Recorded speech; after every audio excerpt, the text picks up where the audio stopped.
and the enhancement of that program. And so it's still ongoing. And we thank you for all the assistance that you've given us towards that. And some of these things I'll go back to if you all have any questions.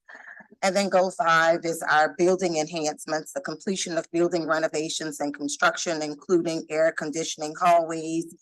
And as you all know, we're still working on the improvement of our jury rooms. We've done some things just to get by, but we're still waiting on monies from the city to help us complete that.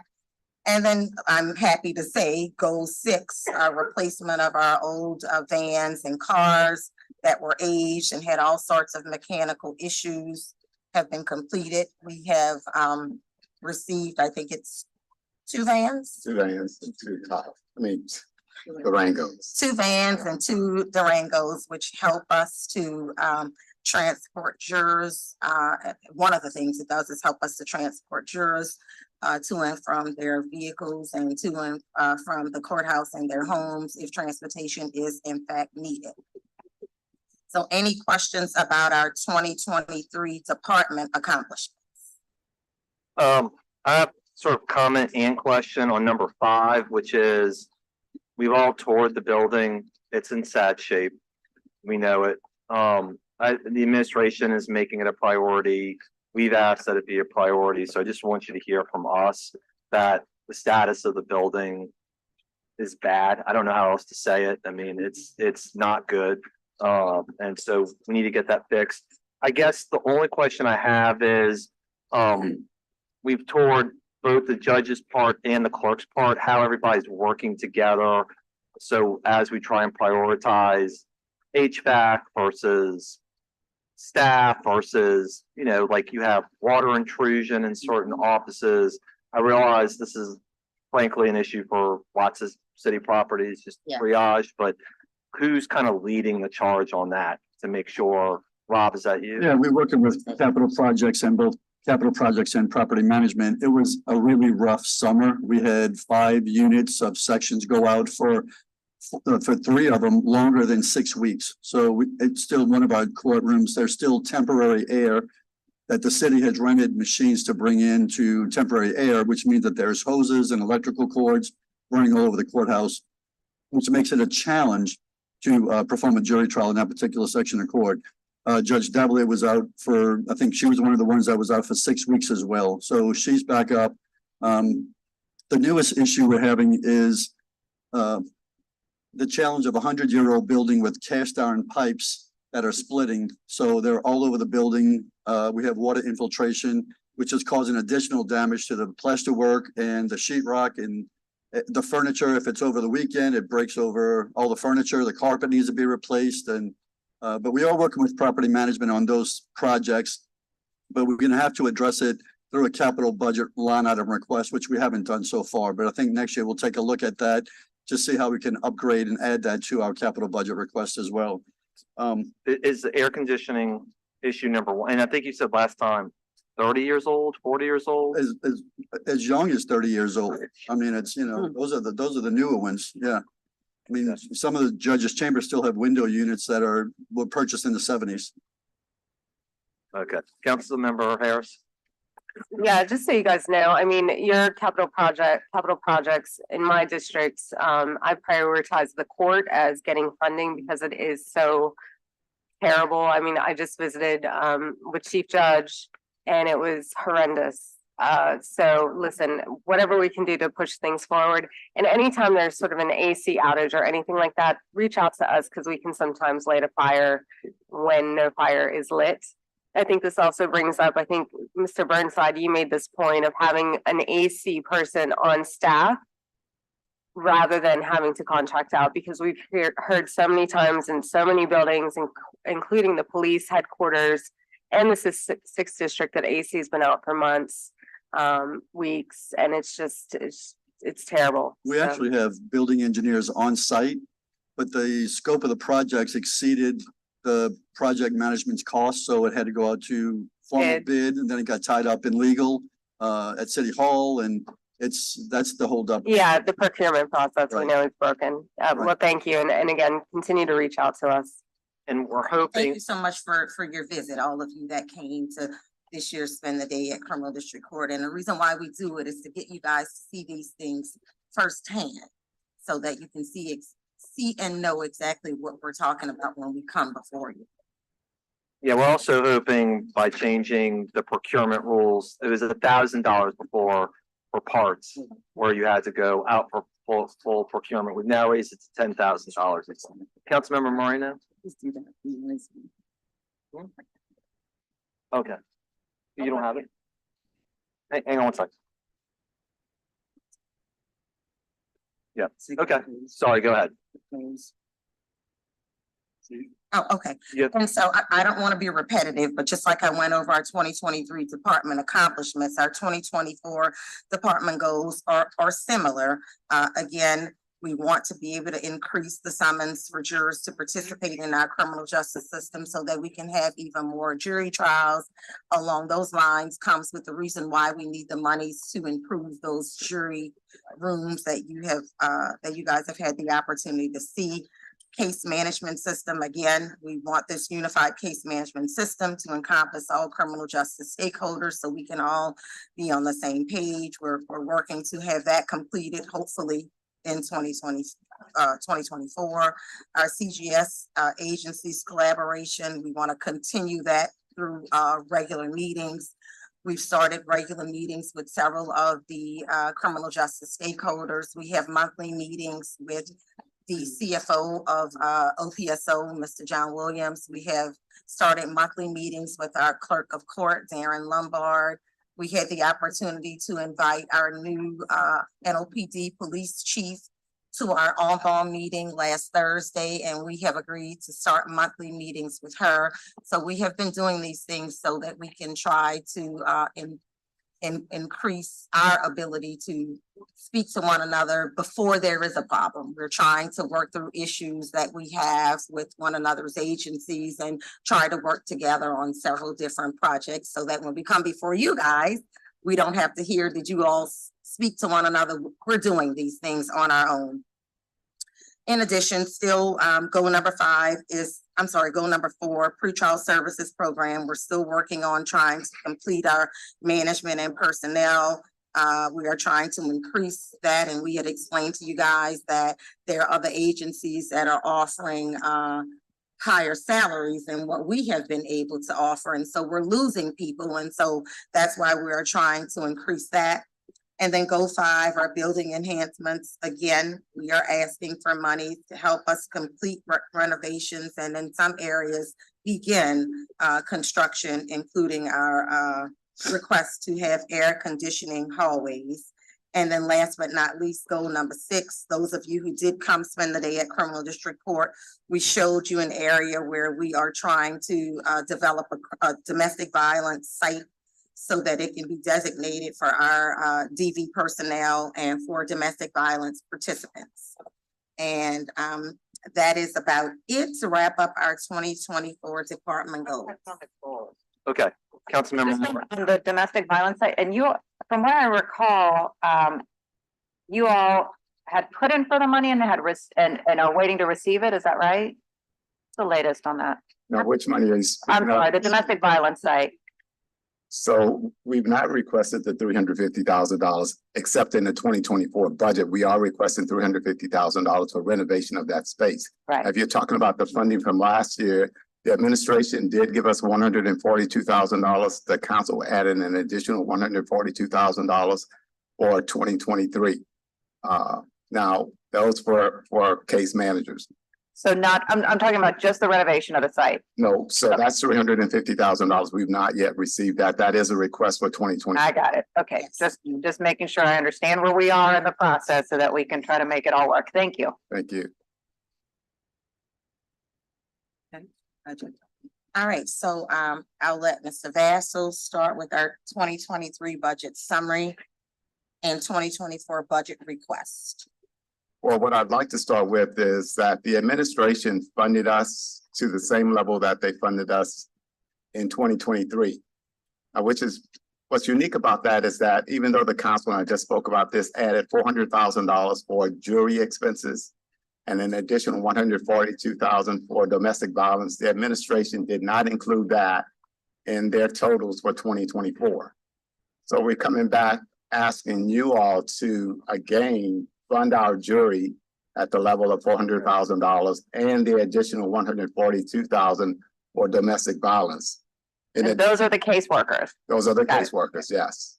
And so again, they did include that in last year when you guys added it to Right. the 20. So we were receiving those funds throughout 2023. I'm not sure why they didn't include that in the amount for 2024. Yeah, well, I can tell you that those caseworkers are really important, particularly with everything that we're seeing now. I think we should prioritize making sure that they're able to continue their job there at criminal court. Yes, because we've already hired them, so we'd like to keep them. And Mr. Vassal, I'm not trying to put anybody on the spot by asking this question, but this is now the fourth or fifth time I've heard, either in the wind or at hearings, we, not you, criminal court, but we, a department or agency, have expected something and it's not in the budget.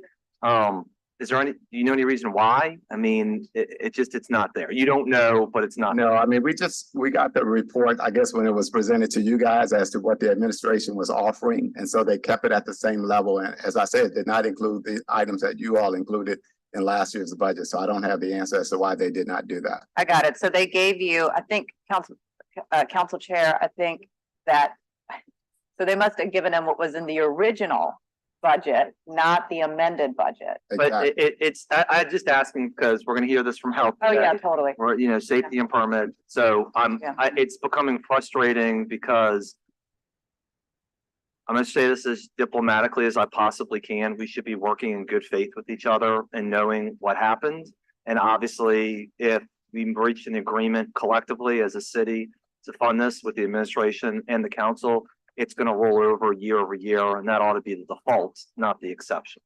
Exactly. And if I could just add with respect to the salaries for those case managers, 142,000 covers maybe about two if you add in the benefits. We've hired 3 additional case managers and expect to be able to hire at least another one.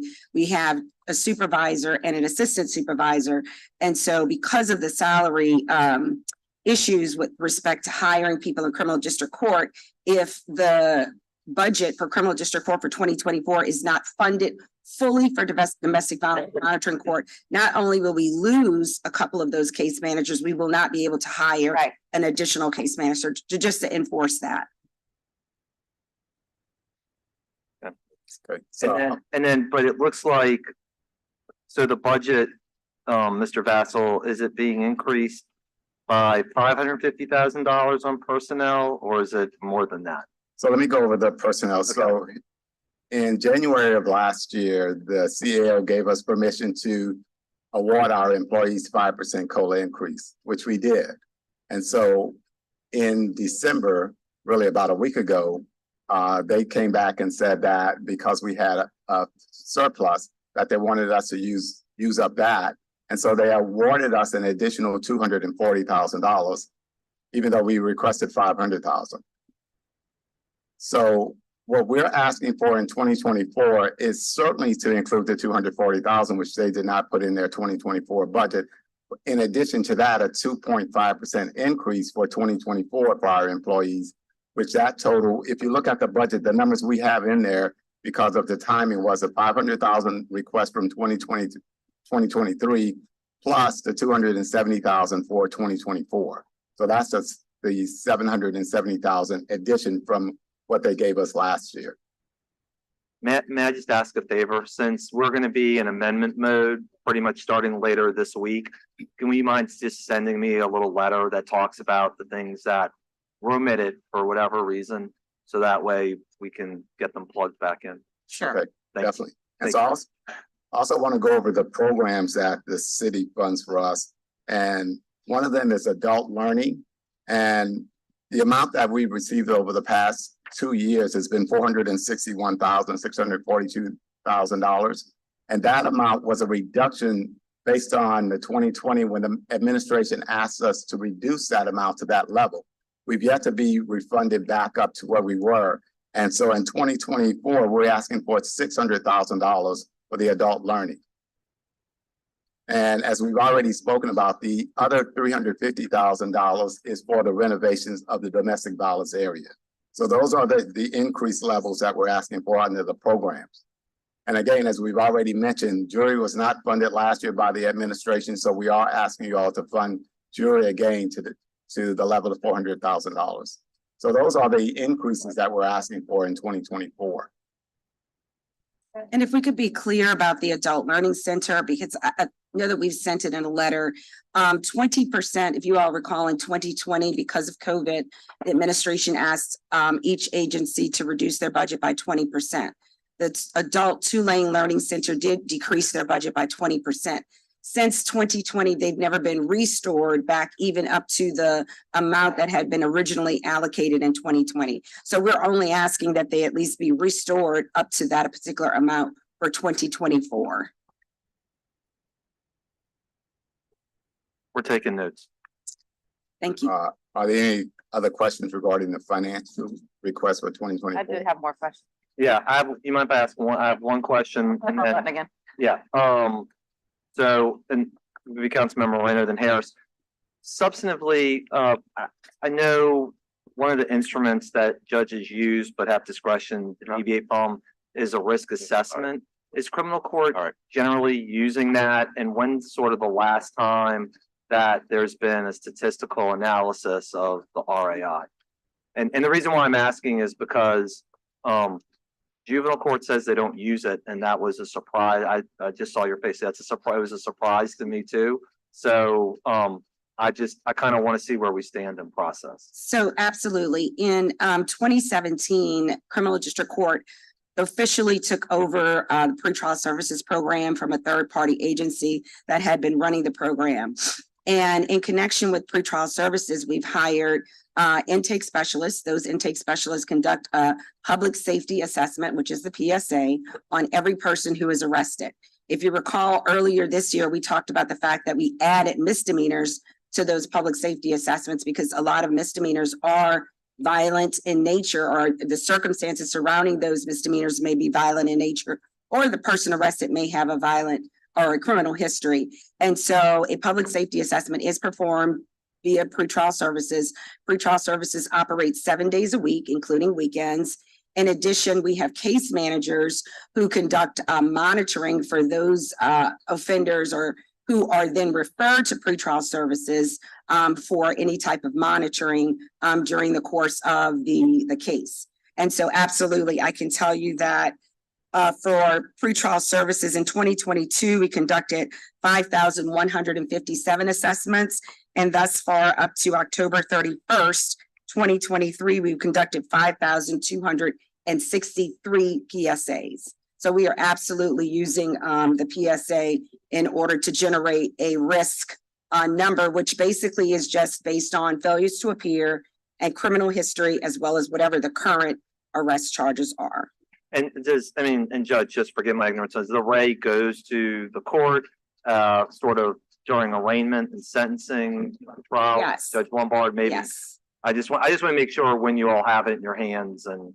Yes, We have it at the institution of the case, so Okay. it is given to the magistrate commissioners and myself when they come for first appearance. It is actually used in bond setting, and then it stays with the file. So then when it goes up or when it comes to me for trial, we also have it at sentencing. And it's often used by the magistrates to determine if we want to put somebody in pretrial services day one or refer them to some sort of drug treatment program. It also helps us sometimes to know if we need to order mental competencies, because a lot of the record will indicate pre-existing problems. and so it is also used once the cases are accepted and get to an actual section of court in case someone is asking for a bond reduction or a bond increase. We also rely upon those same tools. And generally, from time of arrest to PSA completion, is that 72 hours? How long is quicker than that? So right now, we're running between 24 and 36 hours between arrest and first appearance, and we have a PSA in our hand at first appearance. So if you're arrested on, say, today, before 5 p.m., you will be on the 10 o'clock docket, my 10 o'clock docket tomorrow. If you're arrested after that time, you appear on the 3 o'clock docket. And we have our PSAs in our hand when we take the bench. Great, thank you so much. Councilmember Moreno, then Councilmember Harris. Thank you. I'm sure y'all probably knew I was gonna ask about this, but give us the latest on increasing Gwen's Law hearings. And are you all seeking any additional resources to make sure that you meet the needs of having more hearings? You wanna take- you wanna take- Well, let me start by saying, I'm not sure, there've been figures floating around everywhere. I'm not really sure, we're not sure where the figures are coming from, because they were not given from our court, but we did, and I think the chief has the exact figure. We went back and we did the past 6 months, Mhm. like from our dockets, from our hearing records, and we are at 119. So that's a drastic difference between whatever figures were floating, but in the past 6 months, we've conducted 119 Gwen's Law hearings. We're following the city ordinances as the DA, to my knowledge.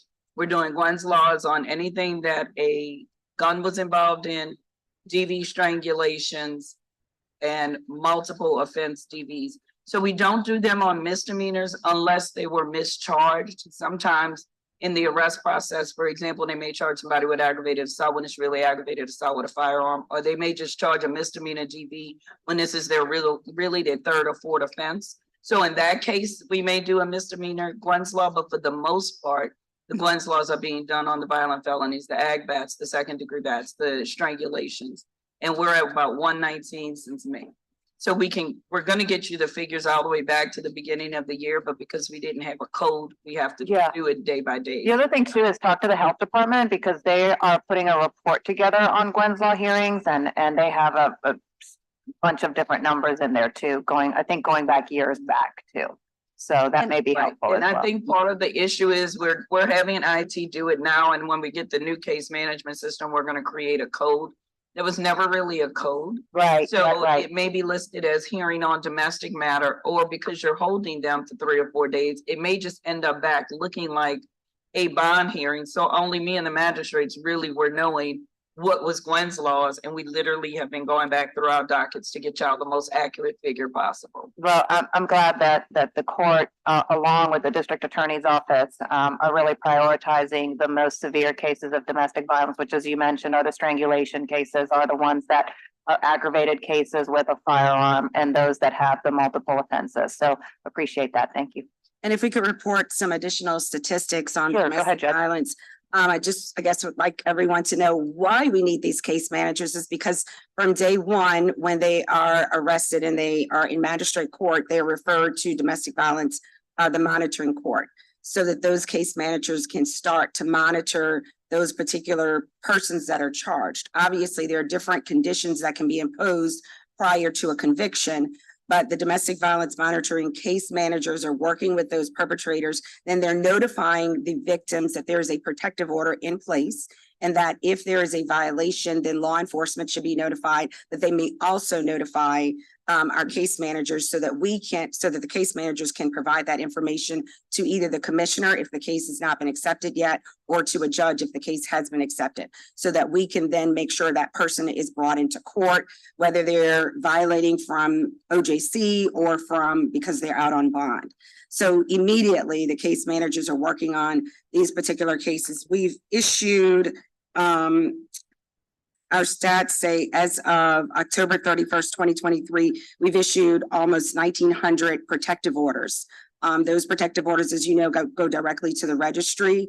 We have worked with NOPD so that on the weekends, there's a special email that the protective orders are sent to, so that NOPD officers are aware of protective orders that may have been issued on the weekend, but that have not yet been entered into the registry, given that the registry staff works Monday through Friday. And you said that, what was the date of that? Since when? October 31st. So 1,828 protective orders for 2023. Got it. Okay. January. Yes. Yep, got it. January to October. And so the case managers, and again, the reason why we keep emphasizing is that we want to hire and continue to hire more case managers is because they also work with the Department of Probation and Parole. So if someone is on probation for a domestic violence offense, even if they've been arrested again, they may be on probation. They're working with those probation officers who are also overworked and overconsumed with a lot of cases. So the more people you have monitoring a perpetrator, the more that person knows that he or she is under supervision, the more they understand their conditions, the less likely they are to recidivate. And so that's, all very important to have these different partnerships. I can tell you that in 2023, pre-adjudication, our case managers are monitoring about 708 offenders, and post-adjudication, they are monitoring 128 participants. So there are a massive amount of participants. They provide reports both to the commissioners and they provide reports to the judges regarding compliance or non-compliance. If there's any act of non-compliance, they are immediately providing that information to the judges. And excuse me, in terms of any modifications of protective orders, the district attorney's office is handling that as well. So we all adopt the protective orders that are issued in magistrate court. And in terms of the specialty DV court, you and I talked about this when I came to visit in your office about how it's not that you're sending all DV cases to the specialty court. Talk a little bit about who is getting sent over to that specialty court. So the specialty DV court is a post-disposition DV court, meaning that it is only for those offenders who have been convicted, who've been sentenced in a domestic related offense, and who basically rate high risk and high need. So you have low risk, low need, and a quadrum in those four categories. Those that rate high risk, high need are the ones who we want to monitor on a more intensive basis.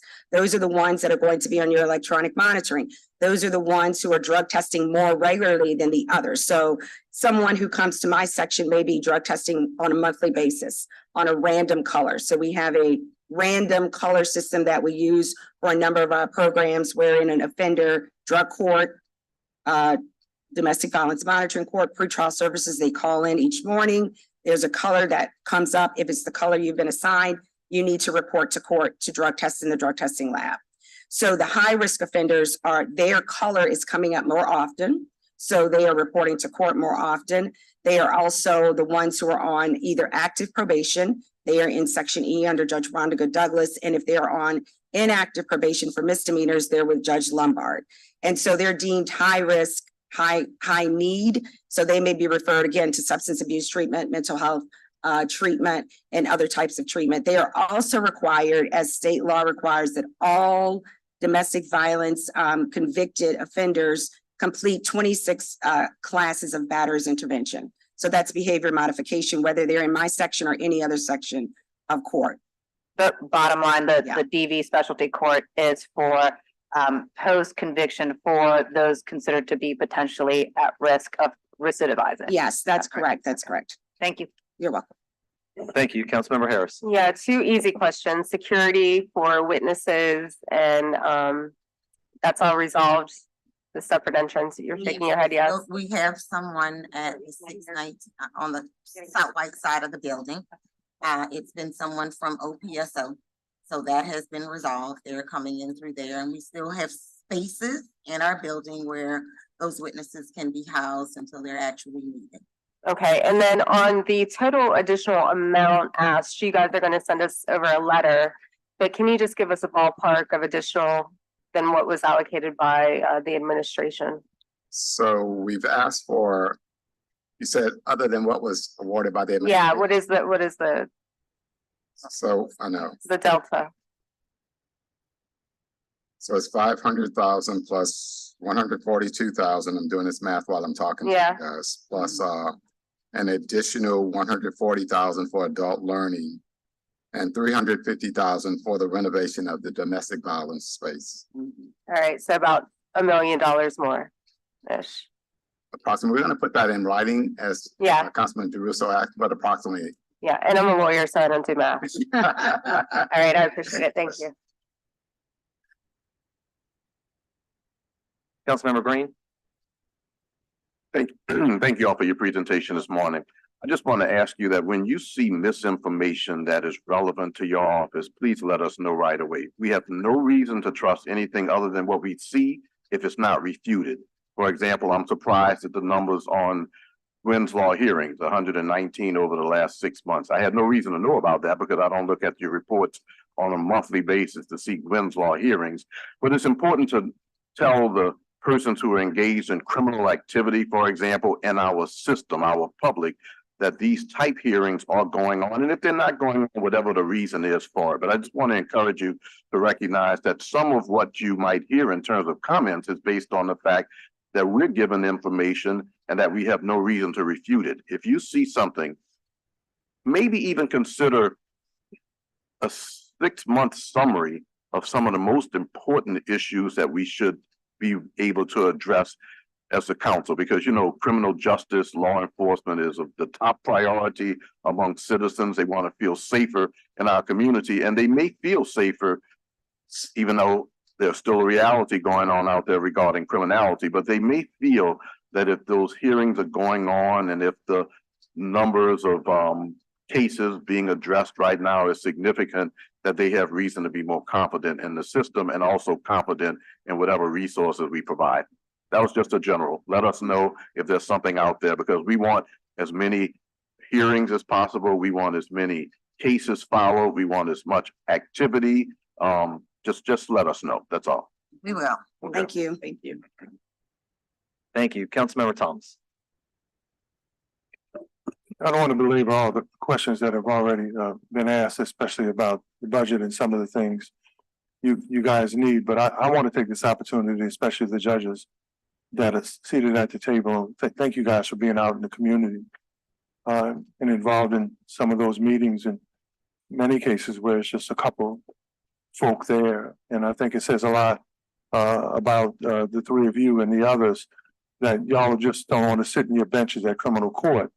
But you're out there on the corner, in the meeting, in the little church, at the community meeting, trying to see how people feel. And then the last thing I want to say is that we have a lot of work to do. There are a lot of different areas that need help, but all of a sudden now they're touting success in crime, and they're giving certain people kudos because crime is going down.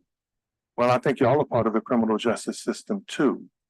So how can we now cite success for some folk in other areas without giving the people on the front line? So thank you guys for that. So if nobody else gives you guys credit for that, we can't say we're leading the nation here or leading here or going down here without giving you guys credit for doing your job. So on behalf of me and my family, and those who've been here and are here, thank y'all.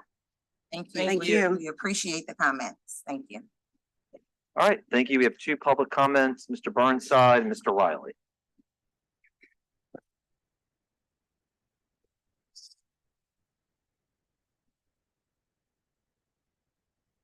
Michael Eric Burnside, 2215 Felicity. We're taught judges are dangerous, and we're taught to be nice to them. So I don't know how to say this nicely, but I'm going to say it anyway with respect and courtesy. We don't know language as well as you do. There are many people that don't know what a DV court is, for instance. So insider language, you may need to expand on it slightly. You did provide numbers, but you only did so verbally. It would be nice if they were in print where we can see them. The next thing I want to point out is that the 2023 approved budget and the 2024 requested budget is a 50% increase. And yes, you have 5 reasons given here, but then the numbers that you just finished discussing add up to $1,320,000, which is actually more than your 2023 approved budget, which means you're increasing it by 100%.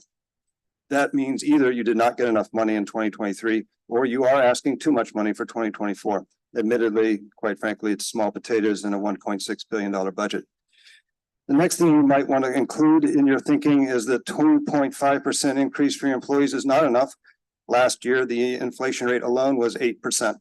Your employees are losing buying power. You also should consider including the salaries and the position codes for the 136 FTEs. It would be nice to know if you're willing to share that information. The also things that you should think about are, I did not hear you really well when you were speaking. I know you asked the city council if they heard you, and they said that they did, so it's not your fault, but I did not hear you well. I will not ask that question. I'll write that one in an email. And what else do I want here? I want a short comment about a 100-year-old building. I was in the army in Augsburg and it was a 2,000-year-old city and they were boasting of 1,000-year-old buildings that didn't seem to have any problems. So I don't think it's the age that's the difficulty. And it is good to know the number of jury trials. That was going to be one of my questions, and I thank you for providing that information. But it would also be nice to know how many bench trials were conducted. It would also be nice to know how many plea deals were modified by the judge and how many plea deals were not modified by the judge, so we can get a greater picture of what's going on in our criminal court system. Thank you very much. Thank you, Mr. Burnside. All right, Mr. Riley. Good morning. Morning, Bruce Riley with Vote. I just wanted to make a comment about goal number one for the court, which is juror participation. I don't think there's anything preventing us from giving people higher compensation to serve on juries. I think it's ridiculously low and it prevents a lot of people from taking the time out. I noticed that there's a $400,000 budget item for jury services or something. I don't know if that has anything to do with just lunches or any kind of pay or mileage reimbursements or whatever. But I do think that if you would jack that up and exceed even what the feds are paying or civil court's paying, particularly on criminal district court, as they say, you get what you pay for. So if you want garbage, pay garbage. If you want deluxe, pay for deluxe. Thank you. Thank you, Mr. Riley. Thank you all for being here. We appreciate it. Thank you. Thank you very much. Thank you. All right, next up will be the sheriff. And then we only have online comment for the library. Is that right? Okay, thank you. Only for the library.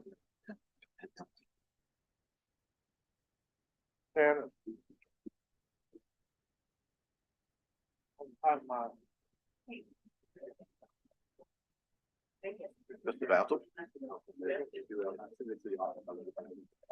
Okay.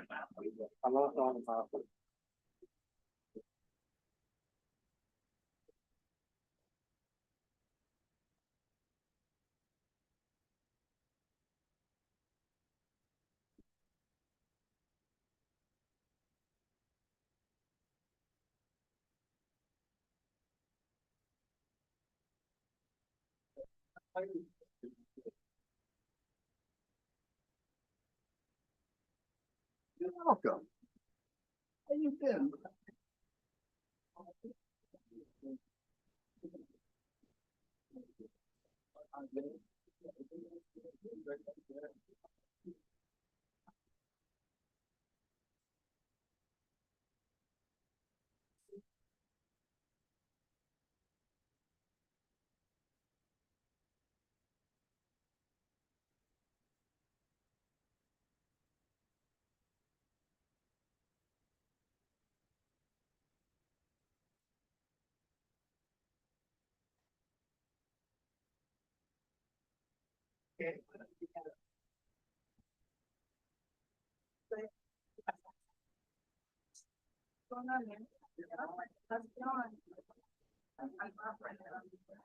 How you doing, sir?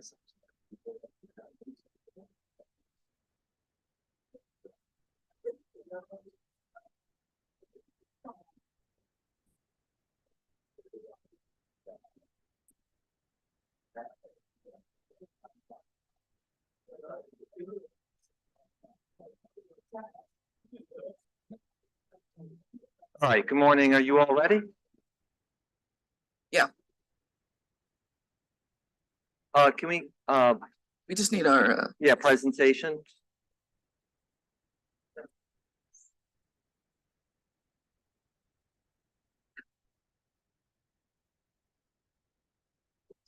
Thank you.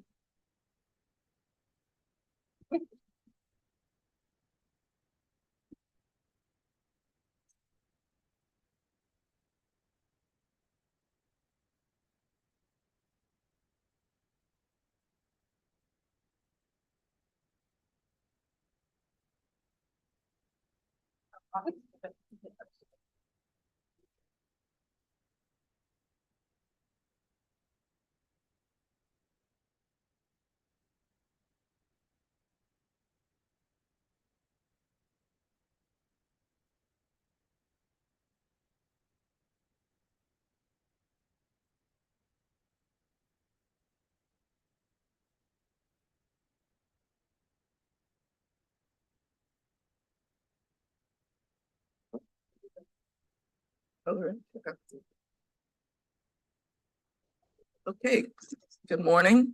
Good morning. I'm here with other members. I'm Susan Hudson, Sheriff. I'm here with other members of our staff to talk about our budget request for 2024 and some of the things we've been able to achieve this year. Very proud of the men and women of this department who are really punching above their weight. Less than 60% staffing, but we're doing a lot. And I'm excited to tell you all about that. To my left is our IT director, Christopher Dickerson.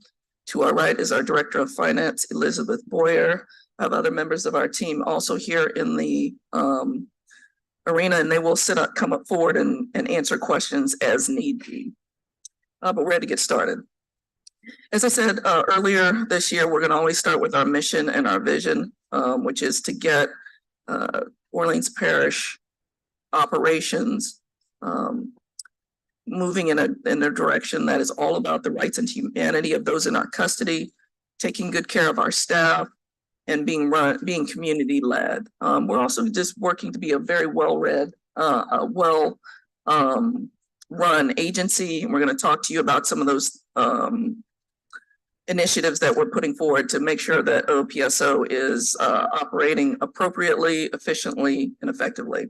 Joining me to my right is our acting Chief of Corrections, Deborah Hammonds. She runs all of our custodial facilities. Just some highlights about our programming now. Thanks to Dr. Astrid Bergden, our former warden, who took over our clinical programs and has started really fostering more programming for our residents, which is very key to dealing with rearrests and recidivism before they leave. So some of our most important programs, a New Neighborhood Project, where we're offering classes to students at the Orleans Justice Center, something that they really want and ask us for.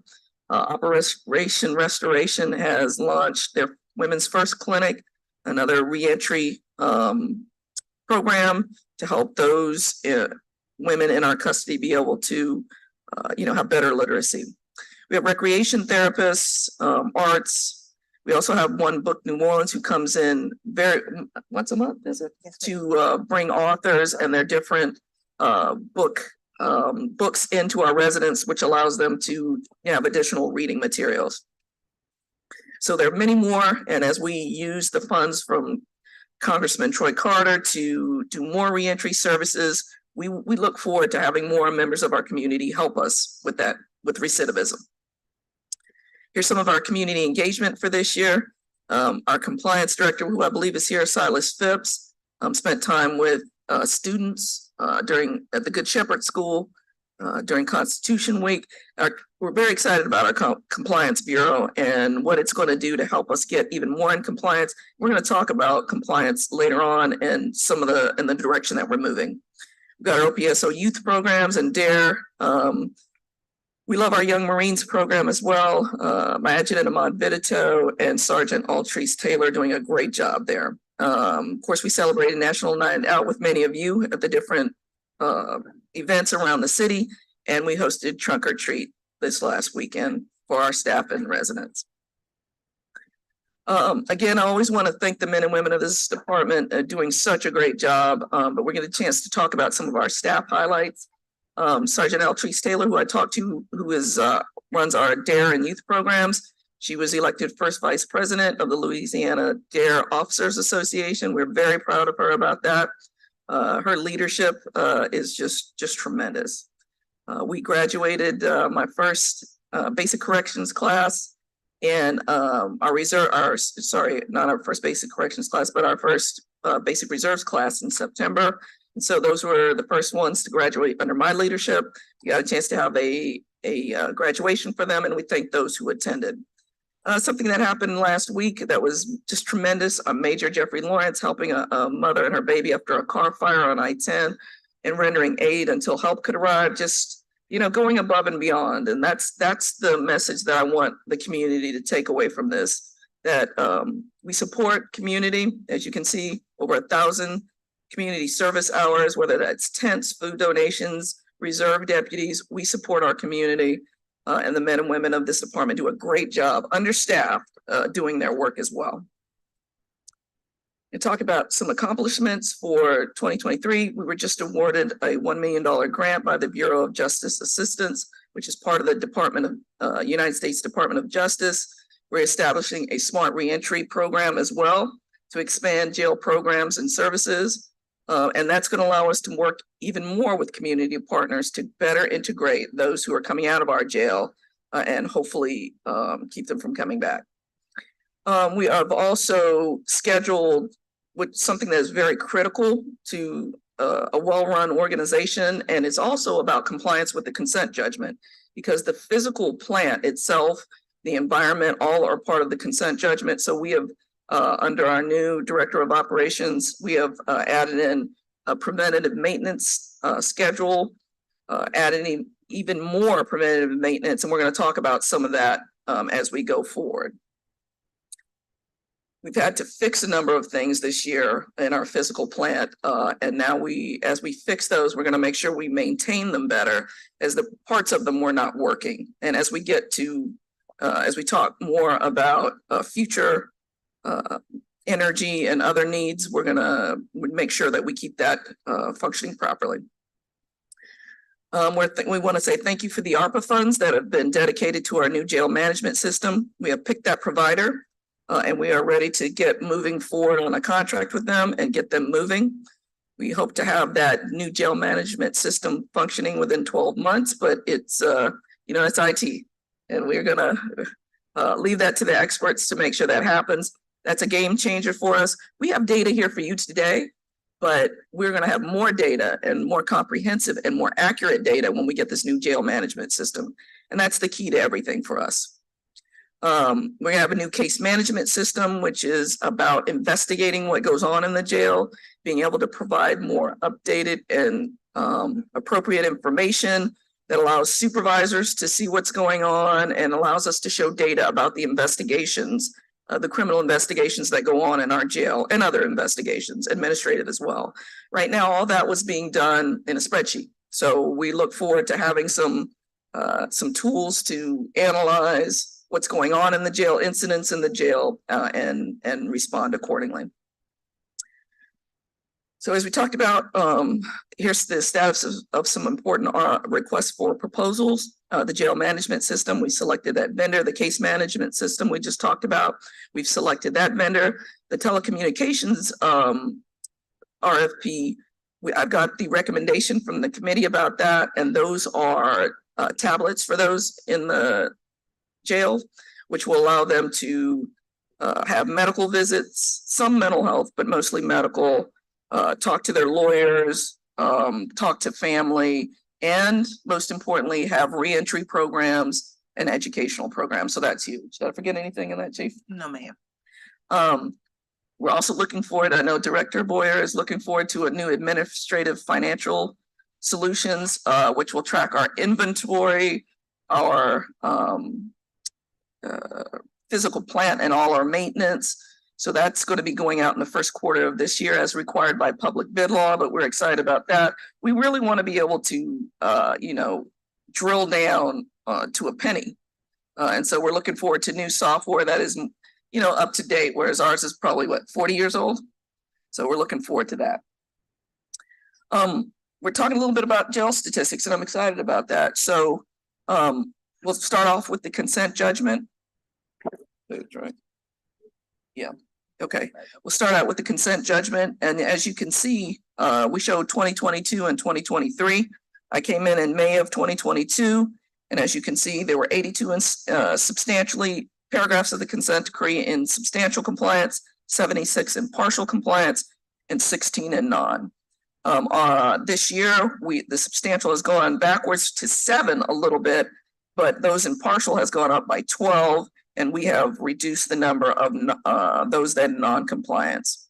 And we have action plans in place. Chief Hammonds is doing a great job working with all of our finance and with our facilities folks to make sure that we have sanitation in place, that classification, which is one of the most important parts of the consent judgment, is taken care of. Want to add anything about that, Chief? Yeah, with the addition of a new classification manager and assistance from the monitors, we've seen a great increase in the number of correctly classified individuals, we're actually going back and reviewing, doing a review of our classification so that we can ensure that moving forward, those who are in custody and those who come in custody, we actually make sure that we're housing them in the correct place. Thank Can, you. can I ask right here, I guess, what is the total jail population right now? The total jail population today is 1,238, And what's the limit? 1,250. Okay, so how are we trying to monitor that we don't bump up against the limit? Because it was 990 last year at this point.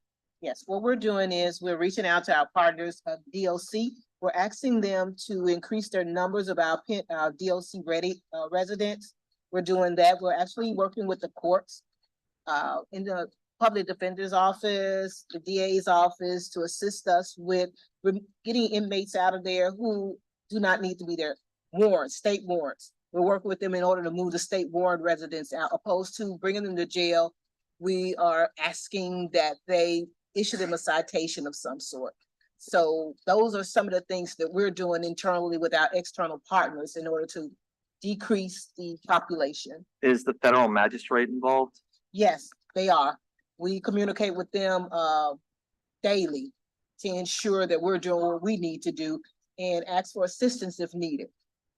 Yeah, we created a jail population management unit to coordinate with the Sandy Krasnov meetings and the subcommittee jail population management. As you know, we don't decide who comes into the jail by and large. So we are working with all of our partners to see what the data looks like, you know, who's been there the longest for what issues, who's there just because they can't afford bail, those types of things. So we're sharing that information. How many DOC inmates are there right now? There are approximately 93 DOC residents in some form of readiness. All right, is there any reason why the jail has 93? I mean, if you're communicating with the DA, the public defender, the federal magistrate, who has a lot of power here, I'm just curious why the number is so high, and sort of seems like that's the first place to kind of get the number a little bit smaller. We don't think that's high. It's been consistent throughout my time in office. And so, as you know, people have to be made ready. Their packets have to be put into place. They have to be ready to go. And when they're ready to go, DOC comes and gets them as fast as they can. They're great partners to us in this. But we continue to work with them. There's a reason there's a number of reasons that the population is so high. And that's why we're really drilling down on all the information and sharing that with our partners. I guess I'm just flummoxed because we were at 990 in 2022. So to say the numbers are the same, that's not the case. So I'm just trying to, again, understand how we've been looking at how we can keep the population manageable. We're also, obviously, staffing is an issue. And so we want to make sure we provide adequate resources for staffing. Sure. So if there are people who are in the jail who don't need to be there because they're being housed and can be moved elsewhere, it seems like that's like the lowest hanging fruit. Yeah, it's a process, like everything in there. It's a process. So there's a number of reasons that the population is high. That's 93 of 1,238. So that's what, not even 10%. So it's part of the issue. But we have a great relationship with DOC and they continue to move people. And we're continuing to work on the other issues as well. Is there any timetable on trying to get the 93 moved to other facilities or out of the jail? The population that number depends on who gets convicted, right? They're coming to get people routinely. Is it weekly, bi-weekly? They come bi-weekly to get people. So, and then other people get convicted. So the number goes up and down, but it stayed about right in that range. So we'll continue to work with DOC, but like I said, they're good partners. Okay. And can you give me sort of generically the other people who are in OJC right now, what their designations are? So we have 93 who are DOC. What is the other sort of, in broad terms, breakdown? Well, we'll pull some of those up for you as to, that information. We can provide you with that later. We got it in detail. Okay. But it's not in these slides. Okay. Well, I think we would like that information. And candidly, I think we'd be willing to work with the magistrate in particular in trying to help lower the population. We're glad to share that information. We've shared it with the courts, the DA, the public defender, as many as we can. So thank you. Thank you. Talking about our population, and one of the reasons I do, again, just want to praise the men and women of this department. At less than 60% staffing, with 200 to 300 more residents in the jail than the year before. And when we look at the population, we see that this is the population that came in last year, more high risk, more security risk, more violence. And then people who are, and you can have more than one classification up here. So you could be a high risk and also an escape risk, or a known correctional predator, or a known community predator, or a known community victim, or a known correctional victim. Psychiatric, as you can see, that's high. Medical situations, we transport really sick people all over this city to receive care. And at 60% staffing, again, that it's just a miracle what the men and women of this department do every day. Suicide alert, that one is really high, as you can see, and that means that we have to have somebody with eyes on them at all times. So that is these are big human resource drains here, this type of a high classification population, high risk population. Despite that, having a high risk population, as you can see, use of force has continued to trend down. And as you can see, planned use of force is up. There are more planned uses of force than there are unplanned, which is an important part of the consent judgment. You want to use the appropriate amount of force, only that is reasonably necessary. And I'm really grateful to what Chief has done since she's come in as well, making sure that people just take a deep breath, make a plan. Nobody's going anywhere, right? There's no need, unless somebody's being hurt, there's no need to rush in. So plan it, use it accordingly, and force will continue to drop. And of course, that is exactly what we wanted to do.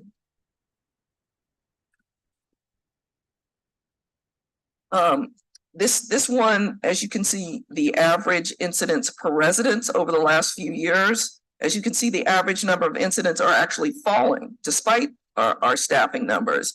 But you can see when there are incidents, people get hurt. So the there are more injuries as a result of those. So that's something we continue to take a look at. We're really grateful for having more data which helps us to run our jail and our facilities better. And nobody can tell you better than Chief Hammonds that we're dealing with a population that will use violence on each other on the regular, and with, again, 60% staffing. We're doing well to keep these number of incidents down, but when they do happen, there are injuries. Here's another slide about altercations. Resident on resident over the last few years. As you can see. Sheriff, I'm sorry. I had my button pressed. I was, go ahead. Okay, that's fine. I just wanted to ask you a question about the previous slide before we go on. Yeah. So let me just understand the number and the public to understand the number. Or maybe you could explain it. 1167 means that year to date, we've had 1,167 incidents of resident on resident. What would be the term? Altercations or violence?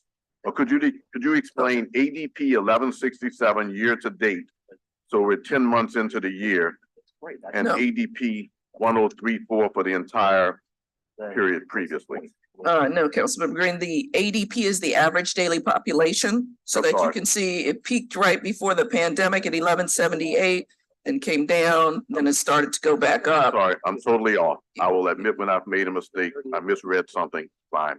I was more concerned about incidents because it refers to resident on resident. Good. Are we talking about resident on resident incidents? Or what? Yes, we're talking about those in our custody hurting each other. So Right. we also keep track of staff, resident on staff, and then force used by staff against residents as well. So what number will show me the number of incidents of resident on resident violence? Okay, so far that's today. the To the little far gray. left? Sorry. To the far left? She's right. Well, For each year, it's the little gray bar. So so you can see that for 2023 year to date, we're at a little under 250. Right. Okay, For last year, it was a little under 350, and then you see the pandemic years. And then you could see it was around 400 right before the pandemic. okay. Actually, that doesn't de-emphasize what I wanted to emphasize, and I want to say to your employees, one of whom was stabbed in the hand the other day, I understand, right, according to the media, that they have a challenging situation, but it's unfortunate to note that even amongst the incarcerated, that last year there were 350 incidents, and already this year there have been 250 incidents of resident on resident violence, right? That's right. All right. That's right. So I'm not wrong with where I was going with it, other than looking at the wrong numbers. The bottom line is that it's unfortunate, and I will agree with you, even though there were some instances in which I have questioned, I will agree with you that being understaffed and having the number of incidents of resident on resident violence is an incredible challenge for your employees. And so I'll take time to applaud them for that work, because it quietly gets done behind the scenes. There haven't been many allegations of consent decree violations relative to keeping those incidents in check, if you will, and protecting citizens. So I will say that that's the case. I will say that it's really unfortunate that persons who are incarcerated many times, as these numbers show, for violent incidents continue to perpetrate violent incidents inside your facility. Yeah, and I'm gonna let Chief talk to you about the incident where you're talking about our staff member getting hurt. But again, as you can see, the percentage based on the population has gone up, but the numbers are not as high as they were pre-pandemic. So you can see the rate is actually falling. So great job by our team as well. I'll say this also. We talked about this at last year's budget hearing, and we've talked about it a number of times. The way the Orleans Justice Center was built, it's slowly being dismantled. There are parts of it that can be taken apart and used as weapons. We have a game plan to try and deal with that, and we'll bring that to you. But we've got to remove these metal features and put something else in place. But we will put that game plan together and bring that to the city council so that you can take a look at that. But this is what we inherited. So the incident that occurred with the deputy, it was first reported as a stabbing, but after investigation, it was realized that he had placed a piece of metal that he found during that incident in his pocket. And he actually cut his finger on that. Regarding the chart, sometimes you can have incidents, it's multiple residents on one incident. So we'll give you the indication that there are multiple. So we've got to figure out a way how we can actually identify when there are multiple residents. That's just one incident, but each person appears in the incident report. If you see something that's wrong and the media has quoted and has on the page, deputy stabbed, first it affects recruiting. Yes, sir. Who wants to be involved with incidents like that, but it also distorts facts. So maybe you need to let us know, because we're reading the media just as you all are reading the media. And if there's no response to misinformation, then we have nothing to go on but that misinformation. The headline was sheriff's deputy stabbed during altercation. I have no reason to think that that's not the case. Well, we don't write the headline, Councilman, but I also want to say each week we put out what happens in our jail. So those incidents are available for anybody to look at who wants to look at them. And we do have to investigate to find out what happens. There's cameras that you've got to go through, body worn cameras. So it takes a minute. If you see misinformation, just let us know. We'll do. Because when I look at your report, for example, if I don't see the incident of stabbing, for example, I'll think, well, maybe there's a misinformation out there that needs to be addressed. But if you can help with it, let me know. Because we share that information with the public too. We want them to know the facts. Yes, sir. Okay. Okay, so we went through altercations, and again, our team just punching above their weight, dealing with a more violent population, a bigger population, and less deputies. We just wanted to show you a snapshot so you can kind of get an idea of what our deputies deal with every day in the jail. Chief Hammonds deals with every day in the jail. You have these incidents which occur that needs resources to respond to those incidents, again, at 60% staffing, investigate those incidents, If there's they have to be sent out to a hospital, then they have to be transported and watched and guarded. That's more manpower. And then you see also the resident on staff, injuries to our staff. So, and then all these things have to be investigated, reported, and followed up on. So though it's a great deal of, this is kind of a snapshot of months at OJC. We're going to talk a little bit about PREA investigations. There were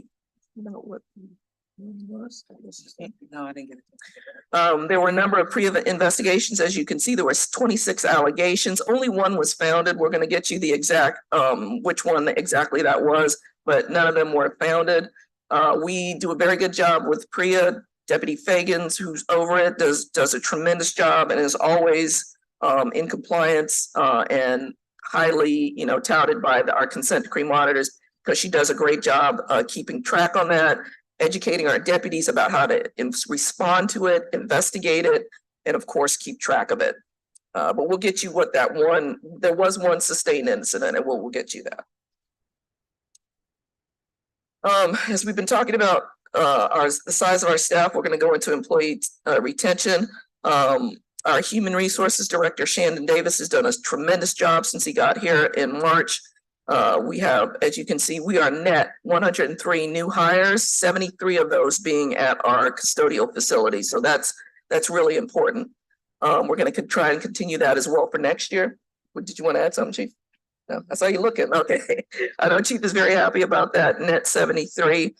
We continue to get applications in. We continue to prioritize OJC. And we also continue to, and we're going to talk about our hires going forward. We continue to prioritize compliance. So we will be talking about some of those really important hires that we need to make to get fully in compliance. Sheriff, can I ask that question? I think like in this environment, getting people in public safety is hard. So commendable job on doing that. When we were here last year, we asked about the staffing plan. What is the status of the staffing plan? We have an expert doing that. We had Dr. Mary Livers and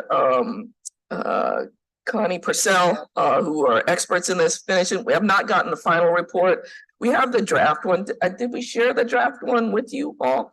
It showed that we were down close to 300 people, around 282 based on their assessment. But I have not gotten the final report yet. So I'm waiting on that. Do we have an idea? I mean, the reason why I'm asking is, if I remember correctly, it was discussed like in October. We asked about it in November of last year. So again, we've been in we want to fund things the right way, as we said, with 311 and 911 this weekend. And obviously the numbers tell the tale. Yeah, I'd like that report too, and we'll double check in on where it's at. But I haven't been able to get the final report yet. We did see the draft, did a really thorough job, interviewed all of our employees, our supervisors, every unit, every department, really drilled down on also, what's it called? The rate where you have to replace people or have relief factors, which is a big important part of staffing the jails, making sure you have relief for people who are sick, COVID, etc. So we've got the information's there. I just need the final version, but you can also see the draft. Okay. Well, yeah, I mean, I remember seeing like an executive summary. We had our budget meeting. If we could get the draft, that would be great. Just in order to put it in line for everything, because I know we want to make sure that for the jail, for attorney-client visits, getting people to criminal court, service of process, all those things that are incredibly important, the numbers pan out correctly. Yeah, and I can't wait to be able to show you all that data, because we are really, again, punching above our weight. Attorney visits, getting people to court every week, every 2 weeks, the entire population is being transported. So we're doing a good job on that. We just need to get you some data so you can see that as well. Thank you. Talk about retention. You can see hires versus separations. We talked about the number being net 103. We went into the reasons generally, and we're going to go into more in just a minute, delve into it a little more in depth. But you can see people resigned for personal reasons. It's tough work. They may have gone and gone to another organization. All law enforcement is hiring right now. So a lot of a lot of competition out there. And we had to terminate 48 people for misconduct or their performance. So, and then a number of retirements. We were looking at the reasons as we get from our exit interviews from people. Now, they don't fill them all out.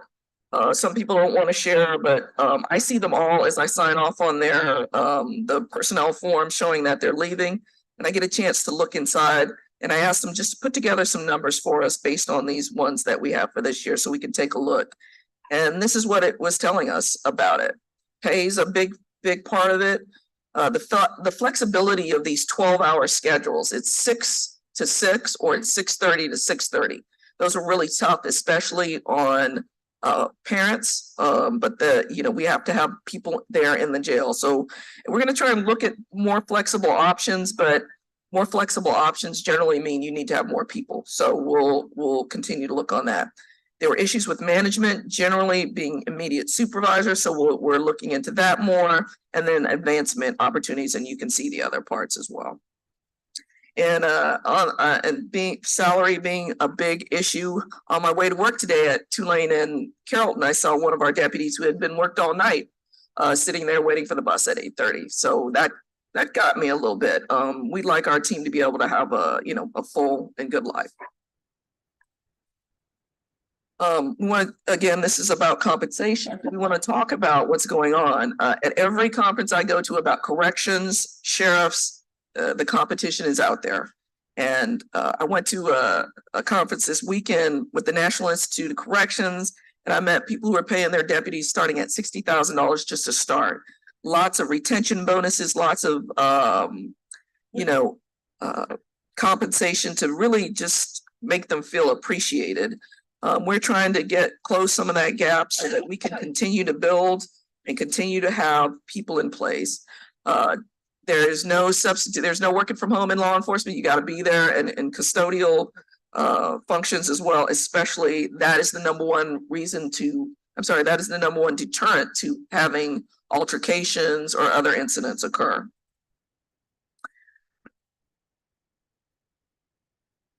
Okay, that leads to our supplemental budget personnel request for 2024.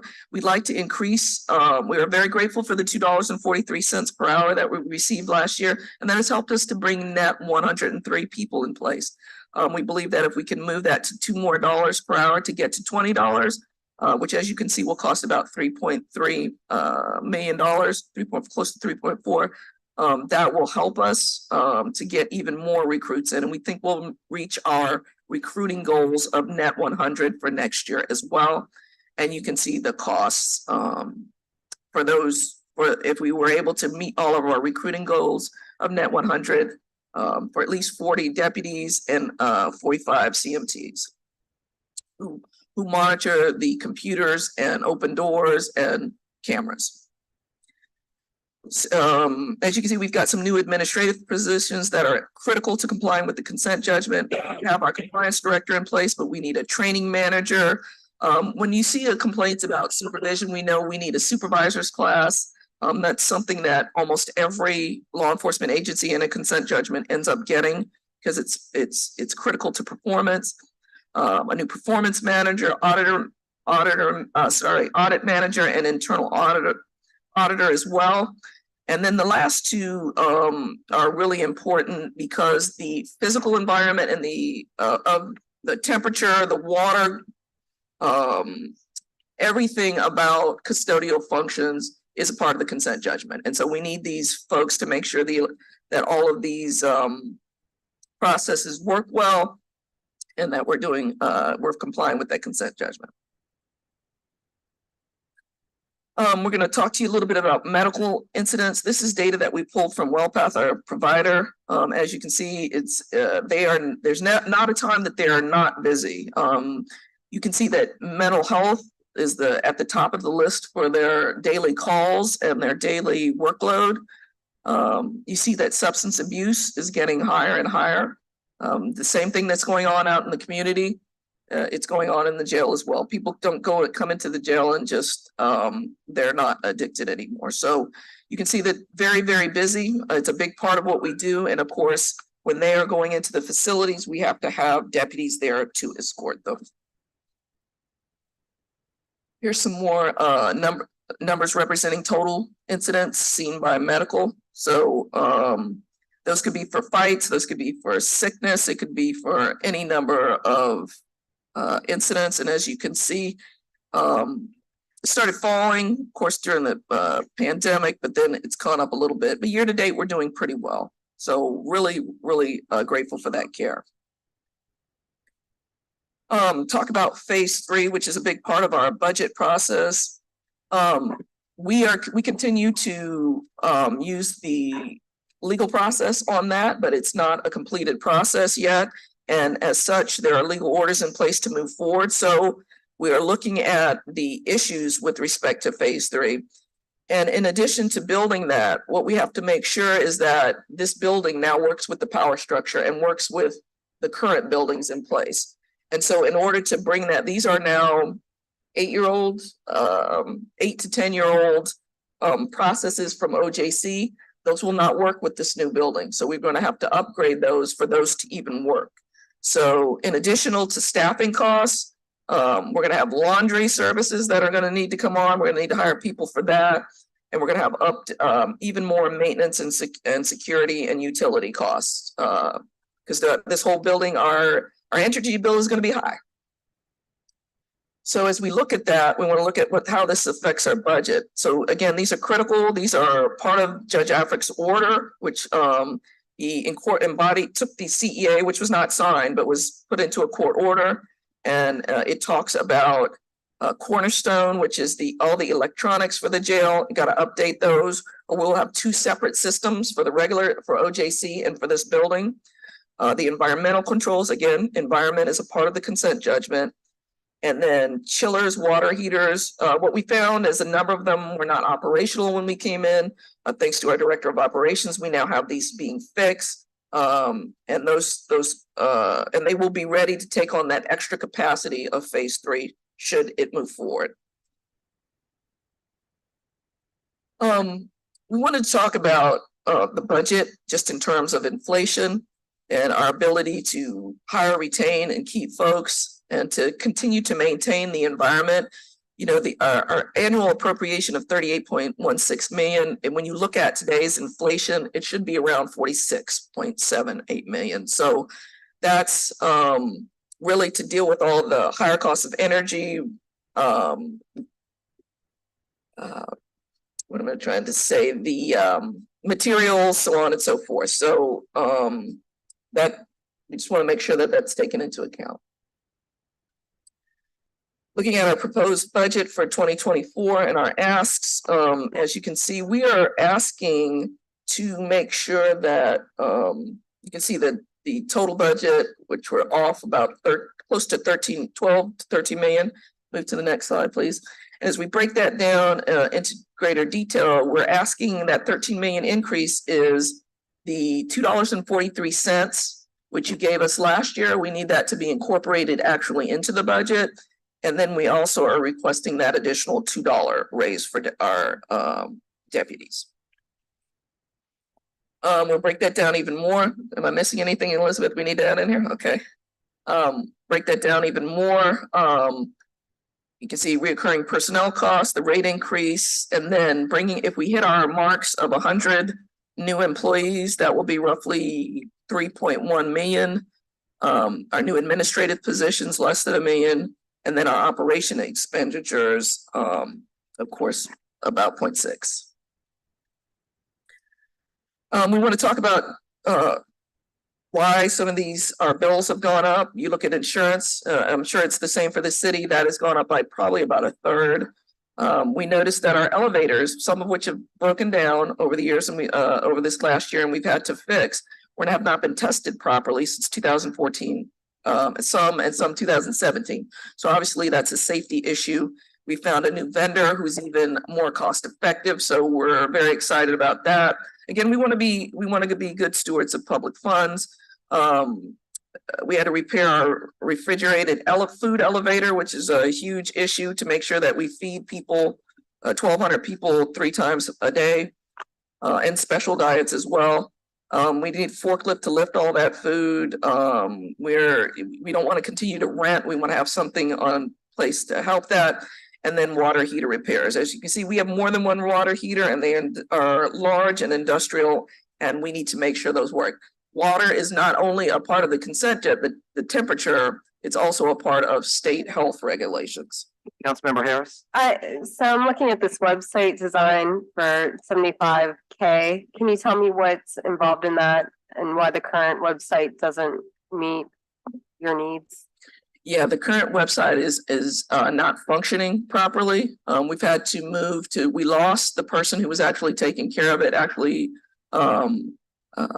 passed away suddenly in December. We had to start all over again with a new website, and a website that actually can handle more data information and automated feeds of data. So Director Dickerson is working on that for us to make sure that we can put out all this information. There's a ton more information we want to put out there. And part of our strategic plan is every single unit has information that we're going to put out to our community. So it's about being able to share information, data, video, incidents, investigations, public records, all those types of things. I mean, I just think 75K is a lot of money for website design, especially when you compare it to the purchase of a forklift, which is $60,000. So that's, $15,000 delta. Did you all go through an RFP process? Is this like an estimate? We use Civic Source, which I think is the same one that the city uses. And so, IT, that's what they get paid. Is there anything you want to add, Director Dixon? One of the reasons that it's costing a lot is because of the custom programming is having to be done to an archaic system of the AS400 to pull information to display on the website.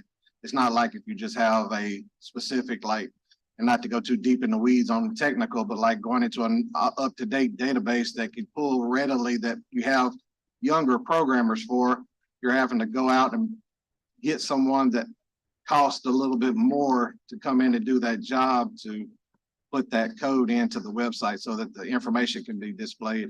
And a lot of this will be not only for that, but also stuff to take and display a lot of the information that's going to be working with the ARPA project with the data lake for the city. So this is one of the reasons why we're doing a total overhaul and upgrade to the website. So is it website design and maintenance? Would that be more accurate, or is this straight up design? It's design, and plus, once it's done, we have the ability to go in and change, alter, and modify anything without doing any kind of code changes once it's done. So it gives you an admin background as well. Okay, I also want to go back a couple slides to page 2 of the 2024 proposed annual budget. There's organizational proposed and mayor proposed. I don't see a difference here. Is that correct? That y'all are simpatico with the proposed budget of expenditures for fiscal year 2024? What's that? Page 2. I don't know. It's your slides aren't numbered, so I don't.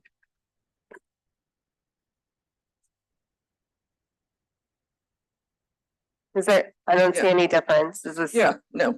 Okay. They don't give us a breakdown of it. We just pure not raw numbers.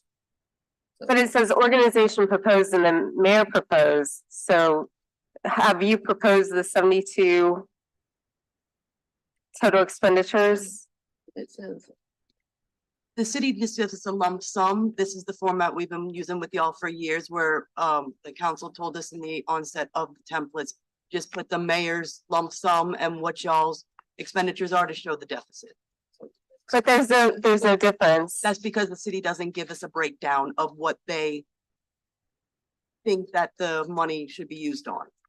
They just give us one lump sum dollar amount. And also, the city really gives the share 55 million, 37 general fund money, and we're putting the bill on WellPath too. So that's, I just want to say in all fairness, those are the two major components. I think what Councilmember Harris was trying to say is that you all had said there was like a $59 million number and that was thrown out there, and then that you actually need 72 million.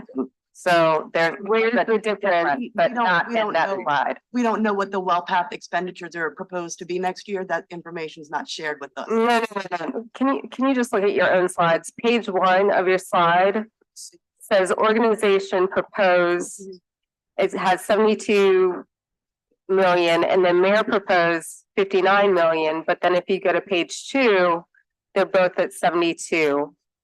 So is there no difference broken out here? No, both those are our numbers. So it should be. Am I asking?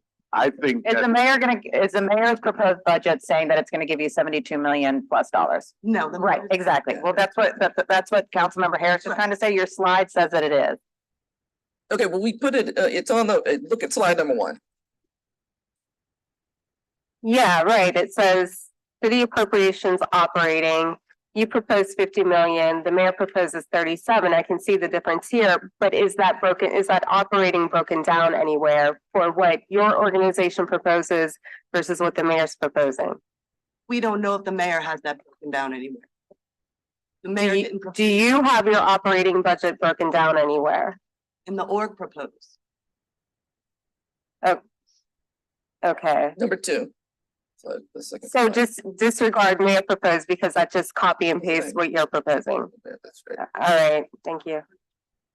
Can I ask this question while we're on this, while we're asking about it? I mean, maybe a way to help eliminate some of the concern from our perspective is how the financial systems talk to each other. How is that operating right now? Because the DA is now using Brass.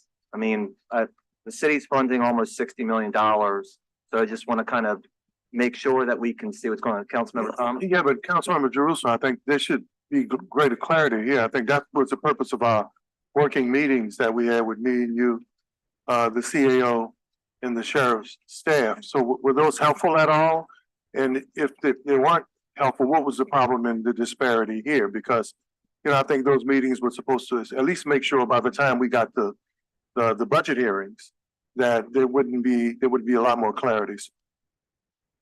The last budget hearing where we've talked that I've always said I wanted to get to $20 per hour. That's never been, I think, in doubt. But now that with the phase 3 is coming on board, and after all the work we've done about maintenance of these facilities, the costs have gone up. They've gone up. So as we try to get that, keeping the facilities maintained, well, fixed first, because a number of things were not working. And remember, phase 3 was still in litigation until more recently it started moving forward. Now these funds are going to need to be expended to make it work. It won't operate without them. So some of that has gone up as well. I answer that. I mean, I guess not. Well, my question is more about the systems talking to each other. Okay. And that's really my question, is maybe a way to help eliminate some of the confusion is by having somebody from CAO here. And I know they're having trouble breaking everything down, and there's been a call for outside agencies to kind of have their financial systems speak better. And as I said, the DA's office is in Brass now. So given the amount of money the city is putting into this and the amount of money that the city is going to be required to spend on other things, it just seems like everybody ought to be talking to them. And we'll be able to share. Yeah, but I think there was intentionality about, you know, those meetings you and I went with the CAO and with the sheriff. And the budget staffs, is that if they were helpful, then it would seem to me like some of these questions should have been answered in those meetings. And if they weren't, what do we need to do if we're going to continue those meetings? I know we hadn't had one in a while, but we talked about the raises, we talked about facilities, we talked about some of the other budget unknowns. So what can we do to make those meetings better, or were they, you know, or were they not as productive as they needed to be? No, I think they were productive dealing with whatever issues we were dealing with at that particular time. We talked about Brass during those meetings. I've been right up front that I didn't think it was it fit for our organization. I used Brass when I was for 11 years at the city. It does not meet our functionality here at this organization. We need inventory control, project management of daily, tasks for maintenance. It's a totally, we responded to the Inspector General's letter really clearly. It does not meet our needs. So, but whatever we do bring into place, we also pledge to make sure that the city council can see what we're spending on. It's not a secret. This current system is very, very difficult to even operate with. So we're looking forward to a new one. I guess just my bottom line is $55 million is a lot of money. And so I think we ought to be able to see into it. It's irrelevant to me whether it's brass, some other system, whatever the city wants to use, because they're the financial back part. But I think to Councilmember Thomas's point and Councilmember Harris's point is, here we are today and we're having budget meetings on a regular basis. There's questions that seem unanswered up here, and I think we all just want to make sure we're on the same page. Yeah, absolutely. We share information regularly with you, and detailed information. I know Director Boyer does with Ms. Flynn, and the new system that we get in place, you will be able to have read access as well. Okay, thank you. Okay. We went through that, costs have gone up, so we need more funding to make sure that the facilities operate appropriately. It's governed by the consent judgment, and it's also just an important factor in behavior in the jail. So, is this the last one? Okay. Yeah, we talked about these, I think. Right? No. Oh, sorry. Wait. Okay, sorry. Go back to that last one. Sorry. Yeah, the impact of it is that we won't be able to, if we are not able to take care of these things, we will not retain employees without proper pay. We will not be able to comply fully with this consent judgment without some of these changes and fixes to the environment and more deputies. Phase 3 will not work. We will not be able to comply with the judge's order without the proper hookups between our current facilities and any new building. And then we don't want to be reactive and keep paying for to fix things. We want to maintain things properly and keep those costs down. Like I said, when we came into office, a number of things did not work. And we want to make sure we just keep those well running. Preventative maintenance will be cheaper than replacing these really costly systems. And with that, again, I want to say thank you for an opportunity to present, and thank you to the men and women of this department for their hard work this year. Councilmember Thomas? Councilmember Green, it was before me on the screen. My question was answered. Yeah, I just wanted to deal with a couple of issues. Recidivism. The last time we got together, I think a month ago, I think it was 82% of the people that were back there at previous residents. Are we keeping a profile of folk who come back, what their issues are, what got them to recidivate, and how do we work with them, especially since we know that we can count on, especially now, up to 80% of the folk who continuously come through the system. What's the problem? I mean, what's the solution? Well, we're really excited about our clinical programs as we bring on a new supervisor to help us kind of run that. But with our both reentry grants that we got from the Department of Justice and the one that the reentry money that we got from Congressman Troy Carter, both involve having evaluators to keep track of the data, see who's recidivating, who's not, and really to drill into the numbers to see if it's an effective program. So we look forward to, instead of just on average number of times people have been arrested, we want to be able to show you what's happening with them as they move forward. So that's a big part of both of those programs, which are just getting really started. Well, I mean, that's glaring to me, especially 83%, because if the person who's taking my lawnmower continues to come out and continues to take my lawnmower, and then he comes back or she comes back and takes my lawnmower again, that doesn't solve the problem at all. Right. And that's a very, very high number in this little small, gloriously grimy town we live in, where 83% of the people who reside in the city's jail, we can count on them coming back and doing the same thing. So there has to be a front end and back end solution. If not, all we're saying is that folk are not getting lifetime sentences, but they're going to be babysat. I mean, they're going to be housed at the penal institution, but we can count on 83% of them coming back doing the same thing to the society they did before. Yeah. Well, and one of the reasons we're so excited about our clinical program is we have members of the community who do a lot of that reentry work, who are helping us to shape that so that it also works in with the city's functions that it's doing right now, housing, right, mental health. addiction treatment, all these things, they all have to go hand in hand together. So we're not isolated. We're trying to work with the community and of course with the city's health. I'm just trying to drill down on that because I think that's important. Yes. If we can count on 82+% of the folk, we know that that population, you're gonna see them again, probably for the same crime or whatever the MO is. Then I think one of the solutions is in identifying that population and changing their behavior or making sure that they don't recidivate again. So, you know, that number tells me that, you know, that's a pretty, you know, that's a group that we can focus on with some resources and some efforts. Absolutely. If not, the same thing is gonna happen. No, we agree. One of the things, one of the parts of our clinical program is that you get assessed first. What's your most basic need? Yeah. Keep stealing the lawnmower because you are have an opioid addiction, or you have children you're trying to feed. What's the issue there? Do you need a job? Is it education? Everybody in the jail is not able to come out and work. We have a really large mental health population as well. That's their most immediate need. So try to assess and drill down on most immediate needs and then try have providers in the community to address those needs. And who's helping you with that? Which members of Especially post, right? Once they're released, who's helping you? What's the group or what's the wraparound service agencies that's helping you that, you know, there's a thing that called, I know in certain systems there's called pre-release, right? And you have to say where you're going, where you're gonna be staying. There's a counselor and a case manager that's assigned to you. And I think all of the systems, all the penal systems fail there.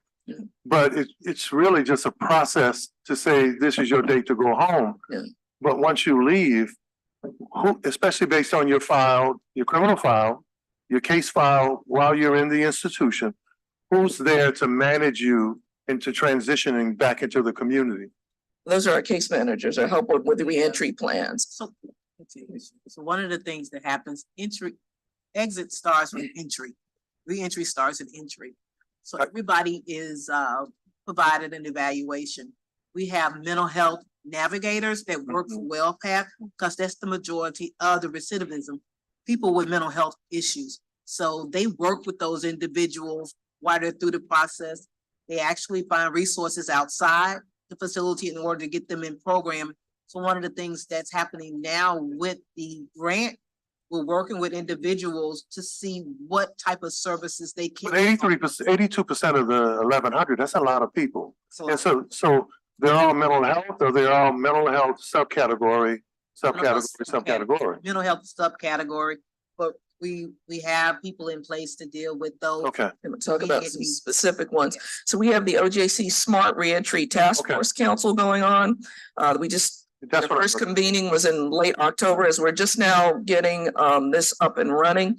The representatives include the Louisiana Department of Public Safety and Corrections, the Orleans Parish Adult Education Committee on Alcoholism and Drug Abuse for Greater New Orleans. Southern University is going to help us with research data and qualitative data on recidivism, et cetera. First 72 plus. I think I saw Director Glover here as well. Operation Restoration. And we work with the formerly incarcerated Transitions Clinic as well.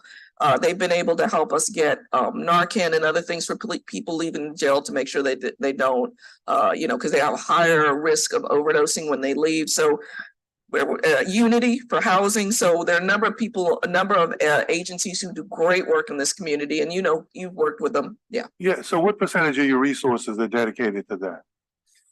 We are dedicating the 3.9 million from Congressman Carter and the $1 million from the Bureau of Justice Assistance for that. So that's 5 million. Is that enough to deal with 82.something%?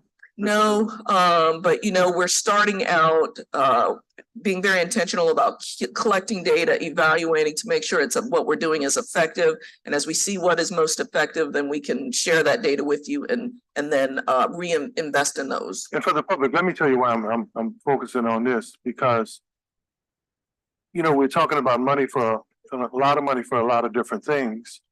But when you talk about 83% of 1,100 people, the amount of money that can be done, damage could be done to life, limb, property, right? Is a whole lot more than probably much of your budget, right? So if we could just focus there, we could solve two problems. We could save a lot of money, right? And the other thing we could do is that we could start to have that number go down. I mean, you know, a lot of places are 30% recidivism, but that's a crazy number here in this town where we can count on 83% of the folk who come to your facility that we know they're going to come back out and do whatever their issue is. So I just think we're missing something there, but not focusing resources there. I see you have Vote, you have First 72. You know, you have some experts in that area that, and let me say this. I know it's chic to contract with folk who are not from here now and give money to the because I'm an expert every time I go out of town because they don't know I don't know what I'm saying, right? But we have a lot of folk that are in this town that have expertise and that have relationships with populations that maybe we could take a look at contract with them because we're gonna save a lot of money on the back end. So just a suggestion. I know a little bit about the system. No, I agree. We work with Vote, and we can't wait for them to do, you know, come into our jail and do even more, help us more with the population there in the jail and First 72 and all of them. We think these are great organizations who do really good work. And look, I'm familiar with what you do with Travis Hill and some of the other stuff, man. I think you're doing a whole lot more in trying to at least educate people and prepare them to lead. But the 82, almost 83% shows that that's a group that if we focused on that group, we could fix a lot of stuff that's happening on the street and in our community. The last thing is, I remember the first time, it's kind of recalling when we dealt with some of the violence within the jail or within the prison. What did we call it now? We call it a jail or prison of the Justice Center? That's OJC. So, yeah, okay, inside of OJC. And one of the things I asked was that, you know, people can think what they want, but the inmates run the system. If something works right, it's probably because they're doing it. If something doesn't work, it's probably because there's no one working with them to get it done right. And everything, you are right. Everything happens from drugs to alcohol to the same thing you have on the street is the same thing you have in the system. So recently, there's been joint roundups, right? Where all of a sudden the federal government and everybody's joint task force, they're rounding up almost, so they say anyway, every few years they do that. They're rounding up almost violent criminals, and the probably point A entry will be with you. Right. And so, do we know who they are? Do we know who the OGs or the reps are? And is there a process of meeting with them to kind of mitigate some of the beefs that's happening in the street right now, so that it doesn't escalate into violence within the prison? Or do you guys have a handle on that, or are you trying to get a handle on that? Because if not, it's You know, I'm not sure if we've done any of that type of squash the beef work. We know who they are, of course, because we have to keep them separated from each other. So the classification is the first entry point into it. So we know who they are. We mostly with our staffing spend most of our time trying to keep them from hurting each other. But I'd love to be able to have something like that. I think some of our partners in the community might be great for coming in and helping us to deal with that. That would be fantastic. Now, let me get out of your way. We got a lot more questions now, I'm sure. So I just a couple of things that, you know, especially in working with a lot of reentry folk, I thought were important: recidivism, and then what happens with the different groups or crews that come into the jail. Thank you. Thank you. Good morning, Sheriff, and good morning to your team as well. Good morning.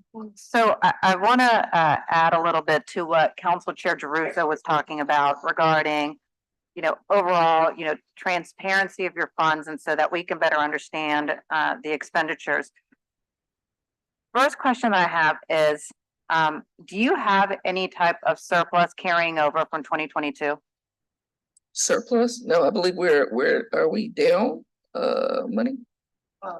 As far as city funds were concerned, we had 720,000. We reported that to the city. overall, we have a surplus due to FEMA, which are restricted funds. Got it. But the city funds, you have a more than $700,000 surplus from 22 that you're still carrying. Got it. Give 720,000. Okay. And then, maybe you can help me with this too, but back in 2021, there was a legislative auditor report that had, a $6 million fund balance from that point. And have all those dollars been spent? Those would be the restricted FEMA dollars that we have. Okay, got it. Okay, so those are the restricted dollars that you just told me about. Okay. The reason why I bring this up is, we received your templates and I don't see any information on that surplus or where those dollars sit within your templates. For comparative purposes, about 10 years ago, we decided, when these templates first came out, we were getting advised to let all the capital outlay and the FEMA related funds not be reported on the templates, as well as civil division, only funds and expenditures related to the operation of the jail on the criminal side. So that $720,000 surplus from the city, what kind of dollars are those? Those are capital dollars, you're saying? No, those were operational dollars that when I worked with Ms. Flynn this year, we took that into account for funding for this year. So, supplemental funding. Okay, I just don't see any type of, in our templates now, which they're not, like you mentioned, not capital expenditures, but I still don't see anything where it mentions any type of carry forward surplus. It was template, I believe, 3, fund balance and reserve accounts. Let's see. We show the full fund balance. Hang on one second. General, let's see. On my template 3, I have general fund, capital projects, and debt service. That's the carry forward from the beginning fund balance we're anticipating at the beginning of 2024. And what we believe we would end with 2024 for the general fund. Okay, so you're saying that $700,000 is in that general fund piece? Correct. Okay, yes. So once again, I just think that makes it confusing for us to kind of understand where everything is at. Having that separated out would be certainly helpful.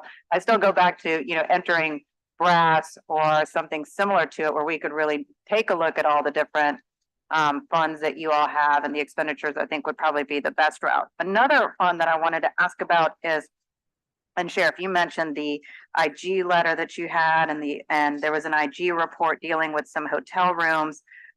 In the IG report, it talked about the hotel rooms being paid for by either a special projects account or special projects fund.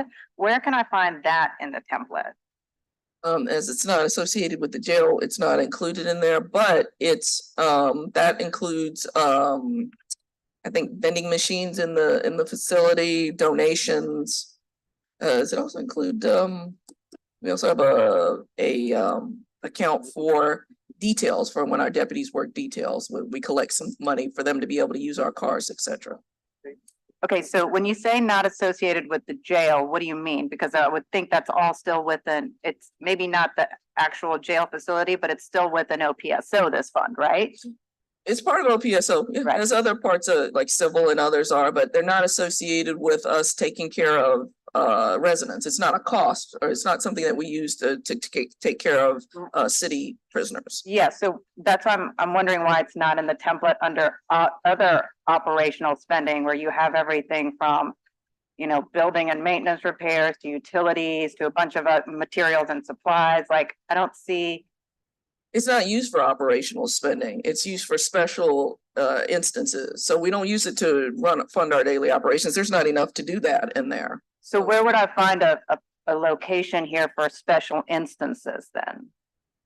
And how much money do you have for? In that? So it's okay. And I think that would certainly be something that the council would want to see. How much money is in this special projects fund or account? 100,000 maybe. 100,000, and you're saying this is coming from vending machines and donations, and does this also have the details, or is that a separate one? A separate one. So vending machines, things we make, like say there's a movie or something shot over at Templeman the old Templeman building. Okay, so like renting a facility from the Yeah, sheriff? if, Okay. if some Okay. movies come in and, you know, do some, or TV shows come in and film there. And you said donations as well? Yeah. Explain to me donations, like who's putting money in this fund? People who want to, you know, help the sheriff's department out. I don't have the list of them here. So people who want to help the sheriff's department. Yeah, I definitely would want to learn a little bit more about the donations going in here, and how you're complying with, ethics laws with these donations. You know, there's all these different ethic laws about, you know, how donations work and about whether public employees receive donations from outside sources. So I would definitely like that information on that fund. Glad to. Okay, yeah. All right, thank you, Mr. Chair. Thank you. Anybody else? Councilmember Green? Yes, thank you for your report and there's a lot in here that is to be digested, but I want to ask you to go back to a slide because you're making the case for your staff members being rewarded and with an increase in pay. The population May 2022 to May 2023, the high risk alert classification, so that the public will know, I think it's valuable to them. Could you go back to that slide for a second? So the number 992 and the high security score 20 plus represents what? These are the number of people who came into OJC during this year time period. And so they could have more than one classification. You could be high risk and you can also be a predator. So we have to classify them. Classification is about giving them a score about how they could hurt somebody or not. And so then they have to be housed accordingly. So that's how we classify them of being at risk of hurting somebody or being hurt. Did I say that right, Chief? Yes, ma'am. So there are 152 correctional known predators. What is a known predator in your system? Usually it has something to do with their past criminal record. So if they've hurt somebody, something of that nature. Or inside a facility hurt somebody as well. Well, the definition, the word correctional, is it suggesting that it was inside the system? Yes. So There's community and correctional, yes. So this is 152 individuals, violent, dangerous individuals inside your system who have committed violence against other inmates. That's right. I'm just helping. That's right. That's right. No, it's accurate. And I don't want to hold back, you know, if you're asking that your employees are justified in seeking, you know, additional pay, I want the public to understand how difficult it can be as a job. There are 152 known predators within inside your system. Could you talk about the community known predator? What does that mean? The word predator is a serious word, and I just want to emphasize the fact that it exists for a reason. Well, what is a community known predator? Yeah, that's going to be people who have committed violent acts out in the community to get into jail. But there are a lot more than 14 who committed violence. This is during this period. This 1 year period. There are a lot more than 14 people who were admitted during the last year who committed violent crimes in the community. Most of them who have been admitted. We use a tool that is created by we work with our consent decree monitors to fit a certain definition. So these are our definitions according to the consent judgment. Could you explain the correctional known victim category? Right. So could you explain that to the public? You know, there are a number of women in the facility who may have been victims of domestic violence, other issues out there. So without breaking down the numbers to know men or women, we don't know exactly which one it is, but those would be the types of issues that would classify them as being possibly somebody who could get hurt, a victim. Suicide alert requires almost 24-hour monitoring for obvious reasons. What gets someone put on a suicide alert list? What do they actually show or exhibit as a character? When they come in, they're asked a number of questions and assessed by WellPath when they come in. And then things happen. You know, they could alert somebody that they're feeling suicidal. They may attempt something. So, you know, they tell them they don't have something. They could say certain language that makes us alert that they maybe want to hurt themselves. So It's all of that. Where they're assessed and they're asked certain questions, and also they do, some of them have histories here, so we will know if they've attempted it before as well. So it's just a number of ways that we collect that information. But yeah, it's a high risk, and it's very labor intensive to keep a watch. Medical alert, could you explain that? We have folks who have cancer, who have, major diseases, missing limb, all kinds of things, major medical issues.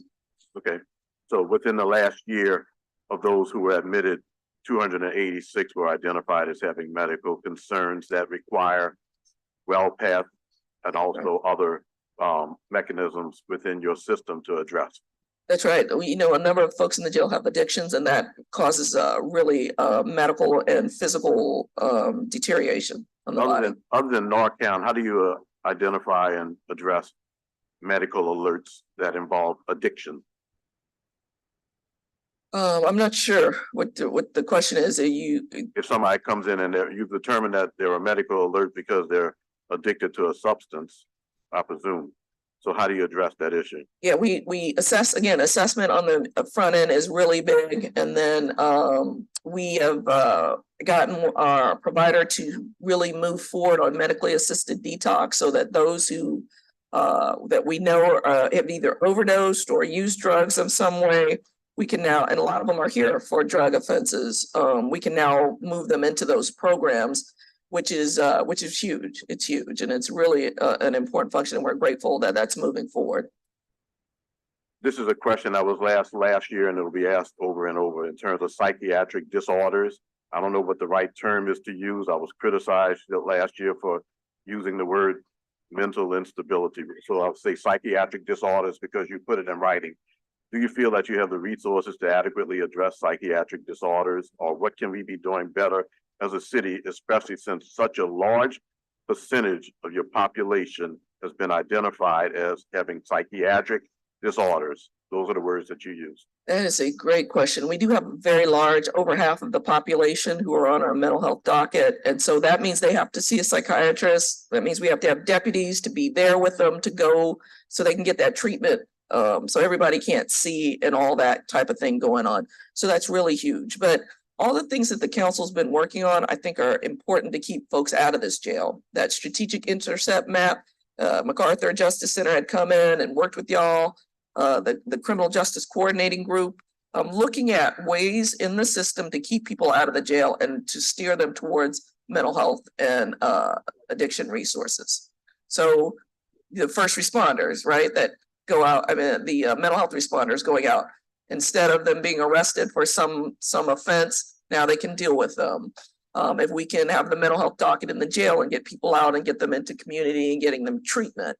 So all along that way, we want to see where we can remove people from the system and get them that mental health care that they need outside the jail. The MacArthur Center, however, suggests that we need a third phase that deals with just the psychiatric aspects of it. Well, that's the local MacArthur. I'm talking about the larger MacArthur. That I think they're related, they but communicate with each other every day. They do, but the larger one is funding that Sandy Krasnoff, right, and help get that going, which is all about trying to keep the jail population managed and lower. So I'm talking about that one.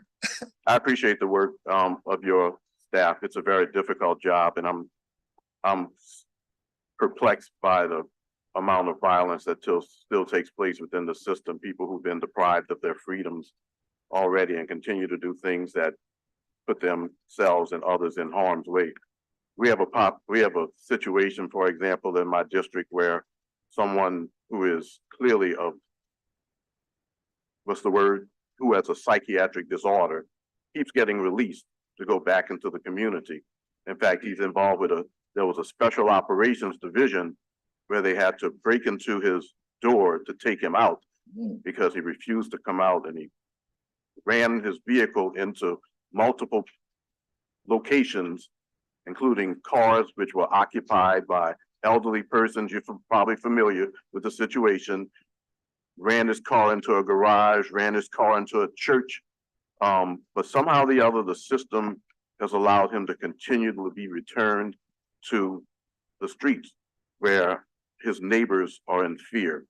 I don't have a conclusion other than to say whatever is being done relative to psychiatric disorders, it must be kept in mind the general public and the populace and the way they suffer when the system doesn't work as it should.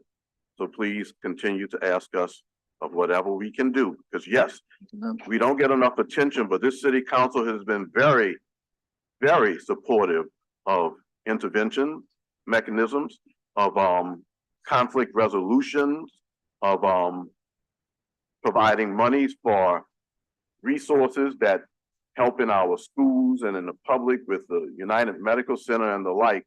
Our health department has been active in that regard. We just want to do what we can. This is a budget hearing, but the budget, whatever way that we can assist in making resources available, especially to assist in reducing these numbers, we will assist. Thank you, Councilmember. We look forward to being able to provide you with more data about it. Okay. Thank you, Councilmember Green. Councilmember Thomas. First of all, thank you, Councilmember Green and Sheriff, for focusing on the mental health issue of it. But I don't want people to think this whole mental health issue is insurmountable, right? It's like we got a whole bunch of people with mental health issues that can't get help. You know, that can't be fixed, that can't be loved, that can't be cared for. I mean, I know a lot of people in politics got a therapist. Half the rich people in the world got a psychiatrist. So we're not saying that their mental health issue is something where they can't be a contributing citizen. So I would just hope at some point, while mental health is trending right now, it's not trending in a way that people who have mental health issues, that people who have emotional and psychiatric issues, that there's such a detriment to society that they can't be functioning citizens again. And so for me, whatever the issue is or the reason is that has you housed in your end or where you are, is that we need to focus on those things because when folk leave, you know, you would think that everybody who went to prison should get a life sentence, right? And that wouldn't fix society. They'd still have problems. Right. So I just think it's an opportunity to focus on recidivism, especially that population that has identified themselves, whether it's mental health or whether it's chronic criminogenic behavior or societal neglect, whatever it is, that there has to be an effort to resource and prepare them and help them upon a reentry. And like you said, and you've always said this, and kudos to you, we need to make sure we're a society that stops people from going to prison.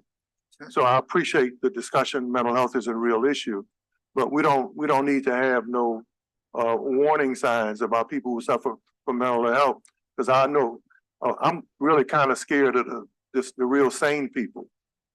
Yes. And when somebody be telling me acting like how sane and perfect they are, they frighten me. Okay, 3 comment cards, Mr. Burnside, Mr. Riley, and Mr. Henderson.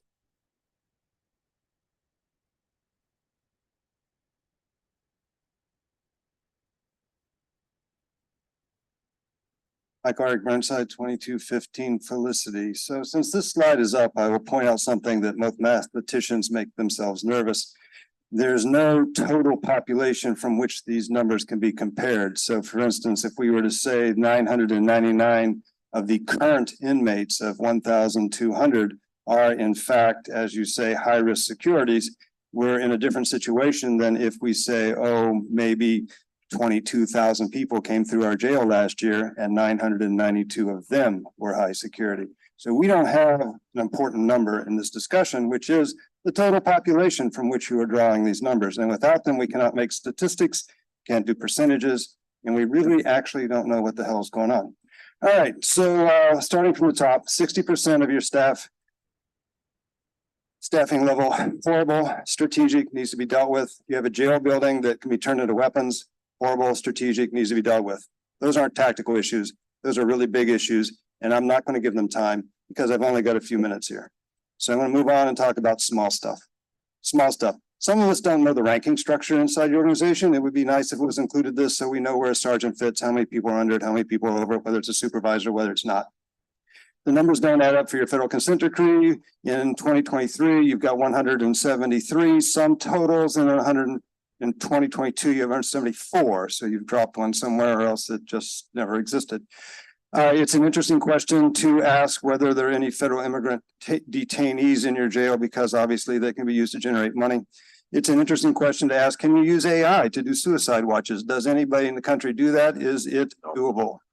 The next thing that you might want to compare is to compare to other jails publicly, like this is done in Jefferson's Parish. It's not done here and we should do it. Or we do this, Jefferson Parish doesn't, and they should do ours because we do constitutional policing and maybe they don't always do that. The next thing that would be really helpful is to have slide numbers so that I don't have to do what I'm going to do now, which is say on the slide PRE, there is a little tiny list which says everybody on staff. It goes down to the number 2 and goes across to sexual assault. You can't possibly mean that. The next thing we'll touch on is another slide, which is OPSO employee retention. You say the applicants are engaged in interviews and schedules for interviews at 251. It would be nice to know how much time they have been scheduled and how much time they've been in that queue, because that's a really large number. As far as it would be good to have a slide in here about salaries versus FTE. Of course, the salary people take home is a lot different than what we have to pay in order to have them in a position, as far as like insurance and everything else.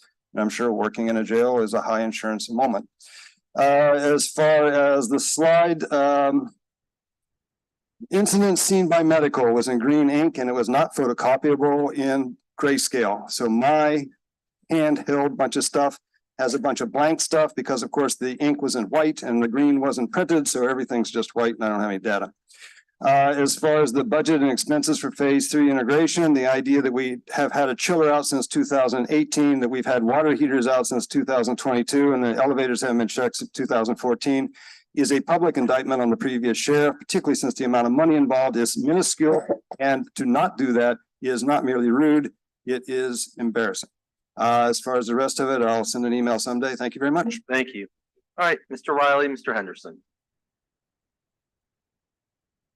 Thank you, Bruce Riley, vote.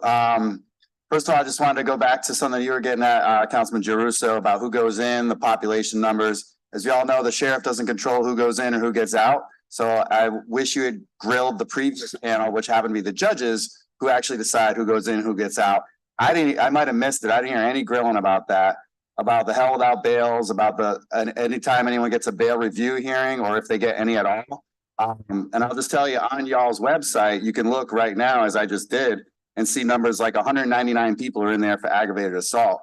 90 are in for burglary. 62 have an attachment as their highest charge, and they're not necessarily even charged. Now, keep in mind, as some of y'all may know, you have 2 months to charge somebody, 2 months to review the tape, 2 months for the DA to decide, or Morris Bart, or whoever to decide whether or not there's an actual crime committed. And so you have 2 months where you can just hold them without even giving them bail. Right? So that's 62 people where they just have some sort of like probation allegation or parole allegation or some traffic warrant in Shreveport. 33 assault, 26 drug abuse, 26 possession stolen things, 17 larceny, 7 vandalism, 3 embezzlement, and are people getting reviews on their bails. So in terms of trying to bring the numbers down, we could easily do it based on all these petty things, but you had the people right here before. The sheriff has no control of all that. And you didn't do anything about it. It's really disappointing. Also, if you want to reduce violence, free phones is the #1 thing that'll reduce violence in there. She's got about $300,000 on as income for phones, or $400,000, whatever. That's peanuts in what we're talking about here. If you really care about violence, people don't fight over stuff that's free. It's the #1 cause of violence in jails and prisons is the phones. And some of us know that, right? And so healthcare, I looked at the sheriff's budget. I didn't see anything in there. I had to use the Control F feature, mind you, 500 something pages, not the sheriff, sorry, the mayor's budget. And nothing about phase 3, nothing about mental health, nothing about jail, anywhere in there. Well, how are we not talking about $110 million, which the mayor's been socking away money and somehow creating a separate fund? I don't see it in the sheriff's budget for phase 3. I don't see any projected operating costs about that. What I did see was the Q1, Q2, Q3 mental health visits. And it seemed to be about 600 to 700. Now, I don't know, getting to Michael's point about math, I don't know if those are like individual appointments, but if you're telling me you see 700 people during a whole quarter, right, out of the thousands of people that come through each quarter, what is that? If I was in there for a year, you saw me 3 times. That ain't mental health treatment. If we really want to get mental health treatment, we can do a whole lot right now, but this budget should be twice as much. Y'all talked about doing things around reentry, around counseling, whatnot, around mentoring, in entry. How many folks you got on the staff doing that work? What are their caseloads? How many people are they seeing? Don't tell me you got 2 people on staff. Don't tell me you got 5 people on staff. If you really care about this stuff, you don't want your longboard taken over and over again, we would be having a whole conversation about this, and it probably wouldn't be the sheriff leading the cause. She'd be in on it because she's got the building, but we need to do something about mental health care and about people and reentry as a city. Y'all need a whole separate $50–100 million. Why are you putting $110 million in a mental health expansion when you should be putting $110 million into something citywide that's about entry and reentry? Totally misguided. The 300 medical incidents a year I saw. Now, I don't know, like, again, like the details behind the map there, but to me, that looks like it's less than 1 per day. That's a 5-minute ambulance ride down to a university hospital. Now, one of the selling points on the expansion is, oh, we need this big old infirmary. For 1 incident a day, you need a big old infirmary. You can save a heck of a lot of money by just doing an ambulance. You can buy your own ambulance, 60 grand for a bulldozer. I don't know how much an ambulance is. Get your own ambulance. Be a lot cheaper in the long run. And in terms of the website, that's 75,000. Really? Are we complaining about peanuts? Now, we were paying the last guy $1 million a year, major services. Look them up. This body approved $1 million a year for IT. I could not, for the life of me, with all my research, figure out what it was that person was doing. But as I said to this body before, that was like an old MySpace website that she inherited that was getting $1 million a year. And we're going to complain about 75 grand. And anyone who's been on her website knows how much data it is and all the searchable functions. As someone that's put money into websites, I'll tell you 20 grand don't get you really anywhere. So 75 grand to me actually sounds a little under. So I'll just leave with this. This budget needs to go way up if you're going to actually treat people with medical, mental health, and reentry. And we as a city need to get serious about this stuff and stop messing around about hotel rooms or petty ass stuff that nobody really cares about when the big issue is in the hundreds of millions of dollars and thousands of people. And stop with the petty stuff. Thank you. All right, Mr. Henderson. Mr. Henderson.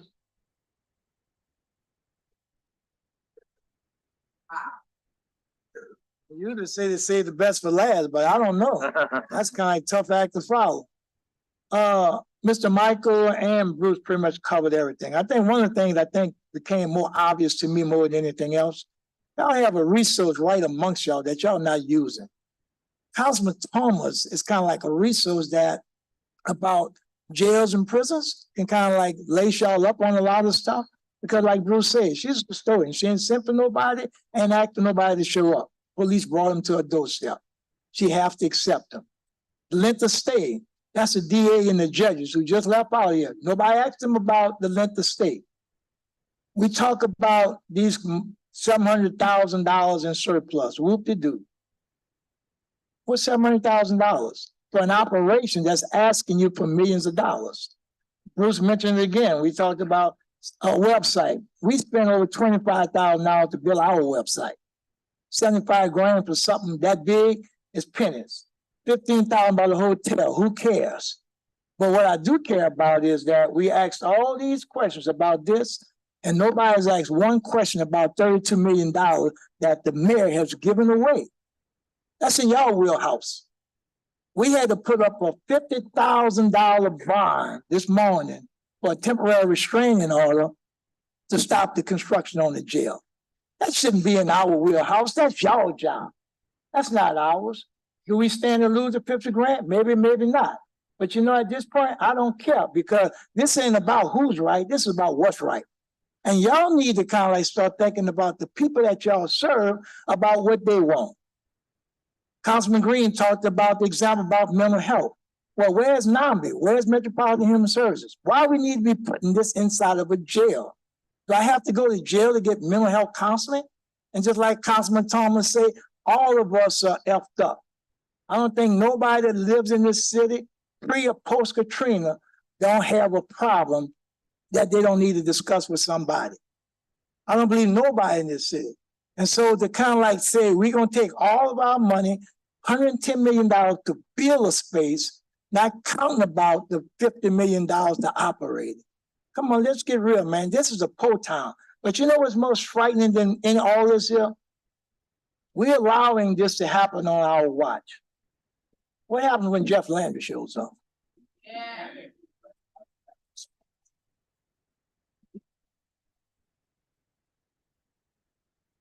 All right, thank you very much. We appreciate it. Oh, sorry, Councilmember King. I have a question, Mr. Rowley. You said something that caught my attention about, and maybe the sheriff could opine on it a bit about free cell phones being allowed in the facility. Can you kind of explain that and what's the cost of that? Like of the Free phone calls in the facility? No, free cell phones. Usually it's on tablets. I think the sheriff might have a budget for that. I think she's looked into that, but I'll just say that in some states that have gone to, because a lot of these, first of all, the tablet people, they're making tons of money. They have a happy time giving you a free tablet and then making you pay for a few things, kind of like that app you downloaded last week, right? We'll give it to you for free, have you pay for the extras. So the basic things though is people that have their JPay system, their email system, right? So the folks on the outside. Now, a lot of us are paying 100 times more for an email. Actually, I mean, my emails are free. I don't know about y'all, right? But you're paying an infinite amount for an email or even a phone call through the tablets, at the per minute rate. And then really, if you just kind of pay the cost and give that communication ability to people, folks are just sitting, in other prisons, they're sitting in whether it be in their cell or they're walking the yard or they're in the day room and they're having a constant conversation with their people on the outside. And it reduces the stress so much. And nobody's in line saying, yo, I got next on that. And then someone cutting the line and then someone having to maybe be knocked out to kind of prove a point about the line. Now, if you've never been in a line like that, where literally violence is the only enforcer of the line, you've just never been in jail or prison. And I'm glad all but one of y'all have never had to face a line like that. But what do you do when 5 guys go in front of the line and you're trying to call your mom? You're trying to maybe get bail money. You're trying to maybe get someone to go to court for you. But instead, you got to wait in some line and maybe you don't have any money on your books. Maybe you can't pay for that call. Maybe they can't pay for that call. So all that stress, all that stuff leads to the biggest source of violence in prisons and jails around the country. And some states have started to realize that and make it free. And so all the money we've talked about and how small amounts, what was it, $400,000? For 400 grand, we can increase the mental health and reduce the violence like that much, and we're not going to do it. So tell me. Sheriff Hudson, is there, so it's just as simple as giving out free cell phones or just adding the ability on your pads to make phone calls? Is that something that, one, can be done? And two, do you agree that it would reduce the violence inside the prison? It will absolutely reduce the violence. All the sheriffs I talk to, even in prisons, they talk about that. It still helps to reduce the violence. But I'll say this, we have gone through the RFP process on that, but I'd love to have a public meeting or hearing about this to talk about it. I would like the cost to be as close to zero as possible for residents, because as Mr. Riley was noting, this is a huge impact on budgets of people, the families of people in our jail, and we don't want it to impact children, spouses, etc. So we'd love to have a conversation about what this costs to bring those costs down for residents. But when we got there, phones broken, video visitation kiosks broken, old and unable to fix them. This is the next level so that they'll be able to stay in contact with their families. And as Mr. Riley said, it is so important. Yeah, but Councilmember King, it also, and Bruce is right, and I want to thank you guys for putting a lot of what's obvious on the table, but there's a black market too, right? So everybody got a cell phone. I mean, well, certain crews have a cell phone, and if you're not part of that set, then you have to pay somebody to use that cell phone. They could, whatever the prison currency is, and then if you don't have the money to pay them, that's a whole nother level. But because you don't have access to cell phones, it increases violence. But it also makes the cell phone market, black market, go up in terms of cost. So I think Fox Rich started this discussion a long time ago. And I think maybe now, Bruce, it's time, maybe, I don't know what we can do locally, but now maybe it's time to take it seriously, because because they don't have access to free service, right? Which has to do with mental health. It actually makes the people who have the cell phone a bigger kingpin, right? That you got to pay or you got to barter with to use it. And Councilman Thomas, I'll just add that it puts a lot of pressure on a low-paid staff of whether or not they're going to bring in one of those black market cell phones. Right. I mean, if someone's willing to offer you $1,000 to drop a cell phone off right here, on the side, I don't know, Councilman King, maybe $1,000 seems like a nice little bonus today, right? So that's a lot of pressure for people that wouldn't exist otherwise, if you just had the tablets in there for everybody. That's never heard of that before, but I appreciate it. I think it is something worth looking into. But I just want one more thing, Mr. Riley. I often hear votes say stuff like the budget for criminal justice is too high, but you just said it should be increased. Sure. And that's just something that we always hear. People say, well, the police budget is too high, it's too high. It's often a necessity. So this is like an example to add cell phones or add things that will make the day-to-day life inside of the jail better for everybody. It would increase the budget, but it's also a necessity. So I just would ask if there'd be a complete explanation of why the budget, because oftentimes that's said, that's thrown out the window and people don't really give the facts behind it. I mean, as we know, we all have household budgets and maybe we have disputes in our own households about what we should be spending money on.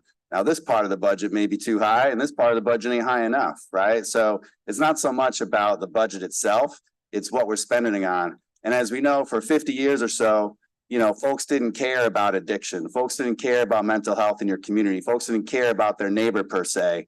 They didn't care about poverty. And then it kind of crept up and all of a sudden we're dealing with it because maybe you got your window smashed in for something that was sitting on the seat.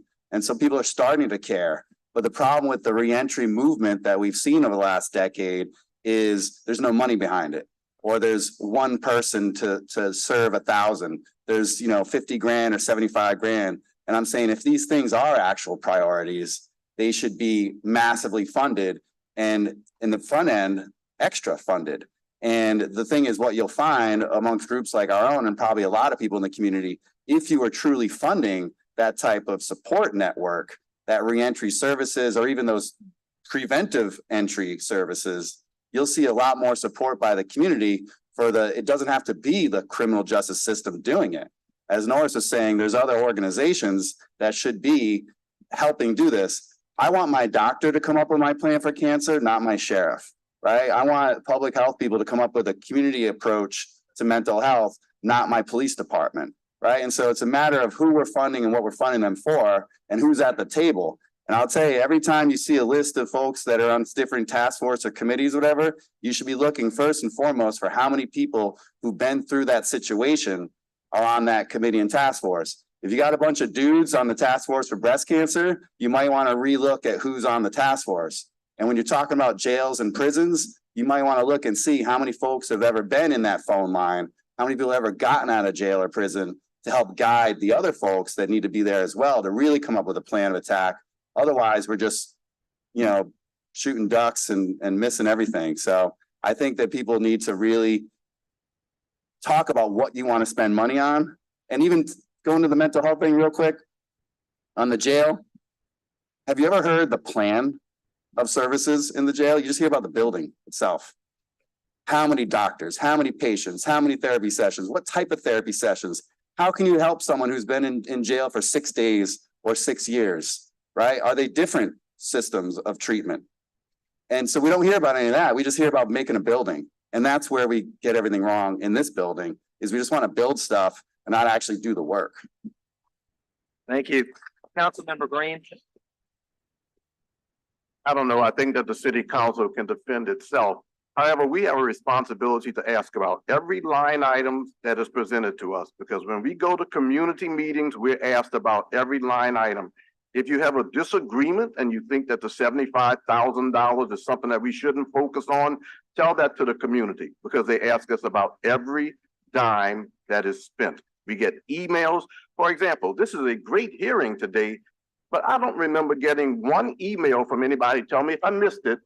Tell me if I missed it, that said a cell phone in the hand of every inmate at the Orleans Justice Center is a good idea. Did I miss that email? No, I don't think that I missed that email. We come to these hearings so that we can get the suggestions from you. And in this particular instance, the sheriff can put a simple line item in there for us to consider, saying cell phone in the hand of every resident of Orleans Justice Center. And we might consider doing it. We need your suggestions, but it's easy to scapegoat the council without looking at the fact that we have been very open over the last year and a half to funding the programs that we've been asked to fund relative to mental health, domestic violence, and the like. Now we need to put them together. But I'll also say this, the reason that there are so many sometimes institutions within institutions that deal with certain issues, mental health in this case, is because that's what the public and that's what organizations have asked. They've asked, what are you doing to provide mental health services to those who are incarcerated? We can't answer that and say, well, we're providing money for people who are working with them before they get into the system. That's a public demand that is being placed on us. I could go into these discussions and have a big discussion with regards to it. Our council members can defend themselves. But when I go to public meetings, and I attend many of them, neighborhood association meetings, every neighborhood association meeting matters. They ask me about specifics. So we have to answer specifics and generalities. I can tell you that this next meeting that I go to of the Gentilly Woods Neighborhood Association or Pontchartrain Park Neighborhood Association or Bancroft or Oak Park or Vista Park, they're going to ask me, what about providing cell phones for inmates? Wouldn't that reduce violence? And I wouldn't be talking about these numbers. I'll say I'm glad that we had this budget hearing because it hadn't been brought up to us prior to now.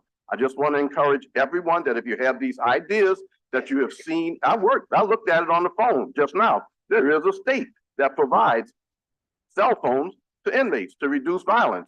I don't have a reason to look that up. You all are the experts. Please tell us. This city council has been very open to providing funding for resources that can help to address some of the issues. But sometimes we need to know about the issues. The $110 million facility, how many times are we going to go into it and say that the city council should not be having it built when we have expressed our concern and opposition relative to that construction? A federal judge has ordered us to do certain things. A federal government that provides tremendous resources. The federal government that has us under a consent decree, both at the sheriff's office and within the police department. That federal government, private sector entities such as Volt are in a better position in some respects to defy the federal government than we have that ability to do so. I just want to say I'm looking forward to working with everyone more closely, but there's not a vast conspiracy on the part of the city council to ignore the complexity of larger issues. We have to ask questions of direct resources because the public demands such of us. That's all. Thank you very much for the presentation. I appreciate the detail. Thank you, Councilmember Green, Councilmember King, Ms. Cass, and then I'll close this out. Sure, make sure that I'm being very clear. Judge, Sheriff, how much do you have in your surplus? It was, you're talking about the surplus from 2022? Yes. It was 700, but we have outstanding needs still at this time, don't we, Ms. Boyer? We have a comparison on templates. Two, a year-to-year comparisons, which shows all of our fund balances rolling forward. So what would you have going forward after? Yeah. So currently, we're speaking with the city about supplemental funding for this year. If they do fund that, we would have a zero overflow from the criminal side for this year. We're looking at breaking even next year too, if that happens. So there's no surplus? No, because we're using the 2022 surplus to help with 2023. Okay, on the civil side, is that commingling? Can you use the civil money?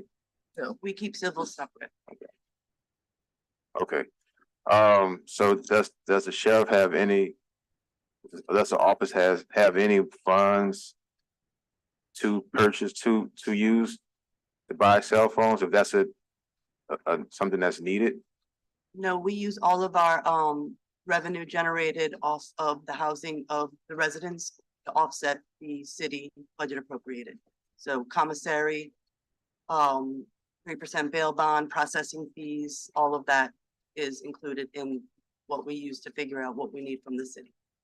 And purchasing of these tablets that they'll use, there's a number of funding mechanisms to do it. Sometimes it can be all funded by the residents themselves and the usage. So that's why we are trying to have a community conversation about how that's gonna go, because if it's all funded on the backs of residents, they pay for it. How is that possible, funding on the backs of residents? Because they, as Mr. Riley was saying, every text, every phone call, every email costs. And that's how it generates funds for the vendor. So if we're gonna try and make sure that's as low cost as possible for them, then that's gonna have to come from somewhere else. It won't be coming from those, the vendor won't be being paid from residents and their families.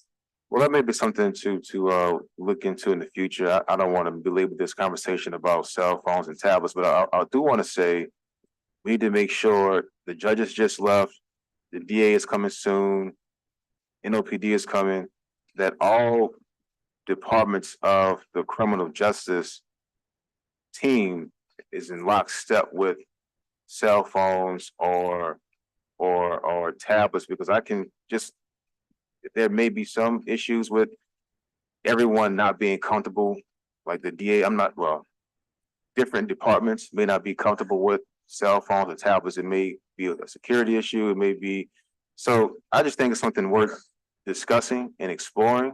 I'm not saying yes or no, but I can see benefits to it, definitely.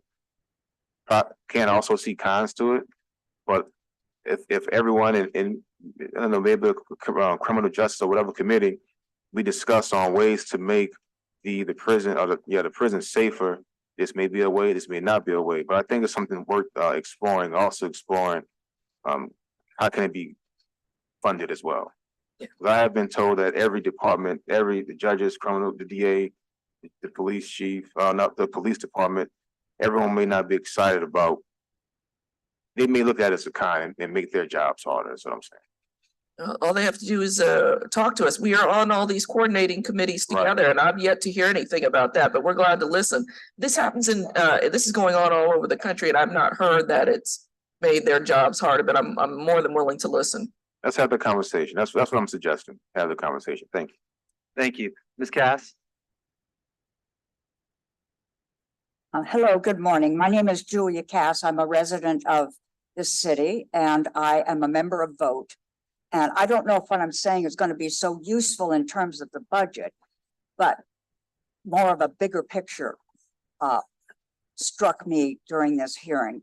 When Representative Thomas talked about the 82% of people who are in jail and they get out and they do another crime, maybe the same crime.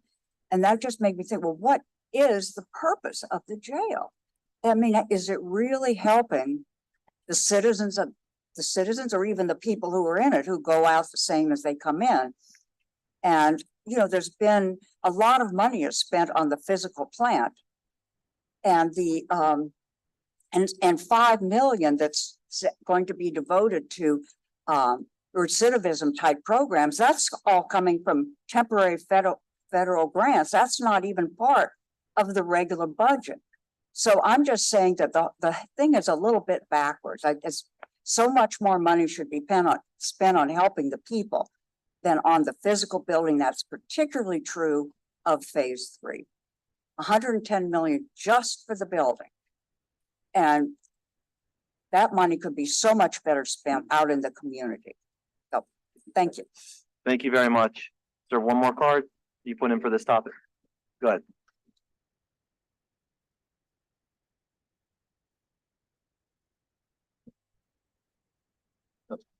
Can you just tell us your name so we can put on? I know we got you up there fast. Yeah, my name is Sean Tiller, sir. I'm an ex inmate. I've been home 5 years. I done changed my life. So, you know, and so forth with the tablets and the phones, we had a JPay machine that kept a lot of stuff down in the prison system. I came home, I became a pistol post specialist to help people get off drugs and help inmates. So, you know, we can change our lives. And, you know, I think that the city council doing their best and the city of New Orleans is doing their best to try to keep everything safe. You know what I'm saying? And I feel like, you know, as being a former inmate, we can come out and be productive into society. You got some that don't want, but they got some that is. Thank you, sir. Thank you for sharing that. I just want to close this out by saying, next council meeting, the Mental Health Collaborative will be here. We spent a lot of time talking about what is outside of a jail or a prison. And the purpose of them presenting is that we have people dealing with children and their issues, and the city's invested $10 million in Thrive Kids to jumpstart some of that activity in addition to other money that we get. There's addiction, and then there's adult trauma, which we've covered at length. The goal is to talk about where things are moving in the city, both with outside funds and inside funds, and where there are things that are in progress, and then I think where there's yawning gaps. So I would encourage people who want to talk about something that is outside of a prison or jail setting, come next Thursday. It'll either be the first, second, third order of business. I haven't been in jail, but I have lost somebody very close to me because of mental health issues. And so I remain extraordinarily committed to trying to use, whether it's philanthropic dollars, public dollars, private dollars, to try and make sure that this integrated system works outside of the jail. So that way we're providing for as many people in the community as possible. All right. So next Thursday, the 16th, somewhere between 10 and 11 o'clock. All right. All right. Thank you, Madam Sheriff, and to your team. Thank you.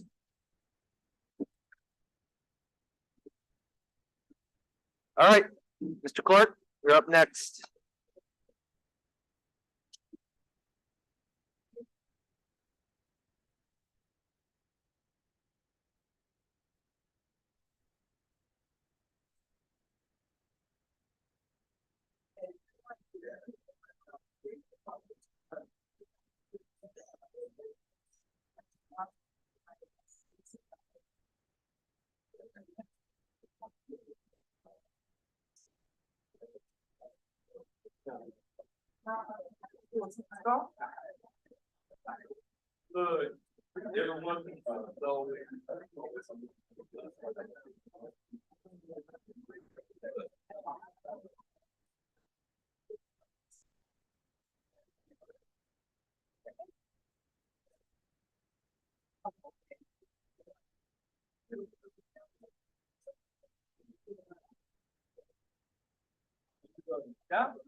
How you doing?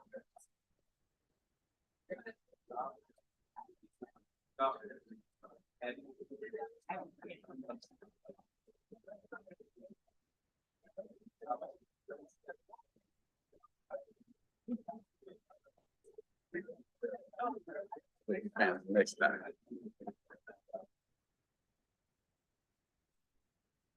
All right. I was gonna say good morning, but good afternoon now. Good to see y'all. The floor is yours when you're ready.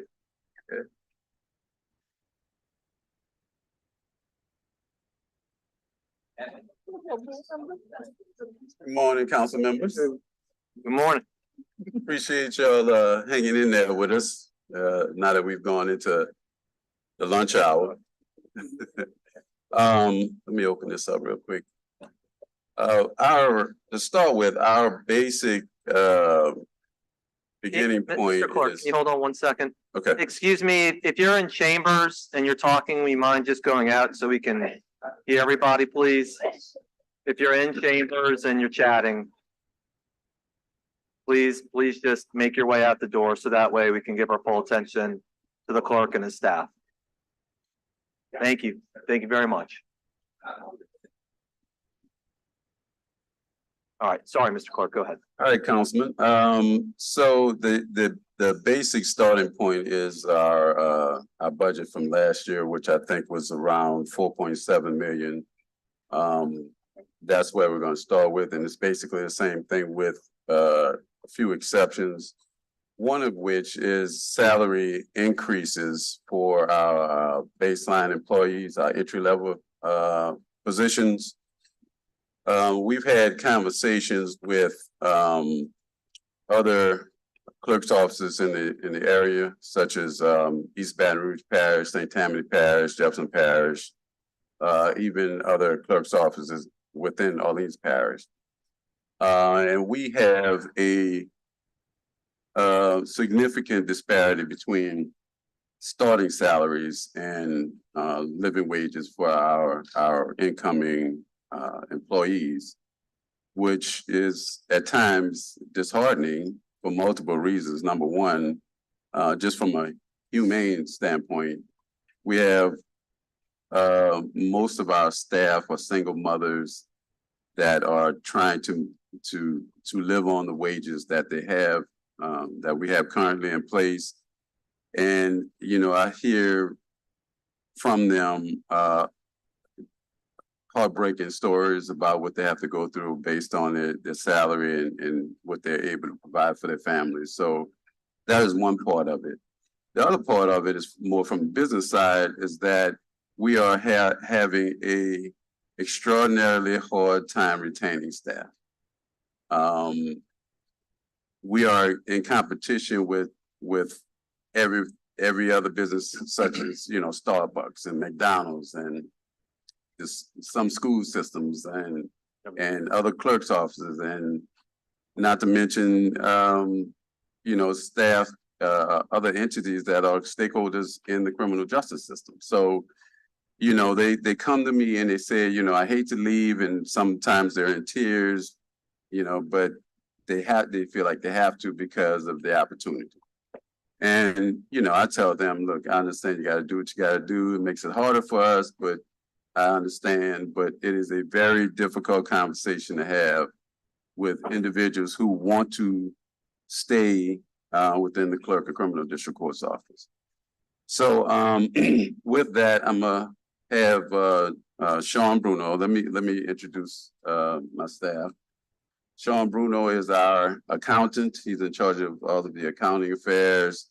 He's also accompanied by our newly promoted accounting assistant, Shanta Gabriel. To my left, we have Louise Gray, who is our project manager, who handles all the buildings affairs and issues we have with that. And to my far left, many of you may know this guy. I have an office nickname for him, but I'm gonna leave that alone.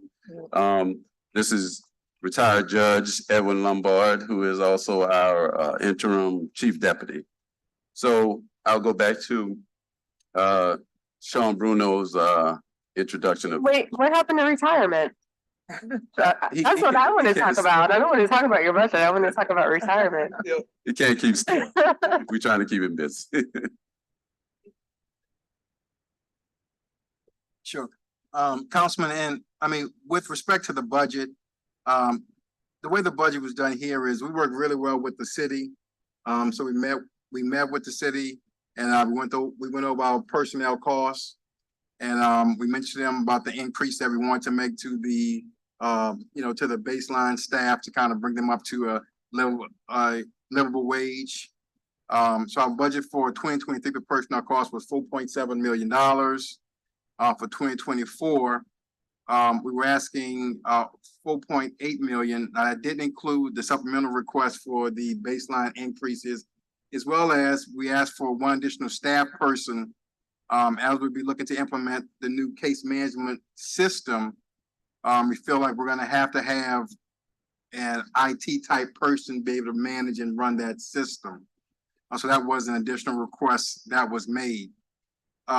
Our operating budget for 2023, the original proposed budget was $153,352. So during the year, a couple of changes were made.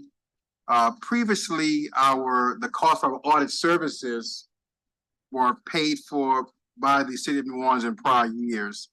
This year, the city wanted to include those amounts in our budget, so they transferred the amounts over to our budget. So by the end of the year, our total budget wound up being for 2023 is $233,352. As a result, in addition, the city has agreed to add an additional $40,000 to our 2024 budget for our audit costs, as well as an additional $57,000 for supplies. One thing that we realized throughout the pandemic and just overall inflation, the cost for paper, the cost of supplies has gone up tremendously. And as such, we find ourselves running out of our budget toward the latter part of the year. And so we're working with the city to make sure that we put the necessary amounts that we need to finish the year to be able to cover all of our costs that we need to operate properly. So we're looking at additional amount for operating of total of $442,352. Again, that's not a large increase from that of the prior year. And you know, we just continue to work hand in hand with the city to cover our needs. Just note that in the prior year, we did not have an ask as far as our budget. You know, we had just got into office, and Darren wanted to kind of take a look at our needs and how we cover our costs. We've done that in 2022, and we continue to look at our needs for 2023 to give us a good footing on how we not only cover our current operating costs, but also those costs help us improve operations. The one thing that Darren's done, he's really big on training for staff, especially our election staff. There's a lot of different lawsuits and challenges, so our staff has to be on top of their game. And he's really big on pushing staff to go get trained, go get certifications to be able to carry out our job functions properly. And so with that, we'll take any question that you may have with respect to our operating budget, our personnel budget. But right now, the budget for personnel, it is at our max capacity, which is 85.5 FTEs. I know we finished 2022, we were a little short, but we continue to try to hire staff. It is difficult because of the wages that we are paying, but we totally plan on covering all of our staff shortages. I have a few questions. Give me a second. Go ahead. Thank you for that. I'm looking at page 1 of the costing center summary. Do you have those? No? Oh, we have it? Okay. So I have a 51.22 salary increase from 2023 to 2024. Is that correct?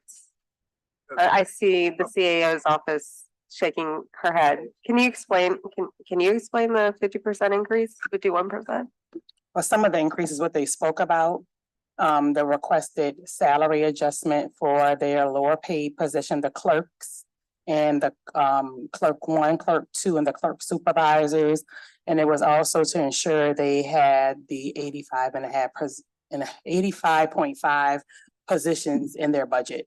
And so that was something that was missed last year, because Sean, as he said, is his second year. So he missed that piece, not missed it, but we didn't have that part carried over last year. So like my office coming in new and him transferring over new, we didn't have that part carried over, but it didn't stop them from being able to hire this year to make sure they met what they needed for the clerk's office. And then it says $465,000 not used in wages. Is that correct as well? Or is that just? So the actuals are not going to be accurate. What you find for actuals are not going to be accurate in Questica. You have to get that from Brass. So that. Okay, well, I don't. And on the report that we sent over to you all recently will be more accurate on the most recent budget report. So that we sent over. Yeah, and I would assume that you're going to spend this down by year's end, the year's not over yet. Yeah. Okay. All right, I have my questions now. One, we visited your storage facilities this summer. They were in bad shape. That's putting it very lightly. I believe you're using old jail cells to store old files, and I wanted to know what's the plan moving forward to create a space that could properly store these files. What's the plans for that? Well, we have several options that we're exploring with property management and capital projects. One is whether or not we actually need a new building. The other is there are existing buildings that are close by that are that may be available for dual purpose use or repurpose. Those issues are what we are addressing now. It's an ongoing issue, but the main problem that we have right now is the building itself has several issues with the roof, leaking in certain areas, also with windows leaking as well, which, you know, as you know, we house some of our very, very important documents and other objects that the court needs that could possibly be affected by this. So it's not only that, it's the security of the where we have some of our files stored that is possibly coming into question. We want to get ahead of that and address that, along with the costs that we spend to companies like Iron Mountain. And hopefully at some point, the implementation of the new case management system will help alleviate some of that, but for the very near future, we need help now with addressing these building issues. Louise Gray, who is sitting right next to me, has some comments she can make with regard to those buildings as well. Hi, council members. I would like to thank you all for coming out, the ones who were able to come out, and also those who have been in communication with the clerk in reference to where we store our different essential items that help the criminal justice system to continue to thrive. As far as with the buildings, as overseeing infrastructure and IT help desk, we have 14 divisions that we oversee 5 floors of OPP, 3 floors of criminal district court, 1 floor of the crime lab, and a Clark Street warehouse. Within those, we have faced water infiltration, HVAC problems, roofing issues, as the clerk stated, structural instabilities. We have a lack of parking. For 85.5 employees, we only have 3 parking slots. We have spacing and other operational deficiencies, security issues, lack of storage, as you all stated. And in reference to technology, we're looking at computer upgrades, scanners, printers, application software, and things of those nature, of that nature. For all of the issues that we do face, we have had some accomplishments, and we would like to thank property management, capital projects, and other entities that have really come in to help us.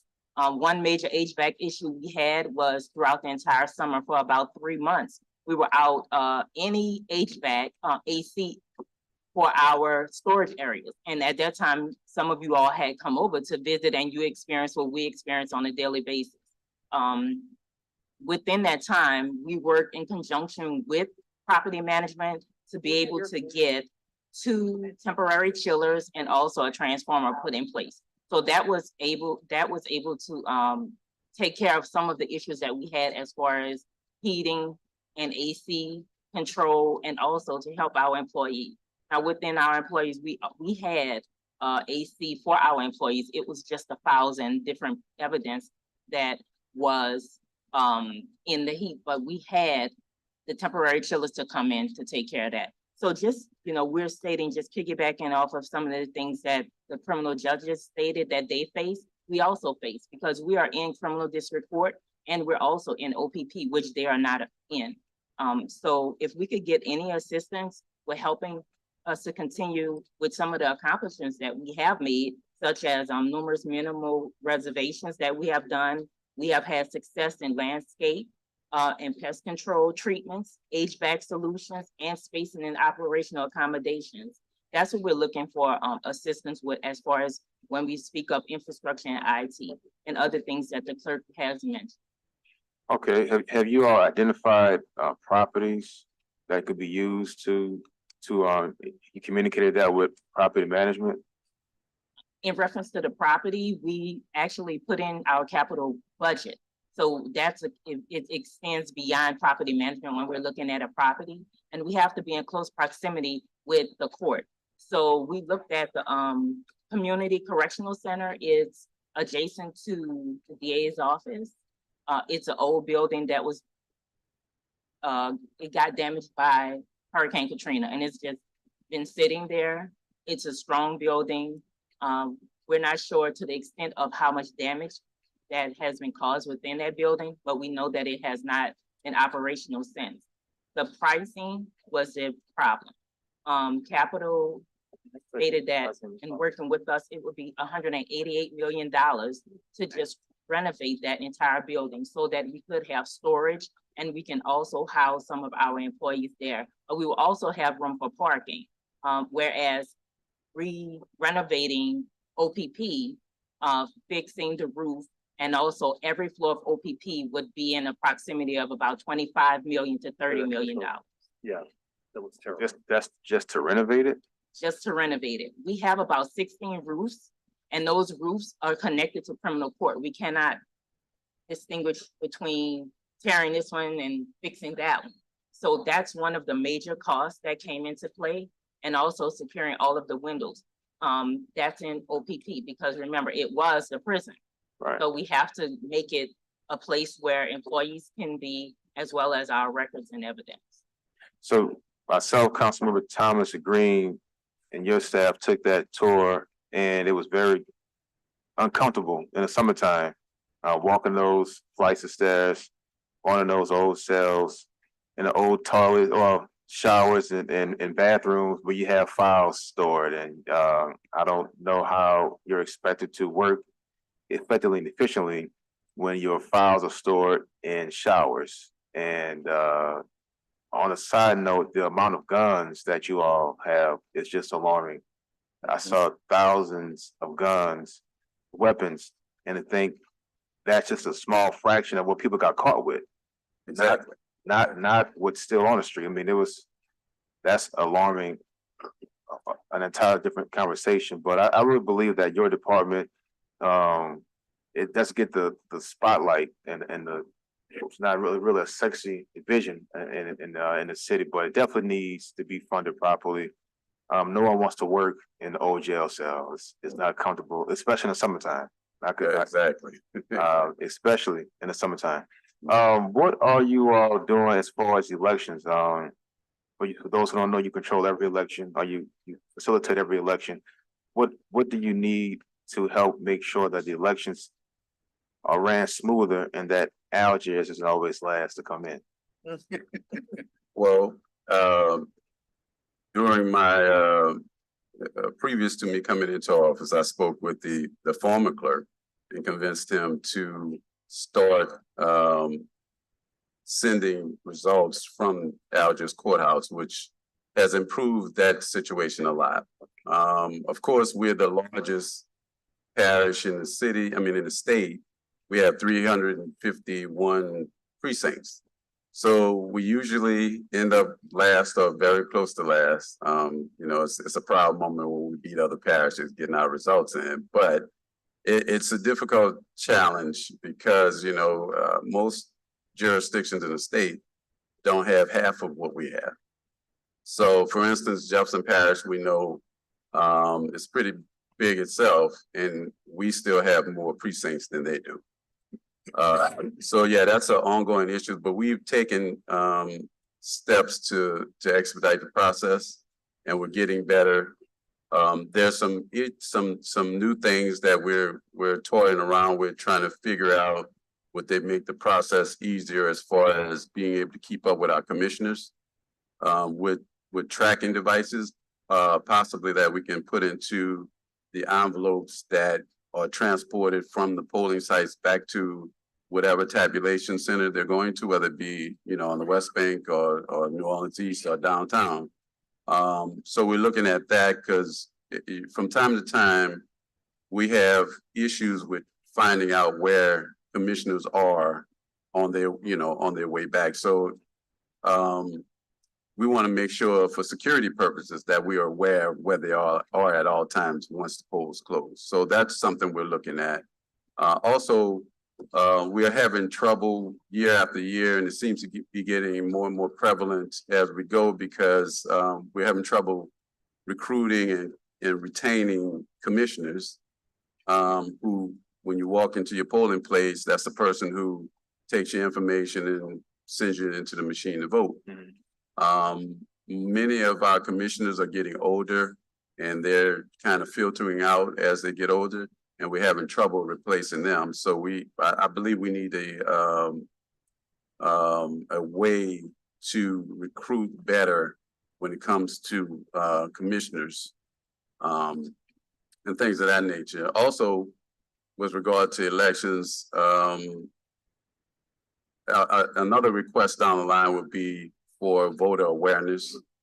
As you guys know, I've sent out, I did a real quick PSA reminding voters of what the situation is, because we have elections twice a year, right, basically, in the fall and in the spring. In the fall, we always have problems with competing with football games and college games, pro games in the area, and people need to be reminded of the conflict. So we're trying to push more and more people into early voting where they have a week to vote. And that would alleviate things like game day. For instance, our last election, we had Grambling, Southern, Tulane, LSU, and the Saints all playing at the same time. And if you're aware, especially with the Saints, they were playing close by, which would lead to our fans traveling on election day, which means people vote less. And I'm sure you're aware of our turnout for the last election was pretty low. So I'd like to figure out ways of reminding the public of what they need to be aware of when it comes to the elections. And again, another example is springtime. We're always in competition with Jazz Fest, and we have problems not only with getting voters to come out and vote. We have problems with getting commissioners to participate and people who work the venues, the building owners and things of that nature. So we want to come up with a program that will educate the voters, the general public, all the stakeholders involved more about what's going on around a particular election. And my last question, expungements. You all provide expungements or? Yes, we do. What's the cost for that? The cost is $550. Part of that goes to our office, part goes to the state police. How you doing? Part goes to the DA's office and other stakeholders. So that's a really big issue for me. I'm sure you all are aware that most of the people who are trying to get expungements are not your folks that are trying to get back into the streets and commit more crime. So I believe that us doing what we can to make that process easier, because in some states, there's no expungement cost at all. Some states is very minimal. And I think that hampers people's ability to get back into community and become productive citizens. Just to give you an idea, while I was on the campaign, I met this young lady who told me a story about she had gotten in trouble when she was 18, hanging with the wrong people. And she was promised that if she just copped a plea, it would go away and she wouldn't have to worry about it again later. This lady was, I think, in her mid-30s. She had gone to nursing school, had finished, and then found out she couldn't test for her requirements to become a nurse. So if you can imagine what the difference is in her income because of her inability to get an expungement and the cost of it, that could change a family's trajectory. I'm sure her kids could be in a different place. She could be living in a different environment, providing different things for a family that she couldn't under the circumstances that she was under. So I think that we figure, us as a whole, figuring out a way to alleviate the burden of at least the cost side of expungements could better the community greatly. There's tons of people that are trying to get expungements that either can't afford them, especially if you have to get an attorney involved. No knock on you guys, but if you have to get an attorney involved, that raises the price of things and sometimes will stretch out the duration of it. So that's something else that I would like to see if we can work together on getting some kind of relief. All right, well, that's all my questions. Thank you. Thank you, Councilmember Thomas. First of all, thank you, Clerk. Let's stay there then. What are some examples about how folk deal with the expungements around the country, especially given that we have so many minor and petty felony offenses? How can we to take some of the costs out of it, because we get those calls every day? What could happen within your part of the system, because you guys are part of the system for expungements? What can happen within your purview to help make expungements easier, less costly, or even free for some offenses? So just to give you an idea, when I first was elected, I had a conversation, or before then, really, I had a conversation with Senator Gary Carter, and we talked about the expungements issue, 4 or 5 years ago. And when he became senator, he introduced a bill to make expungements free throughout the state. Of course, we had a lot of pushback from that, from DA's offices around the state, from sheriff's offices, other clerks. They were up in arms because that money was used to supplement their budgets. So the easy idea on that would be if we could figure out a way to subsidize the budget, so we can say, hey, we're not having these fees. That would make that process, that part of it, easier. I've talked to the DA. He's also in agreement with this. I mean, we talked about doing amnesty days and things like that. We can do it on a temporary basis, but I'd like to see it go and be a regular part of the process. Now, other parts of the country, I've been told that their governing bodies supplement their budgets to cover whatever that cost would have been. But, that's an ongoing thing that we need to look into to figure out how we can alleviate these fees altogether eventually.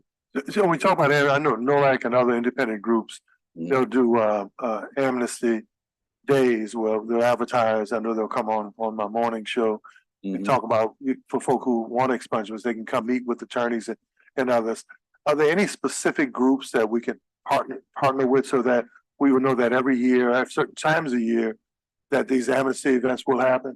Yeah, given if they can maintain their funding on it. One group we're working with is I believe it's called the Justice and Accountability Group. Yeah. We're working with them on something right now, but there's several other groups that I would love to work with, and I would love to have the city council come along with us on that. I'm not going to belabor the facilities because people have focused on that, but one question, Bill Peters or Augustine School, what's the availability of that location, and who controls or owns that spot right now? We believe that it's owned by the school board. And when we met with the judges, because they were considering using it to bring in some of their services into that building instead of crowding our building. And from what I'm told, the cost that they were asking for it made it prohibitive. The cost that they were asking for the facility? For the building, yes. For the building. The school board, yes. So, I mean, we need to get into that, because that building would be perfect for some of the things we as a whole are trying to get done. We can house so much stuff over there. I think it would be great to have it. Well, I know that's Councilmember Harris's district, and I don't like to jump in other people's districts, so that may be her coordinating a meeting. Oh, absolutely. With, I don't mind stepping back when it's somebody else's district or issue in their district. And that ain't political in touch with Council Lady Harris about that, because that is one of the prime locations. It's that in the old CCC building, and that one is definitely probably priced out of our capability. I'm happy to facilitate a meeting with y'all and gosh, and the school board member whose name escapes me, who's over there building and facilities. But they are actually exploring renting for public purposes. So I don't know what price they gave you, if it was for a sale or for rent. There's also a possibility of swaps. So let's get into a room and talk about it. And I mean, I think that's pretty doable. Yeah, that sounds like an option. The last couple of things I have is, you know, whenever we talk about voter engagement, and I know each of us talk about how can we increase voter participation and engagement, I often remind people of when I was in school, how they used to bring the voting booths into the schools, so we would vote for student government, elementary, junior high, and high school. Why don't we do that anymore? And why isn't that part of standard operating procedure when we talk about increasing voter engagement and voter education? Because we did it when I was coming up. Why don't we have more of that now? Why don't we do that now? The school system, particularly after Katrina, started straying away from those type of activities for whatever reason. Okay. I have no idea. But along with Judge Lombard, and we've been talking to other agencies like the Urban League about voter engagement. I think that's a good idea, and I think we should get back to it, because if like you said, when we were in school, we saw it all the time. Right. And the kids see it when they see the machines come in anyway. Right. So I think they should be involved in the process. Also reaching out to get them to vote, to register to vote early, like in the seniors and juniors. Yeah, I think that we definitely should do that. And the state is willing to bring us machines now that are much smaller and easier to deal with, that we can bring into the schools for their student body elections and things of that nature. Yeah, they can use the ones like they use for early voting. Here. Exactly. Oh. Exactly. Though, and I've done that for organizations in the past. During my first stint in the clerk's office, that we would bring machines over and allow organizations to use them to vote for whatever they were voting on at the time. So who do we need there? Because I would pledge to work with you, and I'm sure everybody would, because I think that's a really good step in training kids and training folk. You know, I bring my kids into the voting booth with me when I vote, and I'll ask them to press, you know, who I want or who I don't want. But who do we need to get in the room to make that happen?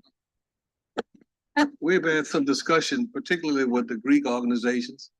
They're interested in helping, and we've talked to the League of Women Voters and some of the other organizations. So very shortly, we're going to have some planning meetings to get around to the school. We're coming up with ideas of how to get kids interested, give them laptops, give out prizes and stuff to have essays, and to go to the various schools. So far, we've gone to Ben Franklin and one of the few other schools that are already doing it, but we're trying to bring it out to most schools. And I know the AKAs have expressed an interest in joining, and so has the Urban League. And the Kappas. And the Kappas. I'm sorry, Kappas. Come on, I look forward to meeting my staff will get with you to help get the school board to the table. Lastly is that there's so much focus on the facilities, but one of the things I noticed when we did the tour, and I know Councilmember King talked about how arduous it was for us to do it that day. Well, just think about the people who have to do that, make that trek every day. Exactly. Was at what point do we make sure that your employees are at the same level of consideration as these building concerns are? Because what I saw, especially when I went through that one of the main offices and the little group in the back where you had 3 people in the spot that was only really set up for one person. And for me to see people who've been there since I would come visit you, right, who are critical. If your people don't do their job as part of the criminal justice system, then that's a whole piece of the puzzle when nothing really happens or the rest of the system can't do its job. How do we consider them when you talk about raises, when you talk about, because some of that stuff is health, right? If you're all jammed up in this building, if you have to walk through these corridors, that's more than just space for evidence or space to house guns and stuff that's needed for cases. I mean, that's about human beings. Well, there's part of the problem is that there's areas in the building, and the clerk's office has been unintentionally moved further and further out of the building, right? which causes issues not only with the proximity of where they're working, but getting equipment and articles back and forth to court. But there's part of the buildings that is not being able to be used right now because of potential mold and asbestos issues. There's a large area, and you guys came over and saw it right above my office, where that's a storage space that we could use for our files and possibly even for property and evidence. That cannot be used because of the ceiling is crumbling. The same issues exist over on the other end of the building where the old courtrooms used to be. They're having some of the same issues. That's areas where we could use for storage that would make things much, much easier for us just on the storage level. Because once we get the storage situation resolved, the staffing issue should fall right into place, because it'll open up much more space for, whatever staff we need to have in a particular area. And then lastly, kudos to you for engaging iconic and historical figures who have institutional knowledge. And I think that's smart, right? If I had a tiddlywink job, I want to talk to people who did the tiddlywinks. Right. And so much about the lack of interconnectivity that I see today, because I'm always reminded of how many generations I span. People forget the gap, but when I look at the other people who've been elected actually longer than me, I just went on vacation for a little while, right? Right. So I think that is extremely smart, and because I'm smart enough to know I don't know everything. Same here. So to tap into people who do, that's a testament to you and your leadership. Thank you for that. Thank you. I appreciate it. So just to give you a little background with the infrastructure issues, we've also been talking to Councilman Troy Carter about possible federal funding that could supplement what the city can or can't do. So he's on board with that, and we're working on that on a constant basis. Every time I see him, I'm wrangling on him about that kind of stuff. Also, I want to switch gears back to the case management system.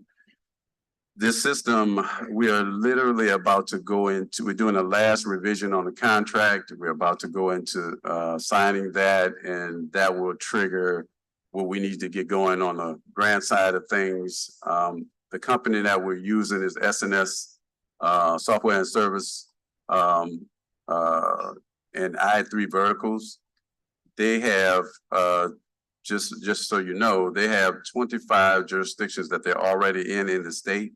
They have another 40 or 40-ish that are under contract that are en route to being instituting their system.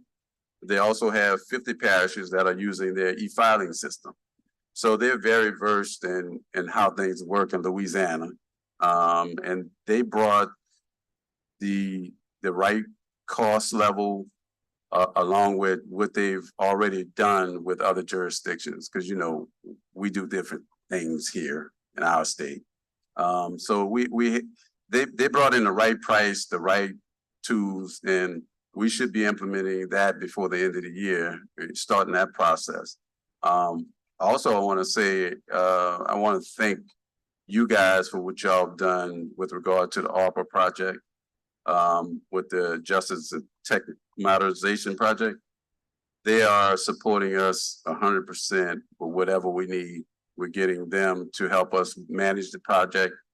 They're also helping with the data migration from the old systems, which can be very, very tricky. They're helping with that, getting that transferred into the new system. So at some point, we'll all be tapping into the same environment to get whatever information we need with regard to the criminal justice system. So I wanted to give them, you all and them, some love for that, because it's going to help the process a lot. Thank you. Thank you. Any other questions? All right, thank you so much. All right, thank you. Oh, I don't have the card, but come on up, Mr. Burnside.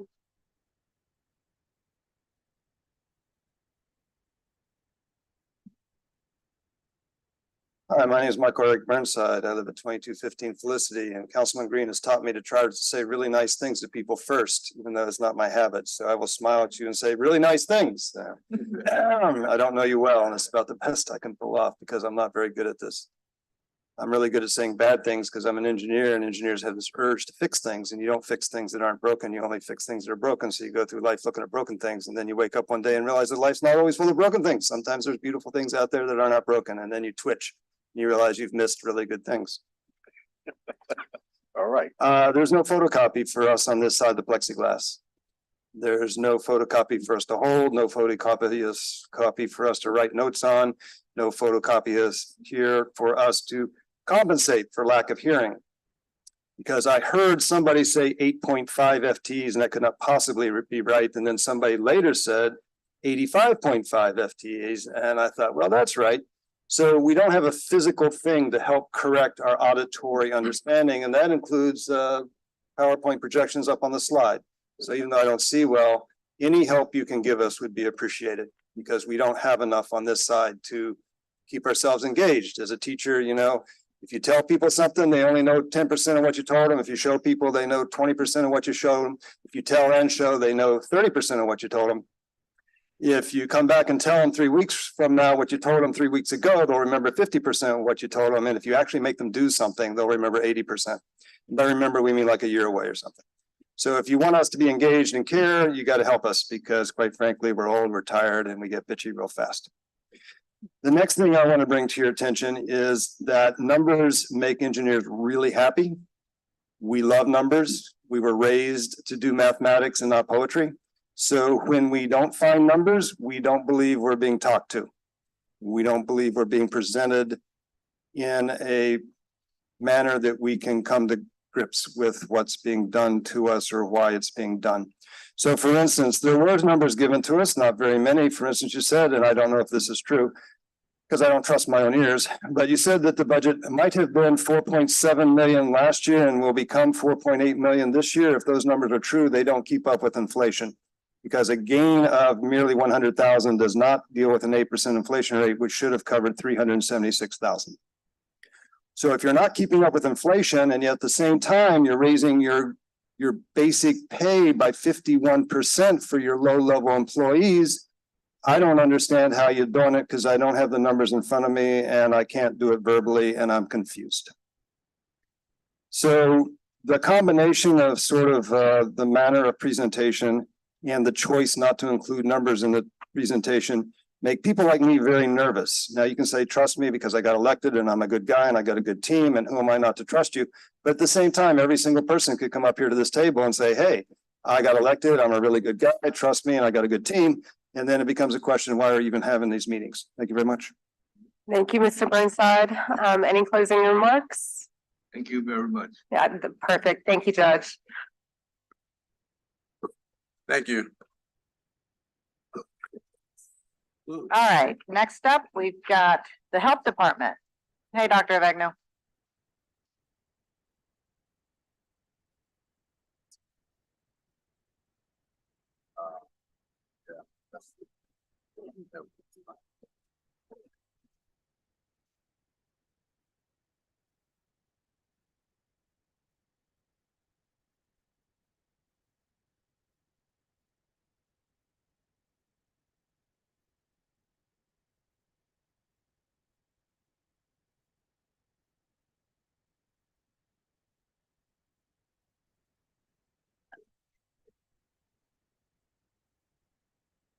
Good afternoon, everybody.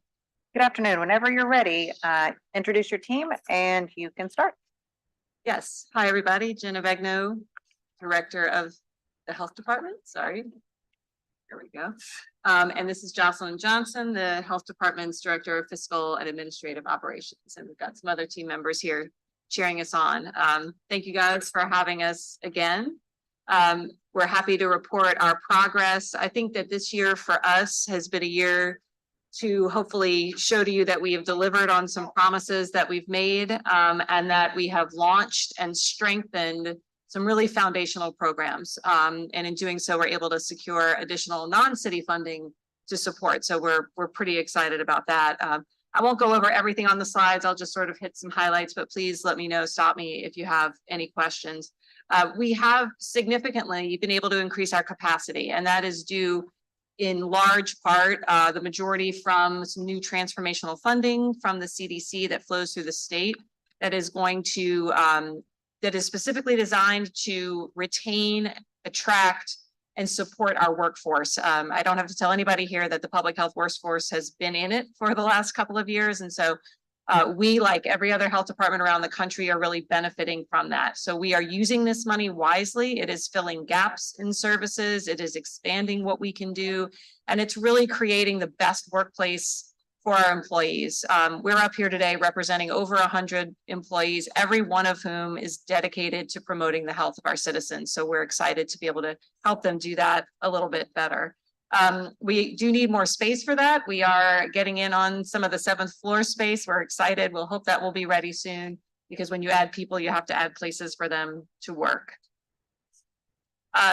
Getting into, sorry, I jumped the gun here. Skip one. Talking a little bit about some of our foundational programs. As you all know, we have had long-term family health programs, namely our WIC and Healthy Start. We have been able to expand their reach this year. We've done a lot of collaboration with our other maternal child health programs so that we can provide the most efficient services and reach the largest number of people. We really want to serve as many families as possible. And so far we are on track to do that. So we're excited about that. Chronic disease, which is the #1 killer of individuals in New Orleans, is, I think, has been long overlooked in terms of public health funding, and we're attempting to remediate that. So we, again, have been able to leverage some American Rescue Plan funding and other money to provide more services. The one that I'm really excited about is the $1 million in ARPA funds that we just awarded through ANOFA to 4 different programs to directly address food insecurity. One of the provisions of this program is that 50% of that had to go directly to individuals. And so we'll talk about that a little bit later. I think maternal child health initiatives, you all have heard a lot about this year, and that's for good reason. We launched our Family Connects New Orleans Universal Postpartum Home Visiting Program. That's a mouthful, but this is really a transformational program and fills a gap in clinical and public health services. Toro is up and running. They have begun home visits. They started enrolling October 2nd. They did the first home visits last week. I know I cried several happy tears hearing about them. Ochsner is coming along. Staffing remains a challenge, which is why this is yellow and not green, because we are not fully staffed. So this is going to be a slow, soft launch, but I want to reassure our citizens that we are seeing patients. If you are delivering in the city of New Orleans, in the next few months, please expect to hear about this program. It delivers an RN to your door for a comprehensive visit. And no matter who you are, and this is universal, no matter who you are, as a mother, I can tell you that you will benefit from this. So we're excited. We're also expanding the reach in the community by training doulas. All of our Healthy Start case managers are now trained as doulas, and we are about to launch a doula training program that will be available to the public, because we know that doulas provide transformative services to families and they save lives. Our community health improvement plan, you'll hear about that. This is really our North Star. This is how we set the roadmap with our many, many partners. We're strategizing around health with the resources we have and resource allocation towards common goals. So you're going to hear about that in a second. Behavioral health was also a really, really big year for us. As you all know, another new foundational safety net program, our mobile crisis unit, the 4th branch of emergency response to provide immediate behavioral health care for those in acute crisis. That launched June 1st. Since then, I think the latest numbers are 1,160 calls, representing anywhere from 30 to almost 40% of all mental health calls for service. We continue to grow that. We are launching our community advisory board because this only works and gets better and expands if it is responsive to the needs of the community and it is serving in the way. Our LEAD program, you all gave some transformative funding to expand. I'm happy to say that the 8th district is fully up and running and increasing the number of patients. And then the 6th and 7th district, those contracts are routing as we speak. So should start very soon. So we're excited about that. We continue to do thousands of doses of naloxone with our partners, as well as bystander and Narcan training sessions. So we're doing a lot of that as well. We have a strong focus on health equity. We have had an Office of Minority Health grant to improve health literacy, health equity goals for the last 2 years. We've been able to do that through utilizing community health workers in partnerships with LaShawn, the state agency, and served families primarily around COVID. That's the focus of the grant, but we're about to expand it to some faith-based initiatives as well. We've done a lot in the policy realm. Certainly this council is aware of all of the ordinances and regulations that we've with your support, been able to pass, whether it's the implementation of the Healthy Kids Meal, the operationalization of our independent living facility ordinance, the careless storage of a weapon, K through 12 school zones. We've done a lot that we're proud of to improve health. We worked really hard at the state level.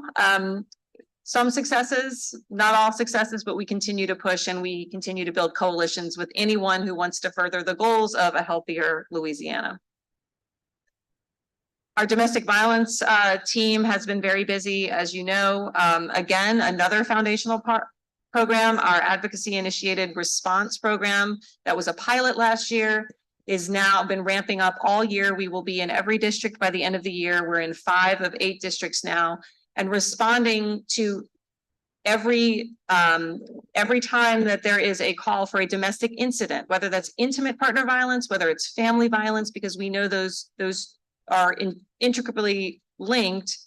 Our advocates at the Family Justice Center will follow up and link individuals to resources that they did not have. This is a best practice. And when we go citywide, we expect to serve probably around 10,000 people a year. That's a lot of people. And we know that the initial results have been promising. We really do believe this is one of the ways we can reduce overall violence in our community. Our emergency preparedness and healthy environments team continues to be very busy throughout any disaster that gets thrown at them, whether it's freeze or heat or salt or everything in between. Really, their goal is pretty straightforward, preserving health regardless of the disasters. We've continued our public health response to homelessness and with the encampment cleanings, and have been working very hard to support our new director of homeless services and strategies to in his really bold and much needed work in encampment decommissioning. We've had good success working with our independent living facilities to make sure they are all in compliance. We're not quite at full compliance yet, but they've worked hard with us to make sure that throughout the disasters, we know what's happening with their vulnerable residents. Our direct services for homeless and other individuals through our clinic has also gone through some expansion. This year, we added a location at Ozanamian that's been very, very successful. We've also added both women's health, which I think often gets overlooked in this population, and a mental health provider. We need a lot more mental health providers for this particular population, but it's a start. And to do that, we secured additional grant funding as well. Our Ryan White Foundational HIV Services served over 4,500 individuals this year in the area, which is Orleans and some surrounding area. The big news this year was a very broad communications anti-stigma campaign. It's hard to imagine nearly 4 decades on since the beginning of the HIV crisis, but there remains a lot of stigma. HIV is a disease, is a chronic disease, and it can be managed and people can live long and healthy lives, but we recognize that that word still wasn't getting out and that was preventing folks from seeking care. So we're really proud. There were millions of impressions, hundreds of thousands of social media likes, etc. So we're glad about the reach there, and we hope that it will ultimately lead to better care. We've done a lot of communications. We're very lucky to have a really great communications director who has broadened our reach and content, whether it's national, whether it's local, social media, regular media, radio shows. We want to give folks the confidence that they know where to go and how to live healthier lives. And then we're doing a lot of internal work, and that internal work helps us to retain our staff. It helps us to give the support to our employees, whether it's quality improvement initiatives, whether it's a workforce development plan.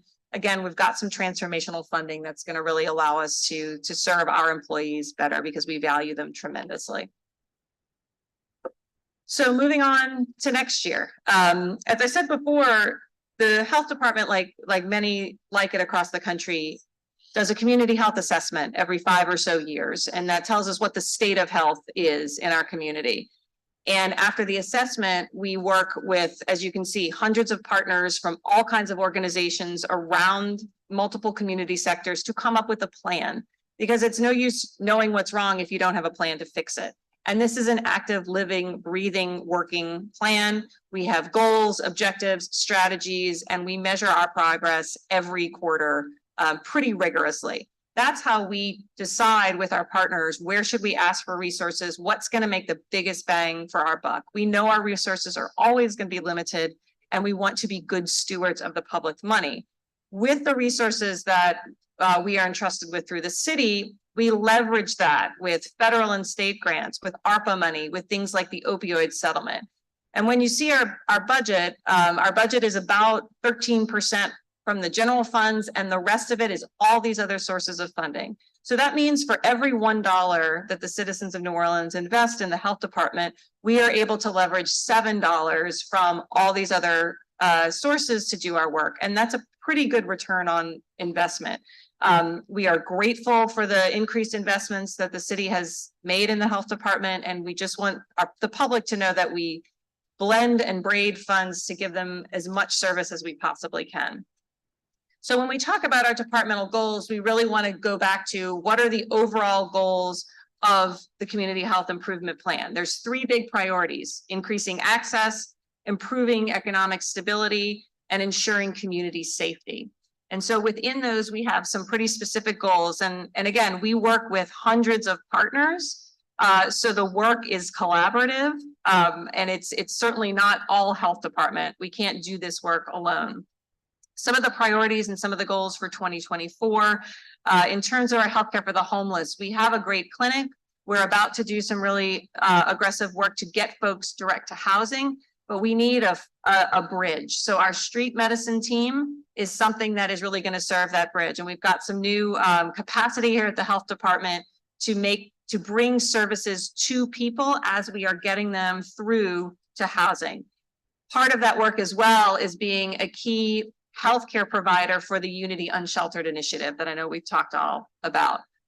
In terms of our health equity goals, we are starting a partnership with faith-based communities and our community health workers, because we know there are many, many folks who would be very receptive to hearing health information in the context of their worship.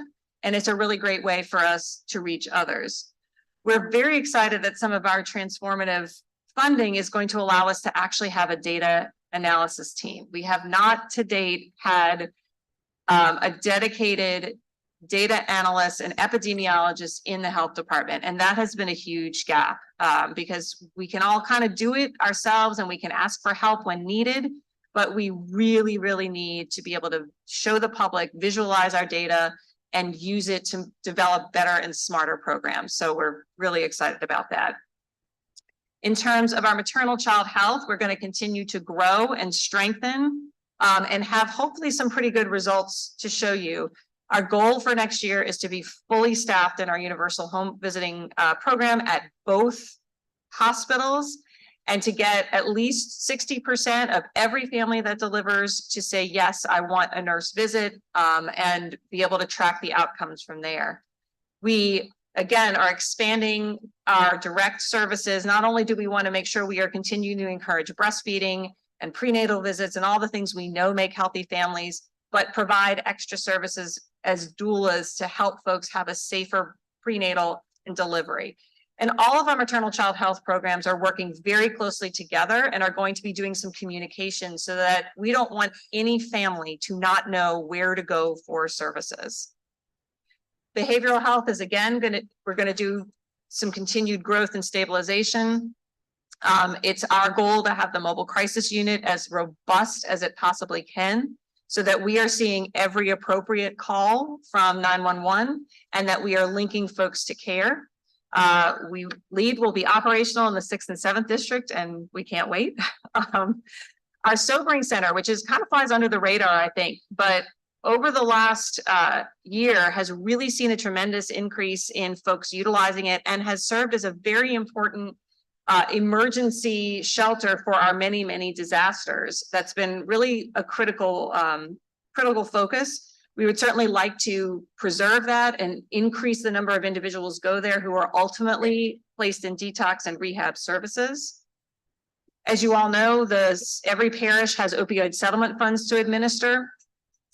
We have received those funds a few months ago, but we don't want to spend them until we talk to the community, talk to the providers, and have a really smart plan for using them. And that's what we're doing now. We are with the community, with our providers, coming up with how do we spend this money the best way and so that it can reach the most people in need. And then our Thrive Kids program that's funded through ARPA, I'll talk about that in a second, already in the first 2 months is seeing some really great interventions with young people. And I think this is only the beginning of what they'll be able to do. We know that economic stability is a major determinant of health. So a lot of our work is focused around that. We do believe that there are state legislative pieces that we can work with partners on, things like paid family medical leave, that will make a tremendous impact in our state. You know, our state is pretty low on the rankings, pretty much every ranking you want to see in terms of health outcomes. And a lot of that is policy change needed. So we are willing to work with anybody and everybody, both state and local, and just encourage our workplaces to provide, just as the city has done with really, really strong paid family leave policies. We want to see that happen, if not statewide, then certainly citywide. We're doing a lot more in food security, again, thanks to some ARPA funding where we're going to directly address food insecurity. We are planning to work on a CDC diabetes prevention program that deals at not only nutrition, but also exercise. We have a long way to go, I think, in improving our chronic disease rates, but we have to hit it on every possible level. And so that's what we're trying to do. We work very closely on housing issues because housing is a major determinant of health. If you are unstably housed, your risk of serious illness, of early death, are significantly higher than the general population. And simple housing instability creates real gaps in care. So we are very, very supportive of the Healthy Homes Ordinance and the full implementation and enforcement that ordinance will bring. I think we've had some high profile cases recently that show the direct effect on health of homes that are inadequately heated or had electricity. So it's really important for us to be a partner there. We will always have a variety of public health threats, whether that's infectious disease, whether it's disasters, whether it's quality of life ordinances that our agency oversees. And so we stand ready. Our team this year resolved 679 311 cases in terms of all the ordinances, and that's great. That means that people are putting complaints in and we are able to resolve them. And so we encourage our community to continue to do so. We still give vaccines. We still talk about COVID and flu. If you haven't gotten your COVID and flu boosters, please, if you are eligible for an RSV vaccine, please do so. We work with the state on this closely, and that's going to continue. Possibly the biggest area of growth for next year is in terms of violence prevention. Earlier this year, the council had a really important meeting on violence prevention, and the health department was tasked with developing strategies. And so I want you all to know that we have spent many, many months with many partners working on that. And in addition to strengthening all of our domestic violence programming, the fatality review, we are now turning our direct attention to gun violence as a public health crisis, which we all know it is. So we are restructuring the Office of Violence Prevention. We are very close to hiring a director of that office. It is being designed as a convener and a collaborator with all the great organizations in our community that are doing this work and providing oversight for the programs that we directly fund. This is in line with best practices across the city, and we are looped into not only the new White House office, but also the National Organization of Violence Prevention, because we have to all learn from each other. We are going to be doing strategic planning, not only of the office, but all of our non-law enforcement efforts with our local talent. Councilman Thomas, I heard you say this in another presentation. We have so much local talent here, and they have been invaluable in helping us figure out where should we invest resources. We also have national experts that want to come and be part of that. And so we are open to everyone. We are asking in this budget for 2 positions to round out the office. And again, this is actually on the small side when we look at other offices of violence prevention, but we think that we can be tiny but mighty. What those direct efforts will oversee are the hospital-based violence interrupter team. I am happy to report they have completed hiring all of their interrupters and are now entering into the training phase. Trauma Recovery Center as well. They are just missing 1 or 2 positions, but it's took a while, but we're there. As you know, we got a transformative DOJ grant to start a partner community violence interruption team that's been awarded. Those teams will have the same training. They will work together. They will just be able to expand their capacity. So it's not a handful of folks running between the hospital, the community, and everywhere in between. We are working with multiple private and philanthropic partners to figure out what does a real community accountability process for talking about crime and how we invest in violence and where is it happening and where do we need to put resources and what the resources are. Again, we've been able to leverage some pretty significant philanthropic support for this. And our firearm safe storage program, which was hugely successful in the past year, thanks to funding from ARPA and additionally from the council, with our partners at Children's, have been able to distribute close to 900 biometric safes, as well as many, many hundred more cable locks. We are evaluating this. We want to know, do people like this? Are they using it? And I don't have the full data for you yet, but what I can say based on the initial data is that there are a lot of people who were unsafely storing their firearms with young people in the house who now almost exclusively are putting them in these devices because they like them and they know they work. So we are really encouraged, and I promise you, as soon as I have the full analysis, we will definitely share them. Transportation and injury prevention are also critically important. Working with the Office of Resilience and others, and DPW and all the folks who primarily do this work, we are excited that the federal government has given us planning money for Safe Streets for All, redesigning how can we get to 0 deaths from transportation injuries. So we're excited to start that work. And then the public facing dashboard, which we launched several months ago, we're continuing to revise it and make it as robust as it can. So that's a lot. We'll get into the quick numbers quickly. You see an increase in our personnel that is largely from the CDC grant funds. So very little of this personnel is actually coming from the general fund budget. You will see our numbers. This is all sources. This is ARPA. This is fund balance. There's a lot of funds out here. So lots of this are one time, but it's largely the same, if not a little bit less than last year. And where it's gone up, it's raises, merit pay, and an awful lot of grant funds that we've been able to leverage. Just getting into the details on the one-time funding, the medical debt payments, RIP medical debt, the contracts have been executed. We have been facilitating meetings with our 2 large healthcare systems LCMC is pretty far down the road. I'm happy to say Oshner is coming along, but we are very close. And in the next few weeks, they have been looking at other healthcare agencies and they are entering an agreement. We should be able to have a really good announcement about some debt, several $1 million of debt being resolved to kick this off. So exciting. I mentioned the Sobering Center. Again, they've served over 2,000 guests this year. That's a lot for a Sobering Center. I want to just highlight, when you look at places all over the country, that's a really good number. It should be, because we have the, we have the culture for it.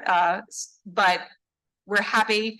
About 8% of guests have been connected straight to detox. That's not a huge number, but we know it's often not your first visit to the Sobering Center that gets you connected. It might be your 5th or your 7th or your 10th, but they're going to gently and compassionately make that offer every single time. We are almost finished with the funding that has been allocated for the portalets that are near the encampments. Again, this work has been transitioned to Director Field's office, but as we work through the encampment decommissioning strategy, we should not need this, because we will not have encampments. We will have folks in their own homes being able to safely take care of their basic needs. We talked a little bit about the firearm safety. This was the initial ARPA allocation that you all, or that were granted, and we've spent a lot more. We have an additional allocation to spend, and we're working with our partners at Children's is the best way to get that out. Thrive Kids, which is a partnership between the schools and Children's Hospital to provide intensive mental health support, resources, referrals to all of our schools. We're in month 2, so not a whole lot of time, but already they are in 11 schools. The goal is to be in at least 15, and that is direct boots on the ground. And in just the first 2 months, we're able to serve 131 children. And I'm not going to get up here and tell you the stories because I will probably cry, but these are children in desperate need who really just in the initial encounters have been able to stay out of the emergency department, stay in their families, get the medication they needed, get the services they needed. In addition to the schools where they have an intensive presence, they are available for any NOLA public school, any student who needs a referral and a resource. And for a lot of these kids, they need an eye appointment because they're sitting in the back of class and they can't see. And so they're acting up because they can't see, but what they really needed was an ophthalmology appointment or an orthopedic appointment or a behavioral health appointment. And so that is the work that is happening. Again, it's very early. They have committed to come before council and give regular reports. So I imagine you'll be hearing a lot more from them soon.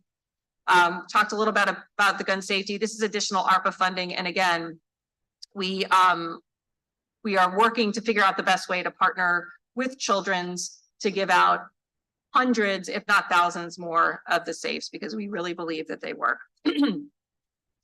We were also able to dedicate some ARPA funding for community-based violence intervention. While we were waiting on the DOJ grant, we did not want to wait. We wanted to get this started. So Ubuntu Village, who is our partner on the DOJ grant, who is actively hiring violence interrupters. So if anybody's listening and would like to be one of our street outreach violence interrupters, they are hiring, and they're receiving $250,000 to kick off the work. Center for Restorative Approaches has already started intensive conflict mediation work in schools. And the schools came to us saying, our teachers are at their wits' end. They see their children. They know that kids are fighting. They are helpless to know what to do. And then the weekend happens and one of the kids doesn't come because something terrible has happened. Please help us. So Center for Restorative Approaches has a really novel restorative justice program using credible messengers to mediate these conflicts so that kids can show up on Monday and that we can work through them. I mentioned the food security program. We're giving 4 total awards to Sankofa, Second Harvest, Market Umbrella, and Top Box. Really, really interesting, innovative food as medicine, increasing food access, excuse me, in the lower 9th ward, trying to reach as many folks as possible. That money will come online early next year. And then our fund balance programs, which again, I will commit to present any results that you all need, but my hope is that for these big programs like our domestic violence AIR expansion, we will make them recurring, because the need is going to be recurring. It's not one time. So we appreciate the commitment of the administration to continue funding them for this year. And hopefully that is a commitment, for the future. But you see sort of where we are, and I think we've talked about them enough. So I think I'm done. Happy to take questions. Councilmember Thomas. First of all, thank you, Dr. Avegno.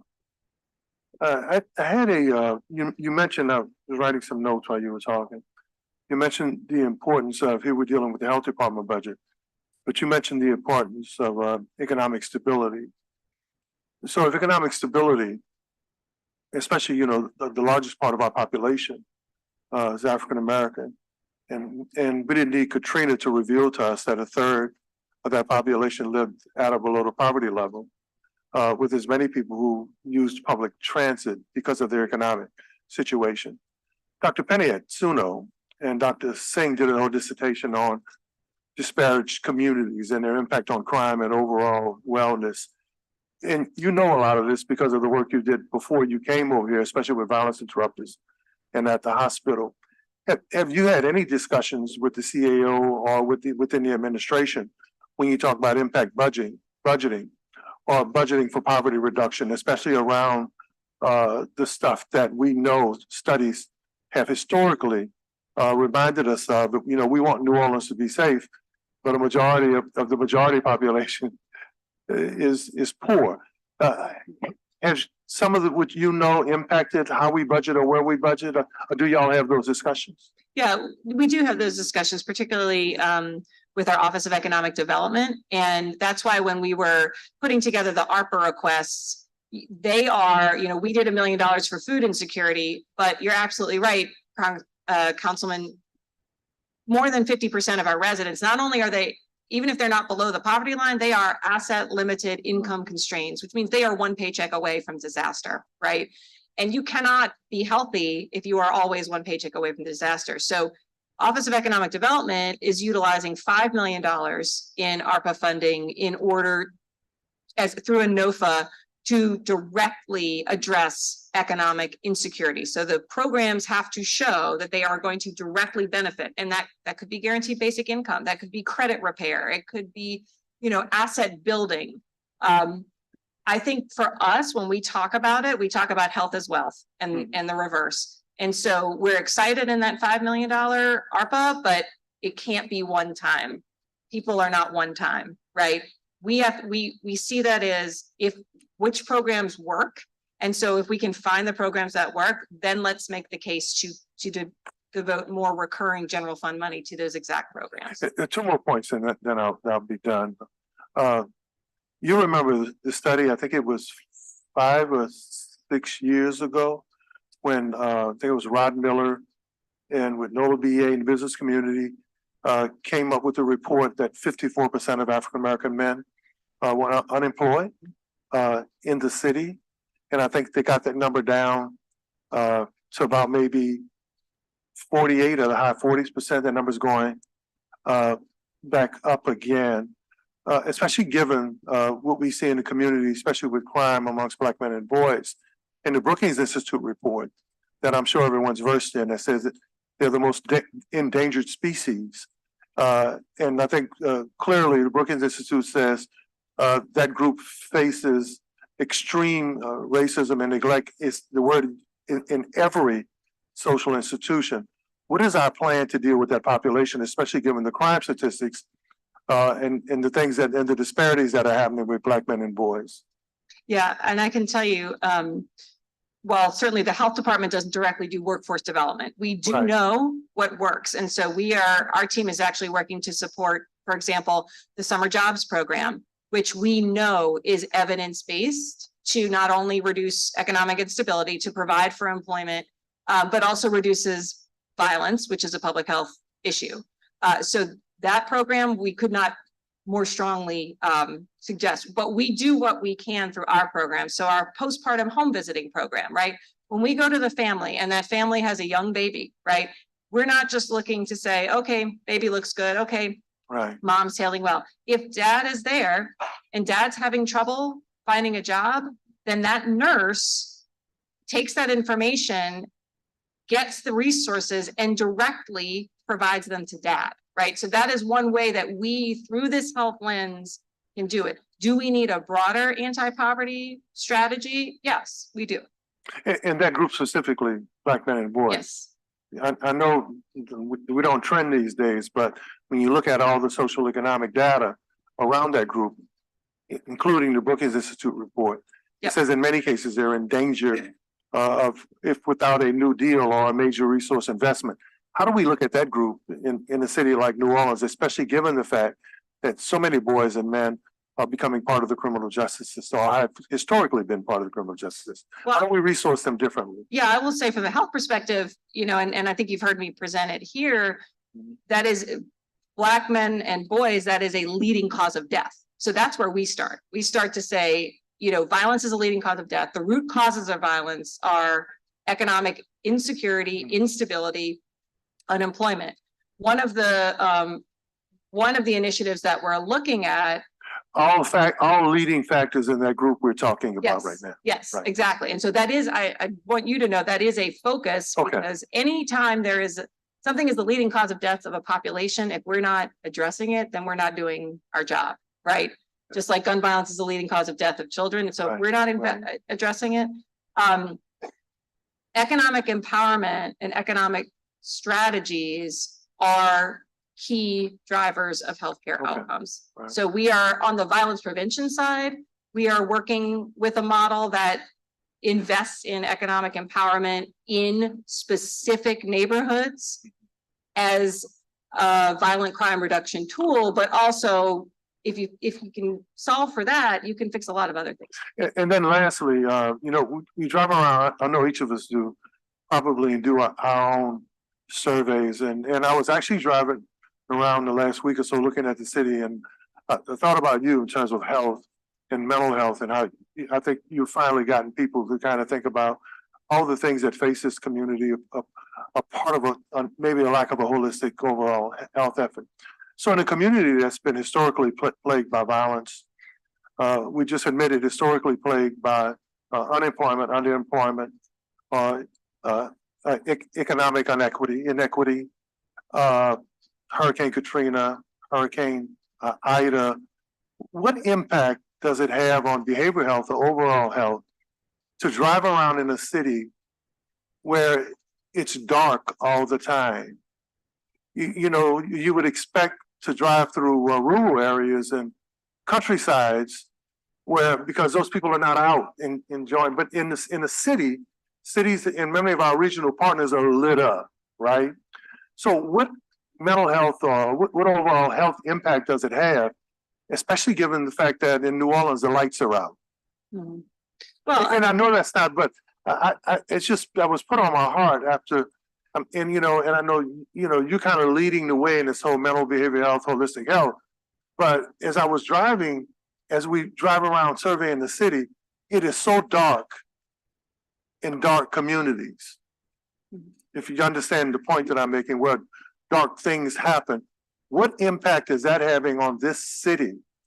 You know, to have the communities that should be lit up. Well, what I can say is when you are a community or an individual who has faced repetitive trauma, and that repetitive trauma could be from natural disasters, it could be from community violence, a variety of things, then that really rewires your brain into a constant fight or flight. The darkness does. A constant adrenaline. And so being hyper vigilant is worse when you don't have lights, right? And so what we also know is that when you invest in light reduction, greening, and lights, that is an evidence-based intervention to reduce violent injury. We are very lucky. We have Tulane folks that have been doing this and have some results for the last couple of years that we are, again, working with them in code enforcement to continue just simple abatement, very simple abatement, you know, can reduce the risk that someone is going to be a victim of violence and thus be injured or perhaps lose their life. So I think it's both the mental health implications, but it's also sort of the practical prevention implications. Could you please help us? And I think we're gonna need your input there because we need to illuminate this city. You know, this city needs to shine. And right now, there are areas that it's complete darkness. It only compounds the mental health trauma and troubles. It only compounds the fact that historically people have had to survive stuff from crime to natural disasters. And I think the sooner we light up this city, I think the sooner at least people will be able to see maybe there's some hope on the other side of the light.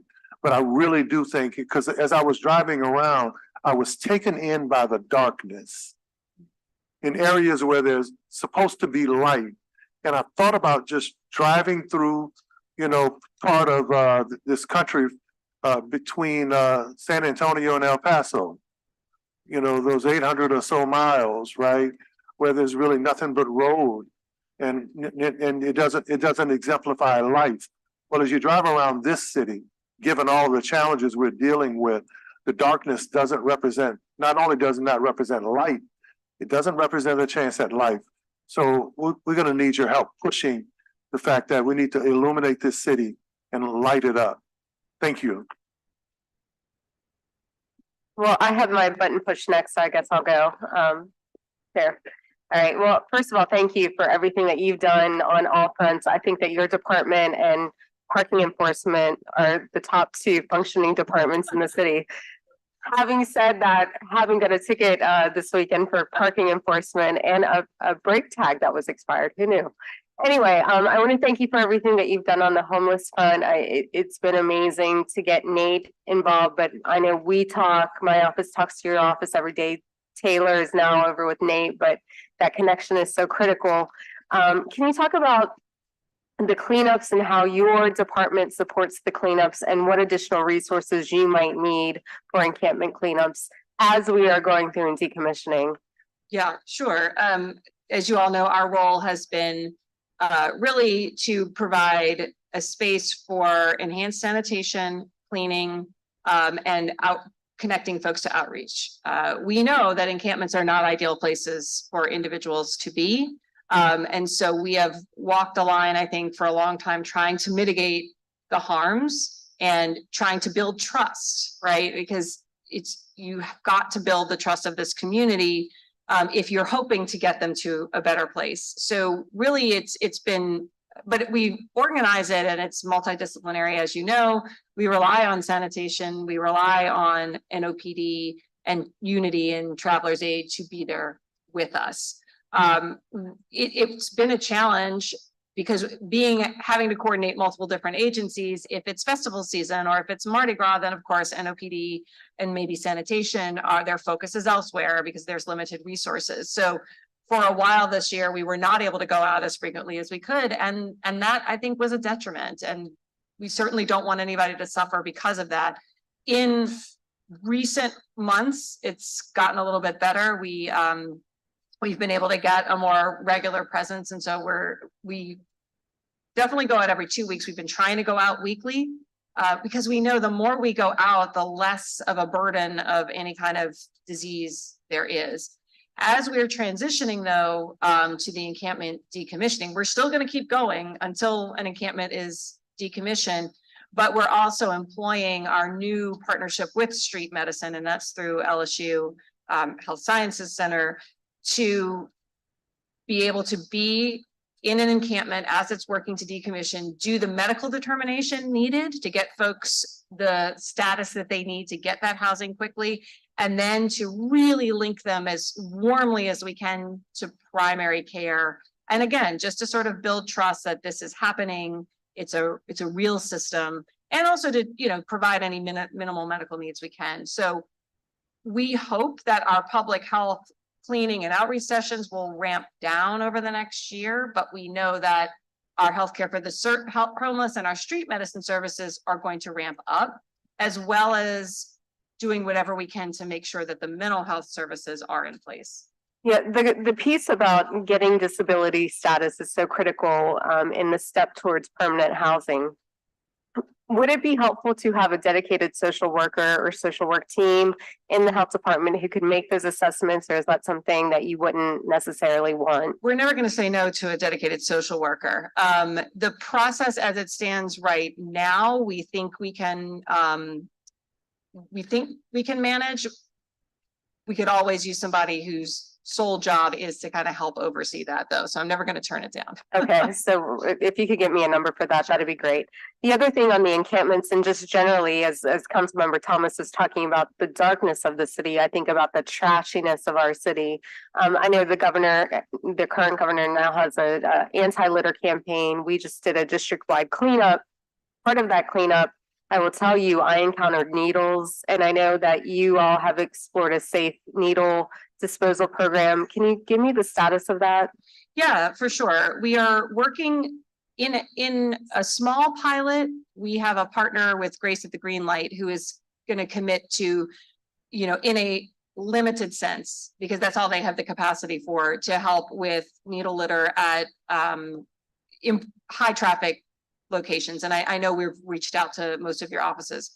What we really want is a citywide sharps disposal system. And the problem that we have found is that we can buy the boxes, we can put the boxes up.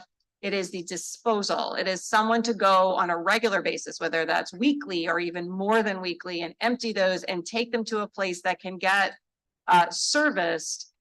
We have gone through national, looking for national. We have tried to do outreach to our local community, and we're really struggling to find somebody who is willing to do that, whether they're a regular sanitation provider or just an entrepreneur. Yeah. I understand it's not glamorous. We're working closely with EMS because EMS has some capacity to help with that, but the folks that they contract with are not really ready to take it on. So that's been our roadblock, and my team is trying every kind of way. I think they've reached out to several council offices to say, hey, if you've got an entrepreneur in your district who wants to work with us on this, we'd be happy to try it, but we're a little bit stuck. Councilmember Green, that's your next task, is to find an entrepreneur. I'm going to switch gears for a second. On Family Connects, the OSHA contract, has that been signed yet, or where are we? Yeah, but it is routing. They are routing with us or routing with us. Every team has their own set of questions. They are committed. They have reiterated that they're committed. So I believe that they are. We've had good conversations. It's just taken a little bit longer. Yeah, I will say that having worked with some contracts in the city, and I'm not fussing at you, but just generally, it's the procurement process here is just so archaic and Byzantine that it's problematic, and it actually holds up progress a lot. On the mobile crisis unit, I've actually told people to call that, one of our favorite constituents. I often tell her to call.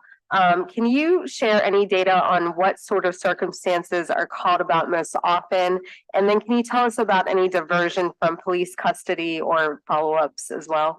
Yeah, I don't have all of it in front of me. I can say that, again, remember, these are nonviolent mental health calls. Our team is averaging about 8 to 9 a day, which is exactly what we planned for. It represents about a third of all the mental health calls. So when a mental health call comes in, if there's any hint of violence, then it's police. There are protocols in which if police get out there and they realize that it is not violent and there's no threat, they can then request MCIU if that's appropriate. And we're really happy about that. As it stands now, and this is a state law, if an individual has to be transported to the hospital for psychiatric evaluation and it is involuntary, they're suicidal and they don't want to go, but there's a real threat of harm, that has to be done by NOPD. So while MCIU can evaluate the situation and assist with getting that involuntary, they cannot transport. I will say though, they often transport individuals for whom, when they arrive on scene, it's clear that there is a need for a psychiatric evaluation at a facility, and the patient voluntarily wishes to go. They say, yeah, I do think I need this. And so they transport all the time when it is voluntary. A lot of things are able to resolve on scene. Maybe it's somebody's out of their medication, need help getting it, or not sure where to turn, you know, needs resources, or it's a difficult situation with a family that they can diffuse. So it's really quite a range. They're 911 and they're 24/7. They're getting to places pretty quickly and they're spending the amount of time that they need to. We are working towards having a public facing dashboard. So you'll be able to see a lot of this information. And we've got, you know, IT is always a bit of a challenge, but that's in progress. And I'm hoping in the next couple of months that you're going to be able to see exactly what they do and where they go. I appreciate that. And one final question. On LEAD, where are we with LEAD in the 6 districts? Particularly, I know it's also in the 7th, but we had a kickoff meeting months ago in the 6th, and I just don't know, are we still in the procurement? So no, thankfully, the procurement was a long process, but both case management and program services are going to be Traveler's Aid. Those contracts are also routing at the city. I think they're very close to being signed, and everybody is really ready to go on that. Great. And I wish Boat was still here because LEAD would be and is a star at avoiding incarceration, avoiding people spending time with the sheriff and instead of getting them the help that they need. So I'm really excited to have it in the 6th, especially since many of the encampments are in the 6th district. And 8th has proven to be really successful. Thank you for everything that you do. Thank you. Thank you, Dr. Avegno. Good to see you. I guess, let me start here, which I don't think people may realize, to the point Councilmember Harris was making. I was just going through the CAO's notes on the programs that we funded. And this is, I think, the complete list, but it's long. Firearm safety, health and hygiene for vulnerable populations, sobering center, unhoused population program, air program expansion citywide, LEAD expansion, Family Connects pilot program, trauma recovery center expansion, Thrive Kids, gun safety again, community-based violence intervention and prevention, and food security. Yeah, those are only our fund balance and ARPA projects. That's not the general funds. Right. I mean, that's a lot. Well, I mean, I think we have to do a lot of things and do them really well, because to not do so would be to perpetuate the health inequities and the outcomes that we have. I mean, I guess I'm just saying this because I think 2 things. One is we keep on talking about public safety, and I think so much when people talk about public safety, they only think about the NOPD or the jail side. And I think I just rattled off about 12 different programs that relate to gun violence, children, mental health, food, sobering center, addiction. I mean, these are all things the health department is doing. I guess that kind of leads me to it. Are you and OBES kind of like the focal points for the non-NOPD public safety responsibility? Because I think talk about lights, that's really DPW's purview. I would argue blight is another major public safety issue that threatens neighborhoods and housing. I kind of want to make sure that everybody's on the same page with the same common goal. Yeah, we work very, very closely with OBES. So, you know, obviously there's a lot of folks who work on the public safety side, OCJC and all of the public safety chiefs and law enforcement. And we work closely with them. You know, when I sat down with the new chief, I wrote up a document for her so she would understand how the health department interacted, you know, in terms of violence, and it was 5 pages long. So we do a lot together or supportive, but in terms of the other functions, yes, we work very closely with OBES, particularly code enforcement, on blight, on healthy homes, which again, we very strongly support, on multi-departmental inspections. So when we have problem properties, we are part of the team that goes out to assess, are there any possible health-related ordinances that are being violated? You know, I'll just say code enforcement used to be within the health department a long time ago, like 30s, 40s, 50s, which was very typical at the time. And I'm we're really glad that it has its own department now. We think that that's fantastic.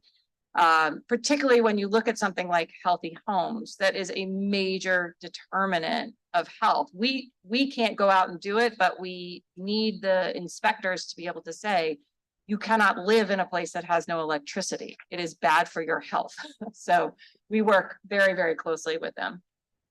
And I guess it would be safe to say that supporting code enforcement being its own department, having the requisite personnel and making sure those inspectors are as much a part of public health as the work that you and other departments are doing. Yeah, absolutely. Okay. Well, I just wanted to read the list less for your sake, because you know that you're doing it, but more because to the point I think Councilmember Green and Councilmember Harris have made today. We sort of purposely put health and library as part. Well, it was intentional. It was done on purpose because we understand you're not going to rush your way out of the problem, that there's root causes that are dealing with this.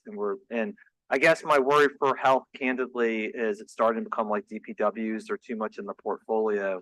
And I know you and your team are managing, but I think the goal is to continue to grow. And particularly when we meet next Thursday on the Mental Health Collaborative, I'm going to be asking a lot of dollar questions. Yep. Okay. Thank you very much. Sure. All right. So I know, Councilmember Green. Thank you for your presentation today. I appreciate the depth of it.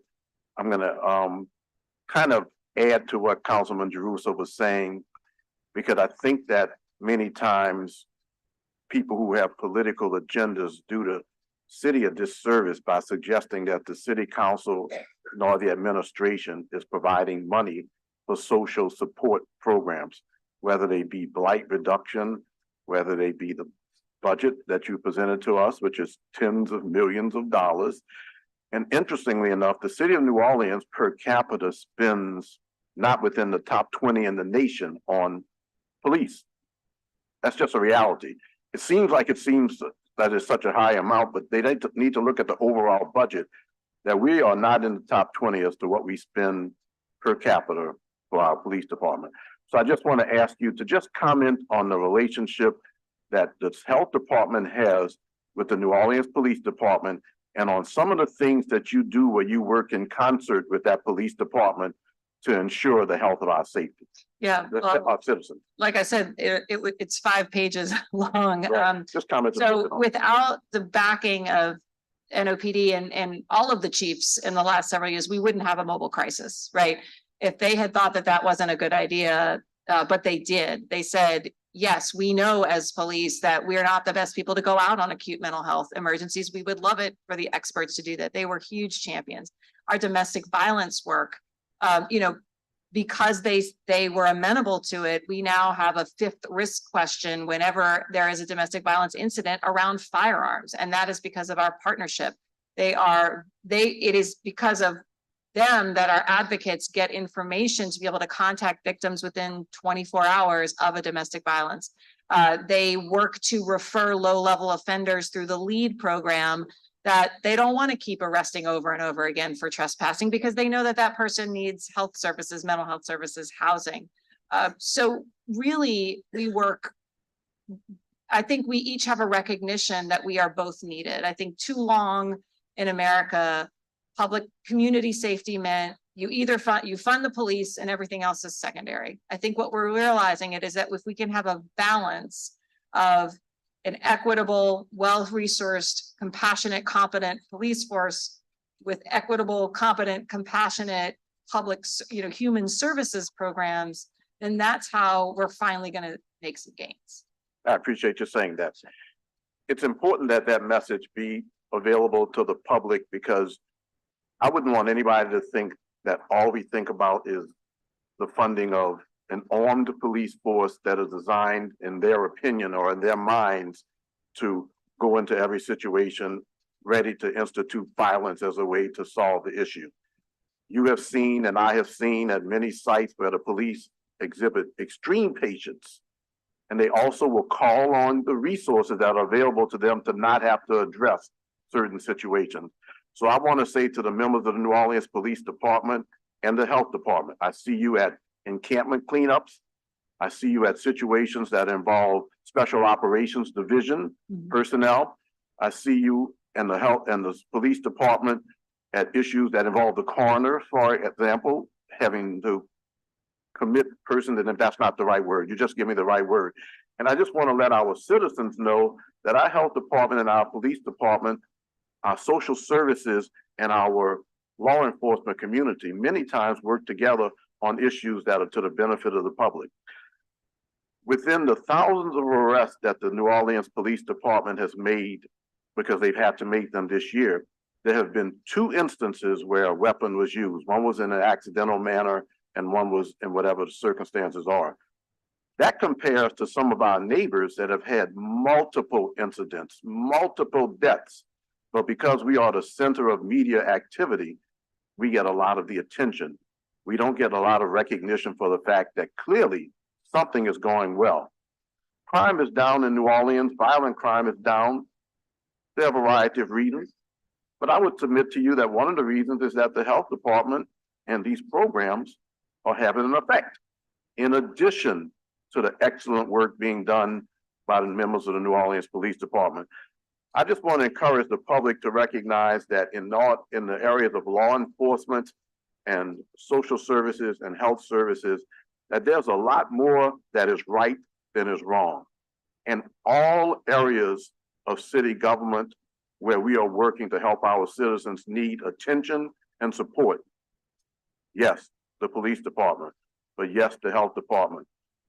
Some who are so critical and suggest that nothing is working in city government are really doing a disservice to people who need those services. So pay attention to the health department's budget, pay attention to the resources that are available. And before you curse the darkness, light a candle, look at the budget and see where you can fit in.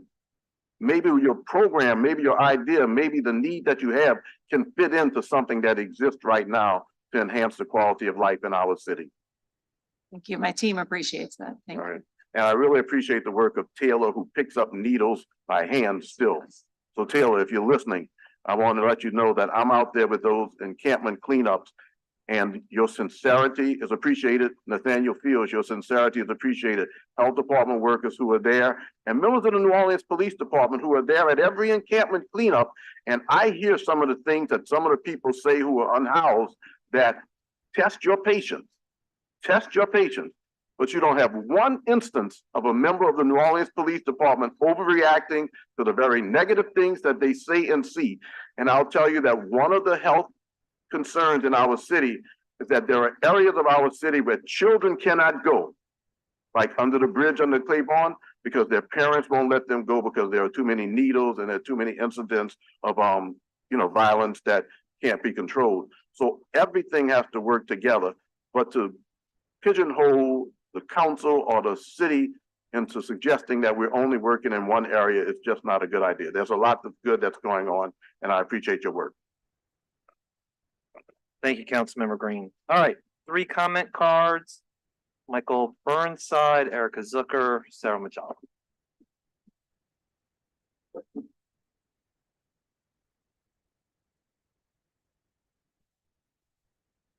Michael Eric Burnside, 2215 Felicity.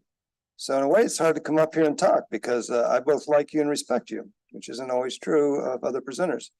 But sadly, I have negative things to say, which tends to be a habit of mine. So I want to say a positive thing first because Councilman Green has taught me to say positive things first. It's not natural and I don't like it, but I'll do it anyway. It isn't. So the homeless encampment reports that you give to the city council, I read them. I noticed that Unity's not been with you for a while. I noticed that sanitation's doing really most of the work, but I noticed that you're doing the leadership and you're there, not necessarily personally, but your department. And therefore, I want to thank you and your department.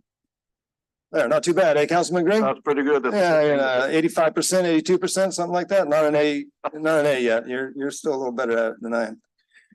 I, on the other hand, do numbers. So I turn to page 31 and I look at the numbers and I start twitching because they don't make any sense to me. So we got 2023 projected actuals, and I don't know what the word projected really means because we're in November, and to me, projected means like to the end of the year, but I could be really wrong about this, and I hope like hell I am. because 2023 adopted budget shows huge variation, like $40 million. So you had a budget for 78 million and you spent 38 million, and it's like November, and that leaves 40 million that you were budgeted and not part of your actuals, which makes me twitch. The next thing is that your proposed budget for 24, of course, is less than your proposed budget for 23, and specifically your personnel services dropped $3 million, even though we've got an 8% increase in inflation. So you must be losing personnel, or something's happened that I don't understand, but I don't like it either. Then when we're on page 29, we have a beautiful list of actual FTEs, which is very helpful and very good. Unfortunately, it doesn't include any actual money, so we don't know what these guys are making. And that would not be so important, except that we stood here and talked about how we need, what was it? Street interrupters, and we didn't say how much they earned either. So it seems to be that we're not talking about how much the people are actually making. And if we want people to join us, that might be important. As far as the rest of it, I'm against the sobering center because as near as I can do the math, they were allocated $4 million, which they have not spent, but they were allocated $4 million to serve 2,000 people, which according to my math is two grand each, which makes me really twitch. When you go into like numbers, for instance, you talk about how you want 0 deaths in traffic, but you don't tell us how many deaths we've got now. So we don't know if we're going to get rid of 12 deaths, 120 deaths, 1,200 deaths. We don't have a feel for what we're taking on. Everybody wants to get to 0, but nobody knows where the hell we're starting. So we've got a lot of numbers here. I mean, it was page 28 when you started really talking about numbers, but you did mention on 25 that we had 679 311 calls that were resolved, which is good news, except we have no idea how many 311 calls you had. So if you had 2,000 calls and you only reserved 679 of them, then that maybe is not so good.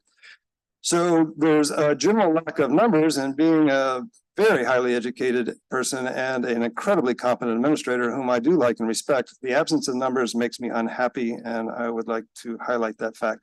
Also, in your budget, there's not really a revenue page. You don't really tell us how much money is coming from grants, and you don't tell us who's supplying those grants. And I would suggest to you that if many of the grants are one-time grants or 5-year grants or 3 years grants, we would like to know the sunsetting clauses so that we can see our money evaporating, particularly if you were to choose to go somewhere else and the next director of the health department wasn't such a good grant getter. Thank you very much. Mr. Burnside, I can share with you as the child of an engineer. Nobody loves numbers more than me.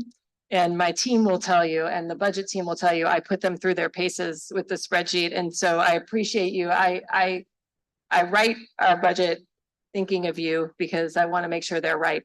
I will say that yes, it does look startling that the personnel, last year there was a decimal point issue that made it look like we had 84 more FTEs and the associated money than we did. And so that's why, so decimal points, right.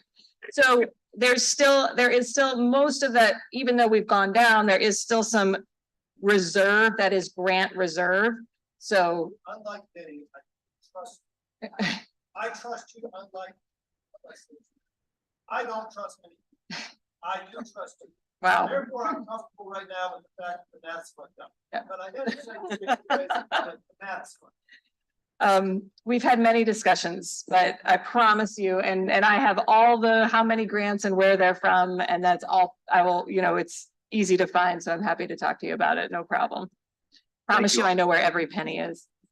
And I'm always happy to hear that because I'm a lawyer and I don't really do math. So I'm glad to have Mr. Burnside on our side checking all the numbers for us. I do math. I'm just not very good at it. It makes my eyes go blurry.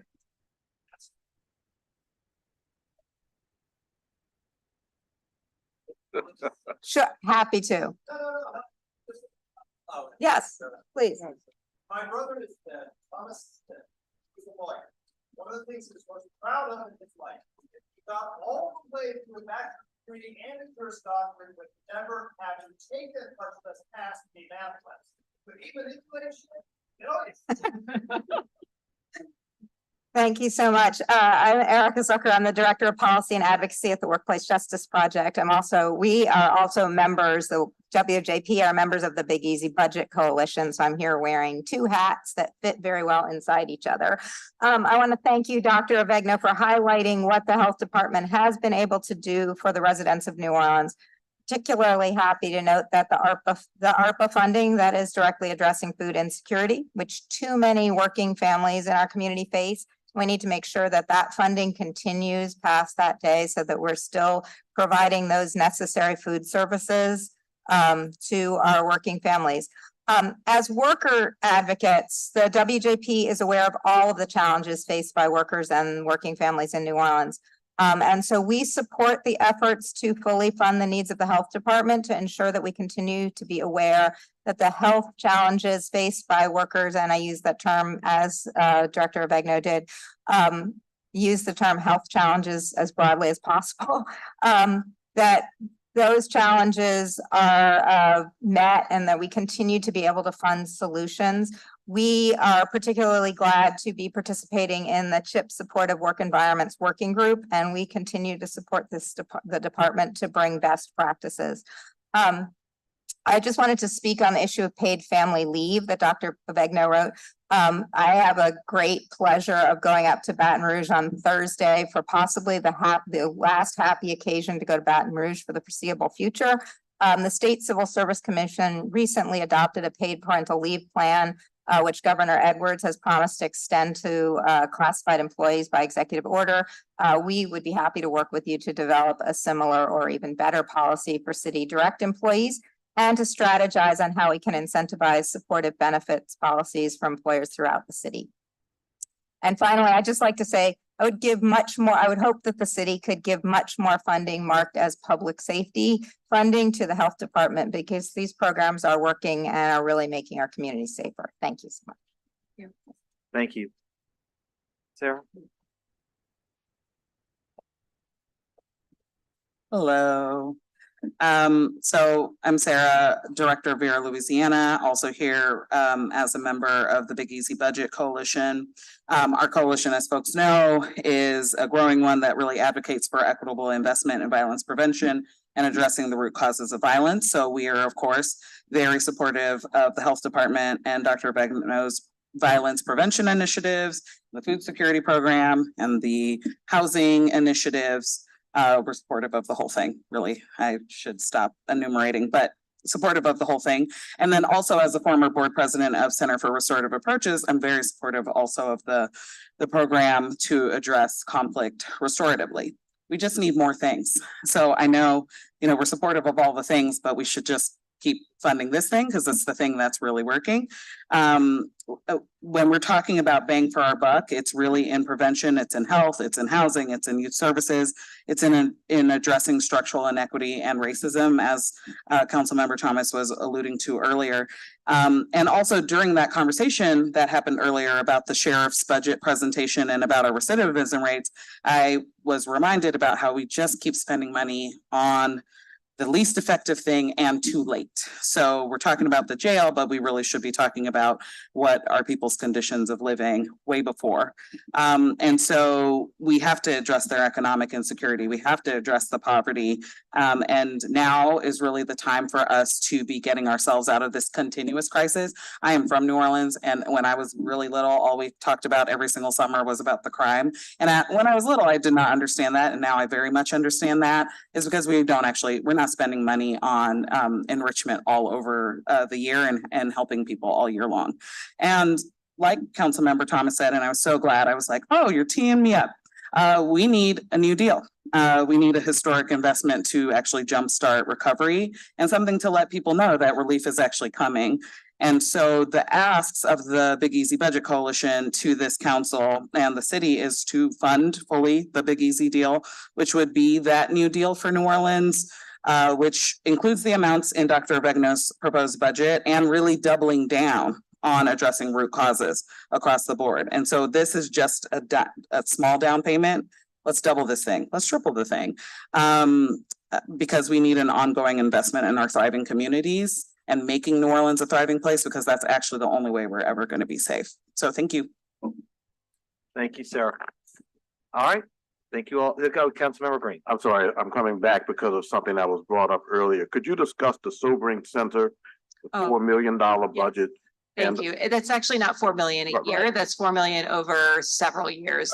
I don't want the Funny. media who's watching Yeah. to walk away with thinking that we spend $2,000 per person who comes No, to no, the no, no, Stowbridge Center. No, No, I know what you see, but that's why it's important for me to explain or have the health department director explain it, So Mr. that- Burnside. And not only that, you've not spent $4 million in No. a year, and you won't spend $4 million in a year. no, it's through the ARPA funds need to be expended by the end of 2026. So that's 23, 24, 25, 26 budget. Okay, I'm gonna call Councilman Green to clarify. Yeah, you clarify. Well, first of all, thank you. all right. And thank you for your work with Lena Stewart in my office on breast cancer awareness. I mean, I think that's probably one of the best awareness events. And I would hope that everything else can match that. But bless you, you and your staff, all of your staff with the health department have been really tremendous in working with my office and the other offices. They're really connected. Thank you, Dr. Wegner. Thank you. Wait, Councilman Thomas and I work well together. I just wanted to let you know I wasn't finished totally with the question that I was asking, just for this reason. We thought you said close. No. Nope. I just. I actually just broke in because I knew you were. Okay, can you explain to me some of the other things that the Sobering Center does? Yeah, I mean, the primary focus is pretty simple, right? To provide a place for individuals who are intoxicated to safely sober, right? So that they're not in the middle of the street and they're not, you know, it might be a resident, it might be a tourist, whoever. It's safe, so it's staff monitoring them, making sure that they're not deteriorating or, you know, we all know what happens when we've been overserved. But for those who have chronic substance use disorders, it is kind of a critical moment so they can be safe, they can sober up, they can be in a comfortable environment, and they can have often a peer, someone who has been through recovery, say, hey, I noticed that, you know, you were here last week. Have you tried detox? Are you ready for detox, right? Sometimes the answer is yes. A lot of times it's no. But they can coordinate. And again, it's just another institution that we hope builds trust. And so maybe it is the 5th time that they can come. The other thing that they've been serving as this year is, I think, as I mentioned, an emergency shelter when we have extreme heat, extreme weather, and people, we need to ask shelters to expand their capacity because it is incredibly dangerous to be lying on a street intoxicated.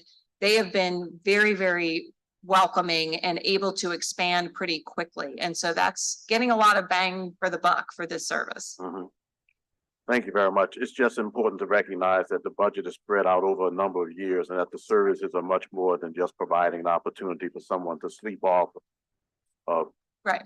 an instance when they had too much to drink. It also provides counseling services and again, cooling services at some times, Yep. but it's a multi-year plan. Yes. And I think that it's a good program. I've referred people in the community who say that they know somebody who needs to have that kind of assistance and won't go to an AA clinic or something like that.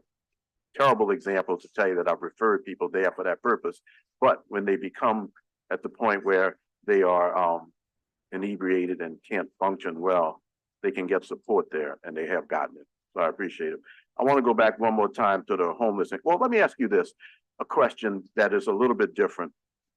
Gwynn's Law hearings, an important component within the effort to reduce domestic violence, which is a health concern in our city.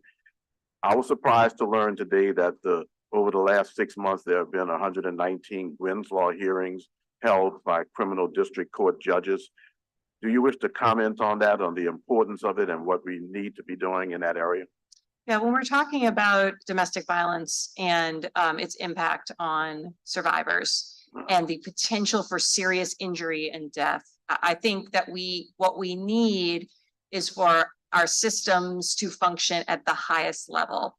And when they don't, then folks get dropped into the cracks, and that's a very dangerous place to be. So at the health department, our domestic violence unit does a lot of convening and collaborating and systems work to make sure, and we've had some really great gains. We have wonderful partners with the judges, with the police, with the sheriffs in things like firearm transfers. But we really have to take advantage of the tools we have. And Gwynn's Law is such a tool. This is a state law, so it's not just a New Orleans thing. And I'm real competitive with Jefferson Parish, but I have to say, this is one area where they do it really well. What it does is it just provides for someone arrested on domestic abuse charges. It provides time for the survivor to safety plan, for the risk assessment to really be thought through. Because we know that the increasing lethality with subsequent domestic violence incidents is horrendous. You know, take strangulation. If someone commits that violent act, the risk to that survivor of ultimately being murdered goes up by 800%. So Gwen's Law is a tool that allows DA, the judges, to really assess the risk that the offender poses and gives that survivor just time to plan. Maybe it's to get resources, maybe it's to get the protection order, maybe it's to find a safer place to be. And we know that it works. We really wanted to understand what's happening in Orleans, because we can't just say, well, you're not working or that's not working until we understand. So actually my team is finalizing an analysis that we did of Gwen's Law cases over the last 9 months. And so that's going to be coming out soon. And it highlights that while this is a tool that we need to be really standardizing, really the default, we're going to need some systems work to do that. We are here to help. We are not here to say you're not doing something. Everybody wants the outcome of a safer city for our domestic violence survivors. So we are just here to say, this is what our numbers look like, and here's how we can help. So that's actually going to be coming out. It's going to be on our website. It's not quite ready yet, but probably in the next week. And so then I hope we can convene discussions and figure out a plan forward. Have you been able to gather information working with the judges? Absolutely. No pushback or anything like that with No, regards to getting that information? I think everybody wants to be able to use the tools at their disposal, you know, fairly, but also as protectively and with the common goal being safety. Okay, thank you. Mhm. You have to watch the points of personal privilege, because then we have to give everybody a point of personal privilege. Would you like to send me a message? Or do you have a message on Gwen's Law hearing? Well, the sobering center questions that I asked were simply, you said that it looks like we're spending $2,000 per person who comes into the sobering center. Those were your words. It's important to spread it out over the number of years and to recognize that the city would not spend $2,000 per person who walks into the sobering center. Not only that, there's no projected way that we would spend $4 million in a year.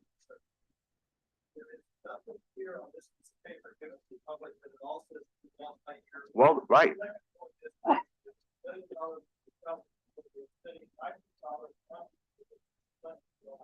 No, absolutely, which is why I asked my question, and I would maybe suggest to the health department for the next one, you might just say at the bottom, it's a multiple year project. The bottom line is that, Mr. Burnside, I agree. Your comments were fine in that regard.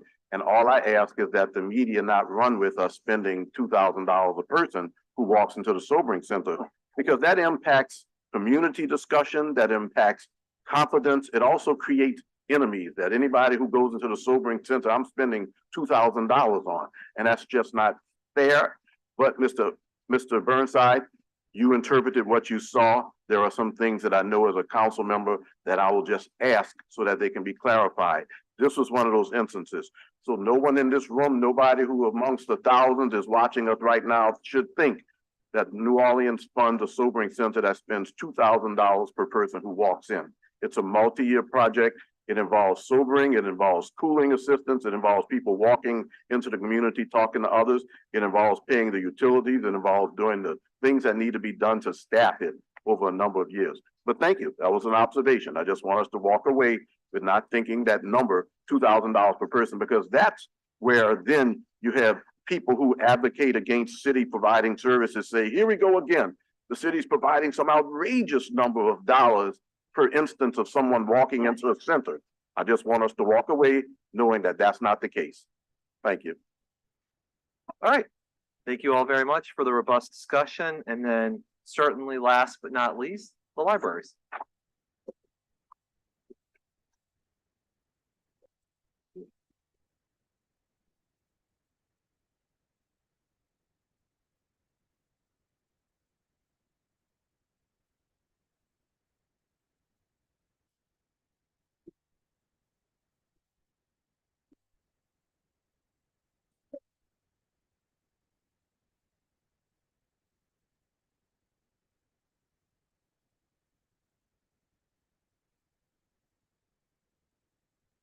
Okay. I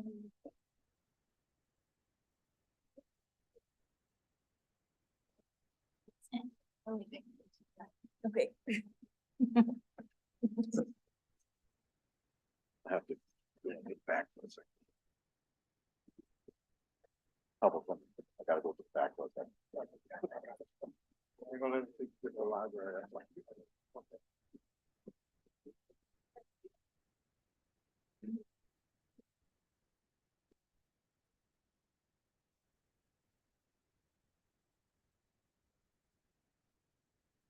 Hi, everyone. I'm Emily Painton, the Executive Director of the New Orleans Public Library. Nice to see you. This is Heather Riley, our Director of Public Services. Michelle Thompson, our Fiscal Administration. And Tamika Miles, our new Deputy Director. She's been here almost a full year. So our progress on 2023 department goals. We partnered with North Sea at the Florida Desire Community Center. That's accomplished. The center opened in June. We had a nice airy room by the front door in which we have installed a book vending machine, have a space for programming, and we are still building out furnishings, which should be complete by the end of this year. We opened the Reach Center. That's accomplished. It was a soft opening in September with pop-ups and programming, and we will have a grand opening plan for 2024 in January. We're hoping to coincide with MLK Day. The creation of 24-hour libraries is in progress. We are piloting the book vending machine at the Florida Desire location. Also, we're researching hold lockers to deploy at holds heavy library locations. And expanding library hours. Accomplished, we expanded hours in May of 2023. Increasing staffing to pre-COVID numbers is still in progress. We are continuing to recruit, interview, and offer positions. Obstacles have been applicants turned down positions. Applicants who turned down positions mentioned low pay and residency requirements. Expand makerspace tech centers in progress. We have identified spaces at the New Orleans East Regional and the Algiers Regional Libraries, which should have the internet and electrical capacity to accommodate these centers. We are further researching capabilities and building out a plan based in part on what is already successful at our Teen Tech Center at the main library. Obstacles, staffing required to support these projects. IT staffing numbers have remained low since COVID, and hiring has been a challenge. But over the past year, we were able to hire 2 new IT specialists. Maintain and upgrade our facilities. In progress, we are currently working with capital projects on several library location upgrades. We have secured contracts to address routine maintenance, and we have secured funding for vital main library repairs. Obstacles, limited staffing. Our facilities department is extremely hardworking, but we continue to struggle with low staffing levels. Our 2024 department goals revolve around our strategic plan with an emphasis on increasing community access to the library. Our top 3 goals for 2024 are security, facilities, and staffing. The public library is one of the last truly public spaces in our society today. We welcome everyone. This role comes with many rewards and challenges. At the library, we seek to educate and entertain any and all who come through our physical and virtual doors. But the safety and security of our library patrons and our coworkers goes hand in hand with this goal. Keeping our libraries open, accessible, and safe requires robust staffing. Healthy, happy, knowledgeable library staff, comfortable, safe, and accessible buildings. Without this, we cannot offer the kind of innovative and strategic services and programs that our citizens want, need, and deserve. Our doors must remain open. For that to happen, our buildings must be properly maintained, well-staffed, safe, and secure. I would say that over the past year, this has been a challenge, but it is not a challenge we shy away from. Security. To keep our library patrons safe and our staff safe, we plan to improve our security model in 2024. We currently have 1 internal security staff member, our head of security. Otherwise, we rely completely on a contract security force. This means that our head of security is essentially on call 24/7, responding to security alarms, fire alarms, and major incidents for all 15 of our library locations. We plan to work with civil service to create a new assistant manager position and add several internal security positions to support our head of security with training, supervising, and providing coverage for all our locations. Facilities. I said this last year, but it's worth saying again. Out of our 15 library locations, 4 are over 100 years old, including 2 historic homes and 2 Carnegie libraries. We also have 2 libraries that are 80 to 90 years old and another 2 library locations over 60. And then there are 3 libraries in buildings we do not own, which can pose its own challenges. It has become clear to us that some of our locations suffer from years of deferred maintenance, and we are now trying to catch up. With limited staffing in our facilities department, we have strategically contracted out a number of services and will continue to do so in 2024. In 2023, we struggled to keep our branches warm in the winter and cool in the summer. This summer, with its extreme heat, was particularly challenging for us, with a number of libraries closing due to HVAC issues, including the main library, which barely limped along. According to a 2023 feasibility study of the main library, the majority of our HVAC system is at or near the end of its life, and finding replacement parts has become nearly impossible. Our public elevator at the main library is in a similar state. We are not interested in looking away from these problems. We want to face them and resolve them. The library board recently approved moving $9.5 million from our reserves into our 2024 operating budget to address the critical needs at the main library. We will be working with capital projects on these repairs, as well as other improvements in our facilities, including roof and HVAC repairs for 5 of our library locations, and a project to repair and refresh the Children's Resource Center.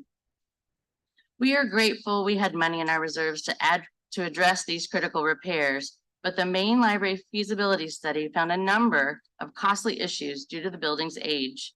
These issues should not stop us from keeping the doors open, but will ultimately need to be addressed. Creating a better home for our city archives and special collections is also on the top of our list. The majority of our city's 300 years worth of archives are stored in temperature and humidity controlled spaces in the basement of our main library. Clearly, basements are not ideal storage solutions for archival collections in a flood-prone city. We are also running out of space for this ever-growing collection. This continues to be and has been one of our capital projects requests for a number of years. Staffing, as you have heard, expanding staffing continues to be a need and a priority in 2024. Additional makerspace tech centers. In 2024, we will continue to pursue the creation of additional makerspace tech centers to expand access for all of our community throughout the city. This goal also ties directly to our strategic planning goals of open doors and smart kids and contributes to workforce development and digital literacy. 24-hour libraries. We plan to continue our work toward creating 24-hour libraries by deploying book vending machines, hold lockers at strategic locations, and hold lockers at strategic locations to increase our footprint and expand access. This goal ties directly to our strategic planning goal of open doors. Our personnel overview. The difference between the 2023 and the 2024 FTEs reflects positions that are needed that we were unable to fill in 2023. Promotions and lateral moves, retirements and resignations during COVID and after created a number of internal vacancies that were filled with mostly public service staff. Also, several system-wide programming departments, which were previously created to address our strategic planning goals, have grown. A number of public service staff have made lateral moves into these positions, not changing our staffing totals, but affecting our public service staffing needs. We also have budgeted wage reserves for new positions not yet created, such as the security positions I mentioned. Here we have our 2023 projected actuals as of Friday, October 27th, which do not include additional purchases, personnel costs that will be added from that day until the end of the year. This may result in a savings due to unfulfilled positions, but operating expenditures are ongoing, and we expect that total to inch closer to the amount budgeted of 9 million. Also, you will find 2023 adopted budget, our 2023 adopted budget, and our 2024 proposed budget. The difference or variance is about 11.7 million. This amount includes personnel costs such as the 2.5% employee raises, merit pay, and our wage reserves, as well as, and you'll also find other operating costs such as building maintenance, improvement, and equipment replacement, which includes the 9.5 million we pulled from our reserves to make vital repairs at the main library, and our strategic planning initiatives. Any questions? Councilmember Harris. Hey, Emily, you know what I'm gonna ask about? First of all, the Central City Library, what's the status? So I actually created a timeline, but I will not tell you at all. So the last I heard was from property management. And this week they had a contractor who visited the site, studied the situation, and provided a proposal. And now they're in the process of gathering bids for the job. Oh my God. So have they given you a timeline of when those bids might be, when the bidding is gonna go out or when it might be fulfilled? I don't know for sure. Yeah, so Emily, can you just enlighten people? There's an HVAC issue in the building itself. Yeah, so the Central City Library is housed in the Allie Mae Center. So the Allie Mae Center is a city building. Typically, property management doesn't work on, well, never does property management work on library buildings. We have our own facilities department, but this is inside of a city property. So that has confused matters, getting the solutions. See. So it took a while to determine who is responsible for the work. One of the issues is that the findings are that the HVAC that feeds into our part of the library needs to be remediated. So that has prevented us from being able to remediate our materials and our collection and our furnishings because apparently the HVAC is still possibly putting mold into our location. Okay,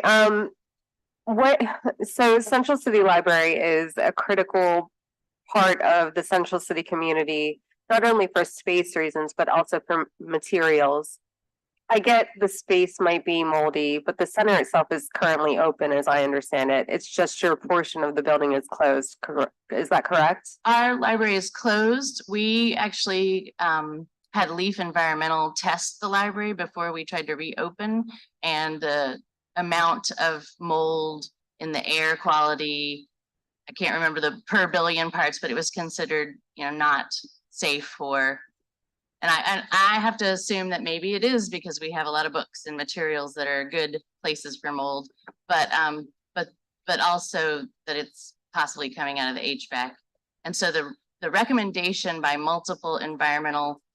two different environmental companies has been to remediate the HVAC that feeds into our library. Right, and I get it, but the point is, y'all have mobile book drop off or pickup, it sounds like. Is there any way to get that going in that area or in a city building near the area, so at least there's some access to materials, books, and other things? For example, we have the Keller Center that the administration has turned over to Nord, but Nord apparently is not putting any program in it. So it's just an empty building that's just sitting there. And is it finished? It's finished out. It literally is a finished space that we've tried to get several different programs in it. The administration has disagreed with some of the plans that I thought were good, but this seems to be a need that could be fulfilled in a temporary space for the library, at least, to go into while y'all are waiting for this remediation process that could just go on forever and ever and ever. Yeah, I don't know. Last I heard about the Keller space, it gets confused with our Keller Library. I haven't ever seen it, so I'm happy to take you over there. It's literally a room, a kitchen, 2 bathrooms. Mr. Burnside was over there on Saturday during our cleanup. It is not in use. It has beautiful new basketball courts.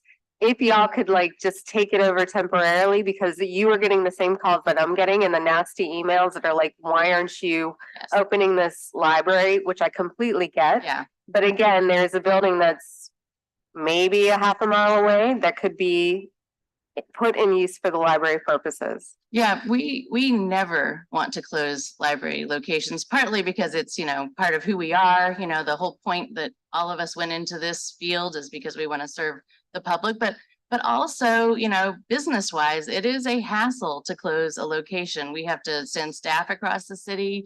We have to deal with where to holds go, where to, so it's never what we want to do. And yeah, this sounds like a good potential option. We do have staff that normally work at Central City, and we could probably move them. Right now, they're just, filling in other locations, but I know that's not their preference either. Yeah, I mean, it's a whole center. And listen, if that doesn't work, the city has a building that is housing Job One, also in Central City, that has additional space that could be used for temporary library quarters. The point is, people rely on libraries for electronic access, for materials, for reference, I know you guys are like basically the 911 of the city. People come in and ask librarians all kinds of questions about all kinds of things that you help as much as you can. But we need to make sure that at least Central City is served with having library access. So let's talk offline, and I'll get with property management and Nord and try to figure out what we can do in the interim, because we don't want to see a library offline. To that point, I think the Keller Library was also offline this summer because of AC issues. What is the plan going forward for making sure it doesn't happen again this upcoming summer? So the Keller Library AC has been currently repaired. It is one of the 5 libraries that is in the capital projects HVAC and roof repair. I don't know what the timeline for that is either, but my hope is that whatever we fix, the problem with this summer was, first we had an undetected leak that actually brought down our ceiling in the bathroom. So when we were fixing that, then the HVAC went out, and the HVAC had a part that couldn't be found. There was a supply chain issue. So it just kept adding on. But to me, that's a unlikely and unique experience. We have lots of HVACs that go down throughout the city, but like with our homes, usually they get fixed pretty quickly. This was a strange array of extended experiences that happened. So my hope is that wouldn't happen, and we are up for new or completely redone HVACs, and those they're all the post-Katrina builds, the 5 libraries. Okay, so is that in your budget to replace those, or? Those are a capital project. Okay. And they are part of, they're already in The line. queue. Yes. Okay. Hopefully this summer they will do them, but Okay, I'll keep an eye out on that list too, because I have a little power to prioritize. like that. And then finally, I think the other libraries that I have are Ladder Library, that's up and running. In Mid-City Library, I think we sort of share that library, that's up and running. Yeah, everything right now is up and running except for Central City. And yes, we've been equally frustrated by the length of time. And then finally, on the archives, we met with friends of the library who are very concerned about the archives because they do hold precious information, materials that are 300 years plus that are being housed in a basement of a building that could easily flood. We need to work on a plan. Yes, and I know, I actually began my career in archives, so I have a real affection for them, obviously. And I know the board is also on board with trying to figure this out. That's something that honestly, when I came to New Orleans, I was shocked that that's where the city archives are housed. We're lucky that there was no flooding during Katrina. I know Tulane had flooding in their archives. So it absolutely should be a priority. It's one of the things we consider possibly joining with some sort of remodel, redo of the main library. If we could pull, the basements are possibly fine for some offices, but they are not fine for 300 years of our history. Many of those materials are primary materials, and we could never find them again. Right, including notes from Councilmember Thomas's previous stints. Our materials apparently are shipped over to the archives, which is really interesting. Yes, yeah. Anyway, I could talk libraries all day, but I won't. Feel free to. Let's talk about Central City. Okay, definitely. Thank you. Thank you, Councilmember King, then Councilmember Thomas. Good afternoon. First of all, the Algiers Regional Library, thank you for letting us use the space for so much that we do. Sometimes we go past the closing time, but the staff is very nice and allow us to use the facilities as needed. So thank you. You're welcome. We have received some concerns about the Hubble Library and Algiers Point, mainly termite damage, vegetation growing, leaky roofs, and it's just as early as this morning. I think you received C, so if you didn't get the email, it'll be in the inbox. And I just heard the struggles that you all are having, not just the Algiers the Hubble Library, but locations across the city. You could just speak to that. I'm sure they're listening. The plans, if there are any, whatever you can, tell us about the repairs of the Hubble, about the Hubble Library, because it's coming from a descendant of the Hubble family that's concerned about it. So I so Heather Riley, the Director of Public Services, and Tamika Miles, the Deputy Director, and I have personally been doing facilities tours because we want to put our eyes on everything, particularly that managers have brought to our attention. And, sometimes you imagine what something is and it's more than you thought, or it's less than you thought. And Hubble's one of the locations that we toured. We haven't been to Smith, East, or Norman Mayer yet, but we actually did go up in the attic of Hubble, and there's previous termite damage, but we confirmed there are no termites now. I didn't personally inspect for the termites, but we do have termite inspection and termite, what do you call that, service. So we recently had an inspector come, no termites now, no active termites. And we went up in the attic, and anything that was damaged previously has actually been shored up by steel. Like they have there's like damaged beams, and the steel is over it. So I'm not concerned about termites at Hubble. That has been resolved, but clearly is a historical issue at that building. The plant growth, I am concerned about. We had that remediated some years ago, and it has come right back. So clearly what we didn't work, and we're gonna have to do a better job with getting a contract for someone to actually make sure what they do stays. And I know, all of us have that problem in our buildings, but the Hubble Library is one of those libraries one of those buildings that's actually held up by its bricks. Those are not a facade. So it's real important for us to get those plants out of there.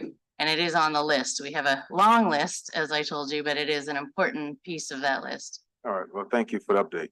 Definitely. Thank you, Councilmember King. Councilmember Thomas. I just wanted to explain a couple things in your presentation. The Makerspace Tech Centers. Oh, Makerspace. Makerspace Tech Centers, what are they? And what do we mean by 24-hour libraries for the public? So Makerspaces, so we have the Best Buy Teen Tech Center at the main library, which is super cool. And if you don't know about it, you got to go check it out. It's for age 13 to 18. It was created by a grant from Best Buy. And we have all sorts of software and hardware and 3D printing, and I forget the thing you can make t-shirts with, and lots of VR and a recording booth, so a sound booth that you can record music with. So these things are popular, but because it's a grant, it's limited in age, and it is at the main library, which we all know is sometimes challenging to get downtown. We don't have parking. So one of the things we want to do is expand this, probably incrementally, but to expand it to across the river and into East, but all ages, because it wouldn't be defined by the grant's restrictions. So we haven't, we're still figuring out exactly what it's gonna look like, but my fantasy would be that, grandma and grandchild could come on Saturday morning and work on something. There might be a senior period. There's a lot of it is, some of it is, sewing and making t-shirts and making buttons, but also learning these high-tech, trying to think of the right term, but Like all the high-tech software, all of these like technologies that the average person can't afford. The Best Buy Tech Center has a 3D printer. It has, like Emily said, a full music studio. It has multiple DLSR cameras, photo editing, Graphic design software. and we do partner with community members who are experts in these fields to come help with teens to come learn about it. So it's skill building while also being really cool and artistic. And so our goal is to use the Best Buy Teens Tech Center as a model of like, what is the most popular? What are the young people who aren't able to come into this space asking to be able to come do? We do have a community night once a month. You know, what are the people who get to come to the community night wishing they could come and do, and try to expand those to the East and the West Bank. Now I've forgotten your second part. And explain what a 24-hour library is. Okay, so the 24-hour library, our goal is, it sounds fancy, but our goal is to have at the very least holds lockers at some of our locations like Smith Library East, Algiers. We're going to slowly deploy these because we also hear negative reports about how these things actually work. But the goal would be that, you know, when you're coming home from work from downtown and you're going to drive by East Library, you could actually stop and pick up your holds then. And that would help with this situation if we had that outside of Allie Mae. So that is, it will be I think a slow progress, and seeing, you know, what our fellow libraries across the country have used that's worked and what hasn't worked, because they, you know, there's often some really cool sounding stuff and then you get it and it's, you know, doesn't actually work very well. Thank you. You're welcome. All right, we actually have 5 public comments on the last item for the day. So, Mr. Suber, you've been waiting with great patience. Andrea Neighbors, Shannon Stanovich, Michael Burnside, and Erica Zuck. We have 6 online.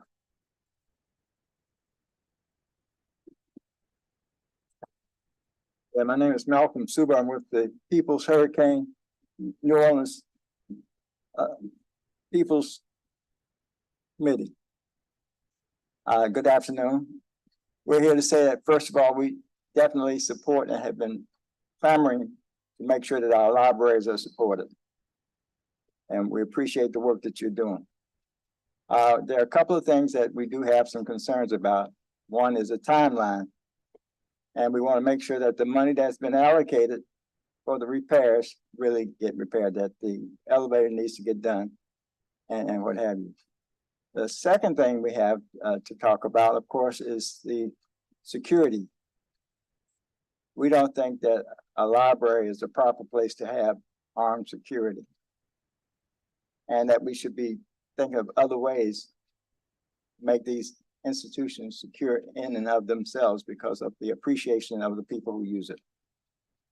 And we think that people do appreciate the library, and that we have to have an alternate solution rather than having a security guard who shoots at people. Everybody knows about that unfortunate incident, but it's the mentality of the security company that they would allow that person to shoot at somebody. And we don't think that's good. The other thing, of course, is in your budget, you talk about a living wage of $15 an hour. That is not a living wage. So we need to do something about that. We should be an example. The city should be an example to people of what a living wage should be. So should be talking about $23 an hour. I know you're shaking your head, but is there going to be a fight? Are there board members here who will fight to make sure that our workers are paid sufficiently, that we can attract people and make sure that they have a good life? And finally, we just want to make sure that people have access to these facilities, which is one of the last places that is free. And since it's free, we want to make sure that people know about its presence. And we've tried to work out a relationship to make sure that the library is supported. So we're here today to speak in favor of these. But we do want a timeline. One of these things going to be accomplished. We don't want things have rolled over from this year to next year to 2024 when they should have been completed for 2023, especially given that we know that our summers are going to be horrible We don't wanna wait until April to then say, well, the air conditioner is not gonna work. That's a refuge for people. They need to get off the streets to get some cool air if they don't have it at home. And we think that should be provided by the library. Thank you.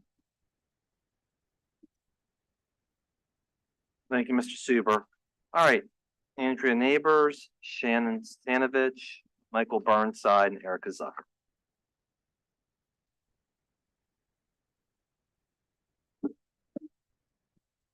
Hello, council members. I'm Andrea Neighbors. I am a board member of the library, and I am currently the finance committee chair.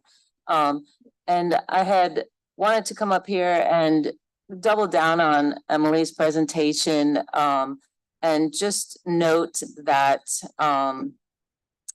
the board has agreed or backed the leadership's request to use a large bulk of our rainy day fund to address the immediate facility concerns at Maine.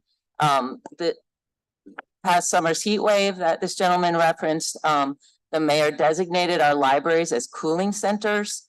And yet at Maine and at Keller, we could not keep the doors open because of our failing AC system. So it was embarrassing. It was a complete disservice to the community.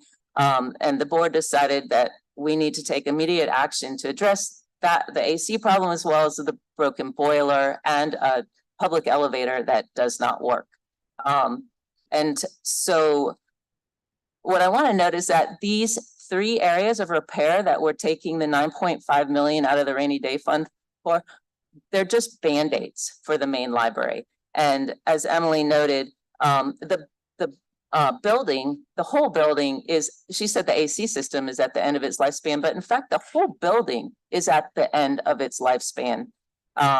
The city's capital projects feasibility study identified all kinds of concerns that go into the millions of dollars to address. And so the NOPL board and leadership are going to need the support of the council and the mayor's office to secure city bond money for a capital project to address this problem, to have a long-term solution for our main library and our archives. Our rainy day fund wasn't designed for, and it will never be sufficient to cover the capital costs that are required to build a new main library and an archives of the future.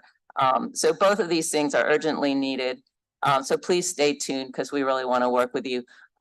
So that's what I came to say. I also just want to address on the facilities. It has been a huge frustration for the leadership of the library, the entire board. I've talked at length with Emily about how do we think outside the box to solve problems within a bureaucracy that throws up so many procurement and other problems. And so your suggestion of going to another location, great. Like, what can we do to keep our facilities open? I mean, these are respites in the heat. They're wonderful centers for imagination and learning and just safety and everything wonderful that we know about the libraries. We need to keep those available. So we as a board are working and talking about just getting creative. And we do need help. I mean, how do we get through all these roadblocks? So all ideas welcome. And on the 24-hour libraries, like Emily said, we can have these book vending machines. We have Wi-Fi.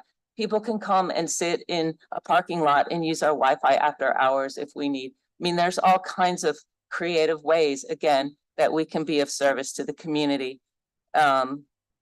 So, we're all, the other thing I'll say is that on the facilities, I mean, Maine is in a crisis.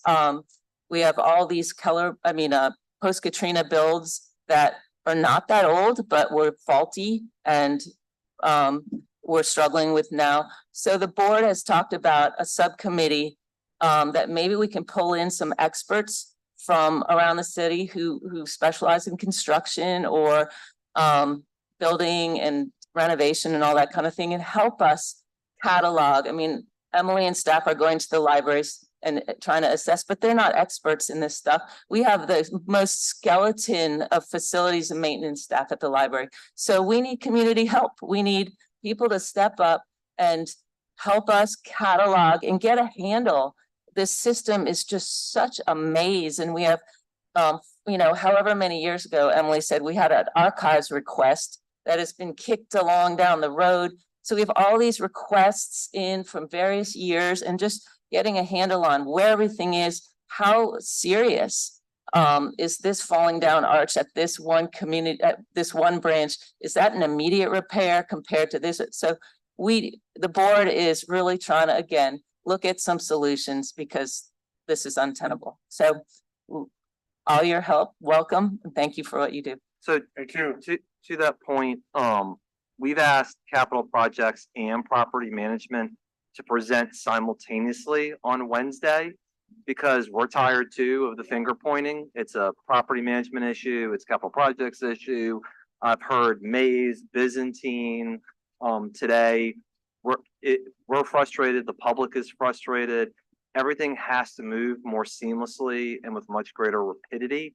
And my hope is, by having both the departments who are responsible for the ongoing maintenance and the capital improvements, that they're either the issues are exposed and we can identify how to fix them, or hopefully better, there is a plan so we don't have all of this finger pointing and miasma of uncertainty. Thank you. All right, Shannon.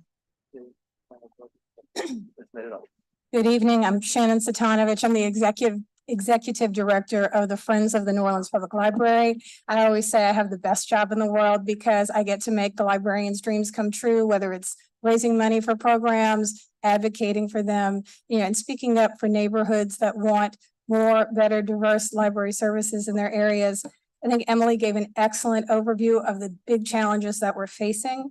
I will say, with the heat issues over the summer, we know that attempts to do emergency measures, not just for the library, but for many city departments, were hampered by some procurement issues. I know that Councilman Giarrusso suggested that a working group address some of the procurement challenges needed to happen. I hope that is something that can be addressed, that we don't have, as others have said, a summer in 2024 where we're faced with the same issues. That is not going to be acceptable. When Emily brought up the issue of staffing, keep in mind, I'm with Friends of the Library. I don't work for the city. People will talk to me about the library, and I just do my best to refer people to where the information is. One thing I hear about a lot are people who want to work for the library, but it seems that it takes a long time for civil service to get to them. Up to 4 months is what I've heard. I think we're losing great employees who understand working for the public library. It is not glamorous. It is not the best paid job, but it's a job of service. And if you're in a library like I am every day, you know what a joyful place it can be. I hope that it's not just the pay, the residency is part of it, but I think also part of it is how long it takes to people, how long it takes for people to get in. That said, with the residency issue, I just want to say my first week on the job 18 months ago, in the first week, I had 3 librarians ask me for help finding an apartment in the city that they could afford. So please understand that the residency issue is no joke. Lots of people have talked about Central City. I appreciate you working on that. The last thing I'll say is about the archives. I have documents in my office from Friends in 2012 talking about how long it's taken to get some resolution on the archives.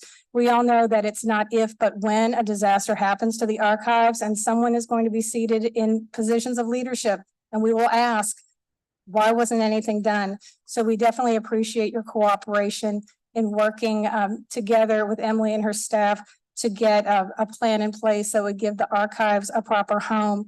It was a great pleasure to welcome Leslie Harris's staff to the main library. I will be talking to each and every city council person to invite their staff to come and see us, to learn about the Friends and learn about the archives. I look forward to seeing you, and thank you very much for the time. Thank you so much. All right, Mr. Burnside and Ms. Zucker.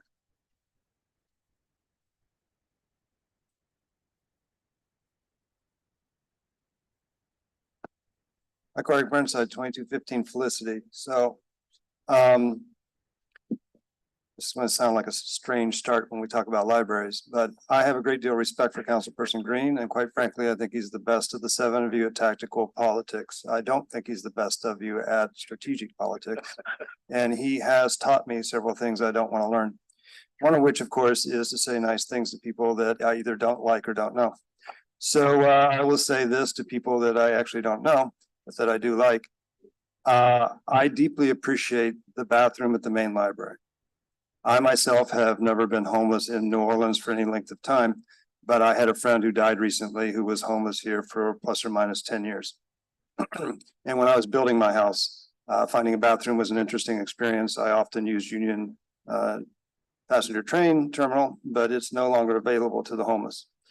The main library still is. So thank you. Unfortunately, like anybody who loves somebody, you want them to improve, and therefore you spend an inordinate amount of time talking about the bad stuff and not necessarily the good stuff. So here comes some bad stuff. First of all, I want to agree that armed security carrying guns is not something I want in libraries. If you want to arm with tasers or billy clubs, that's fine, but a gun's one step too far. The next thing I want to say is that I do agree that they should get paid $23 an hour, and that would alleviate the pressure on the residency requirement, because I definitely want people who work for the city to live in the city, because I'm tired of people coming here to help us who don't live here. All right, so we got all that out of my system. The next thing I want to say is that I was in the Army and I got stationed in Augsburg, West Germany. It was West Germany in those days. And when I got there, it was celebrating its 2000th year birthday. And guess what? They're buildings that stay up for 2000 years. So it's really hard for me to believe that buildings need to be replaced on inside one human life cycle. It means we didn't build the building correctly in the first place, and we have already wasted a lot of money. Not that that really helps the matters very much. As far as the positions, it's hard to see in the paperwork that you need staffing positions because your actual is 195.65 and your upcoming budget is 199.65. I don't know where 0.65 comes, and I don't want to know right now. But I will point out that if you don't show that you need it on paper, it's hard for people who want to give it to you to find a reason to do so. So you might want to look at that a little bit. Let's see, what else do I want to say? I have my difficulties with your archivist, and I don't want to bring them too deeply into public. But I will say that Archives Month just happened for those people who love archives. And the civic courts clerk had an Archives Month thing going on at her place, and I went to like 3 different events, and it was really cool. And I'm unaware that the city archivist offered anybody anything, but that could be just me because I'm that kind of idiot. As far as the rest of it, you put a lot of verbal talk that's not in your slides, and it would have been nice to have a couple of slides on that. And the wonderful Central City HVAC. Yes, we do have 2 Kellers. That's unfortunate. One's on South Broad and one's on Magnolia. The Keller on Magnolia certainly could benefit from becoming a library permanently, although the building is actually small, which is really sad. On the other hand, it could stay open a long time, maybe. As far as the rest of it goes, there are no numbers on your recruitments, interviews, and offers, and so we don't have any numbers to talk. And I will end with sort of, well, maybe not end. A negative statement is that way back when the millage was passed, I don't know, plus or minus 5 years ago, the idea was that Sundays would be available, and Sundays are still not available, and I still don't know why if you've got 200 employees. But I, for one, wanted Sundays, and it's one reason I voted for giving you money. And now that I don't get Sundays, the words bait and switch echo in my mind unpleasantly. As far as the rest of it goes, I think that that's probably enough. Thank you very much. Thank you.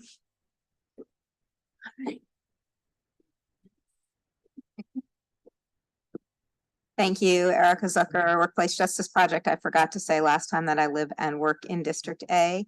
I want to commend the libraries for the resources you provide, especially important to all of us, but especially to low-income working families and workers. And all the details you provided on what you provide is essential for people. But that does go to the issue of staffing and understaffing. And I know a lot of folks have a lot of friends who work in the libraries, and understaffing is an issue. And one of the biggest issues around staffing at the libraries is the low wages. We really need to address staff pay at all levels. And I would say to this council, raising wages for the police to 5% and everybody else is at 2.5. I would say maybe we can look at raising wages for library staff at least by 5%. And then finally, on a personal note, I would just like to say that I use interchangeably Nix and Ladder branches. Ladder when I want to hang out at the library for a while, Nix where I get my holds. But the Ladder branch, the stairway is currently closed, this internal stairway to the second floor. My understanding is that it's due to some carpet issue that people are worried might be a safety hazard. Can we just get that fixed? I mean, it seems like carpet tacks or glue or tape or something, because otherwise you have to wait for the elevator, which is not only environmentally ridiculous, but also if I'm using the elevator to get to the second floor, it's tied up for somebody who's disabled who might really need to use the elevator. So I'll just look into that. Thank you. Thank you so much. All right, we'll get into our 6 online comments. And then we'll wrap up for the day. Thank you all so much. The first public comment is from Antoinette Scott. She's not a paid actor and it's for informational purposes only. My name is Antoinette Scott and my statement is to voice community concerns regarding the need for ongoing, consistent access in the New Orleans Public Library system. And to be clear, this is both about access and ease of access. As of today, the Central City Library has been closed for 8 weeks. As we hope you are aware, the Central City Library is a utilized library that has a large patronage of youth, children, and families who have been deprived of this critical community resource. We are told that this issue is an air quality in the city-owned building, and upon evaluations, the quote, end results are not good, end quote. It seems there must have been a reevaluation of the air quality because on October 7th, the building was in use by the City of New Orleans family that were accessing the upper and lower floors of the building from 8 a.m. to 4 p.m. Whatever air quality issues you speak of have been resolved, and we look forward to the reopening of the Central City Library ASAP. Along with Central City, Maine, Keller, Ladder, Children's Resource Center, and other libraries have had multiple closures in the last 4 months. This is not acceptable. We are looking forward to the same sense of urgency to get the library open that took place with Keller to happen in Central City. We know this is not just a library administration and library board issue. This is a City of New Orleans issue, and we need the City Council to be proactive in getting this resolved ASAP. Right now, the public elevator at the main library is inoperable, and this is unacceptable. The library administration says that patrons can use the freight and employee elevator, but the issue is just as much about ease of access. The public elevator should be repaired or replaced by now, and it's been a problem for at least a year. This is not acceptable. We need action-oriented urgency for these issues to be resolved. The library board, library administration, and city council members need to take action that prioritize these concerns. We demand unfettered access to fully operational library space and resources for all residents of New Orleans. Opening the library should be a priority for the City of New Orleans and the board. The residents need efficient procurement of necessary equipment and repairs when needed as a priority, improved solutions toward allocating funds to achieve facility upkeep, which includes timelines and intentional planning that must be proactive and transparent. We need to see the clearance of usage of the $9.5 million for the library and the timeline of implementation by capital budget. Creative thinking to get the needs of the community met under daily and emergency situations. A library being closed for 8 weeks is an emergency. Specifically focusing on Central City, correspondence from Councilperson Leslie Harris on October 18th says she understands that the library administration and property management are working on remediation. So far, a contractor has visited the site to assess the air quality, provided a proposal and the bid gathering phase has begun. What exactly does the job entail, and will this be the same contractor who studied and provided the proposal to be able to do the job by soliciting the subcontractor? We also need a timeline that reflects next steps, demonstrates immediacy in action, and needs to be a focus to minimize delays and keep momentum. I must reiterate that the Central City Library is a heavily utilized space. Our community needs unfettered access to the library now. The second comment is from Casey Davis in support of the public library. And Casey says, thank you all for your hard work and dedication. As you well know, the Central City New Orleans Public Library needs support on building maintenance and repairs to reopen the library facility. Many unsheltered individuals, locals, and children who need this location open to access public resources and support within a reasonable walking distance, especially the children and those without private transportation who rely on nearby walkable, accessible resources. The next nearest library is the main library, which is more than 2 miles or a 36-minute walk from the Central City Library and would require crossing very high traffic, busy corridors. Please support the reopening of this crucial location. The third comment is from Anika Lanai in support. Greetings, City Council members. I'd like to ask you today to release the funding for the Central City Library, which has been closed for 7 weeks due to needed repairs. The library was moved to the Allie Mae Multi-Service Center in order to provide expanded literacy services and access to books. This is a vital resource, especially to school children who depend on the library's computers and Wi-Fi connections to do homework and gain subject enrichment. These resources are not always available at home. Waiting until 2024 to bring the library up to code is detrimental to students and the affected Central City community at large. Please consider this issue an emergency that needs to be rectified immediately. Thank you for hearing us. The next comment in support is from Mary Cloud. The New Orleans Public Library should receive all funds requested. Additionally, the City Council needs to act with urgency to ensure the reopening of the Central City Library. It has now been closed for over a month with little transparent explanation to the community. This is unacceptable. We know the city is capable of acting with urgency when vital resources are on the line. The library is a vital resource, especially to historically neglected and exploited communities like Central City. Open our library, Central City now. The next comment is from Olga Johnson in support. The Central City Library is a part of New Orleans history.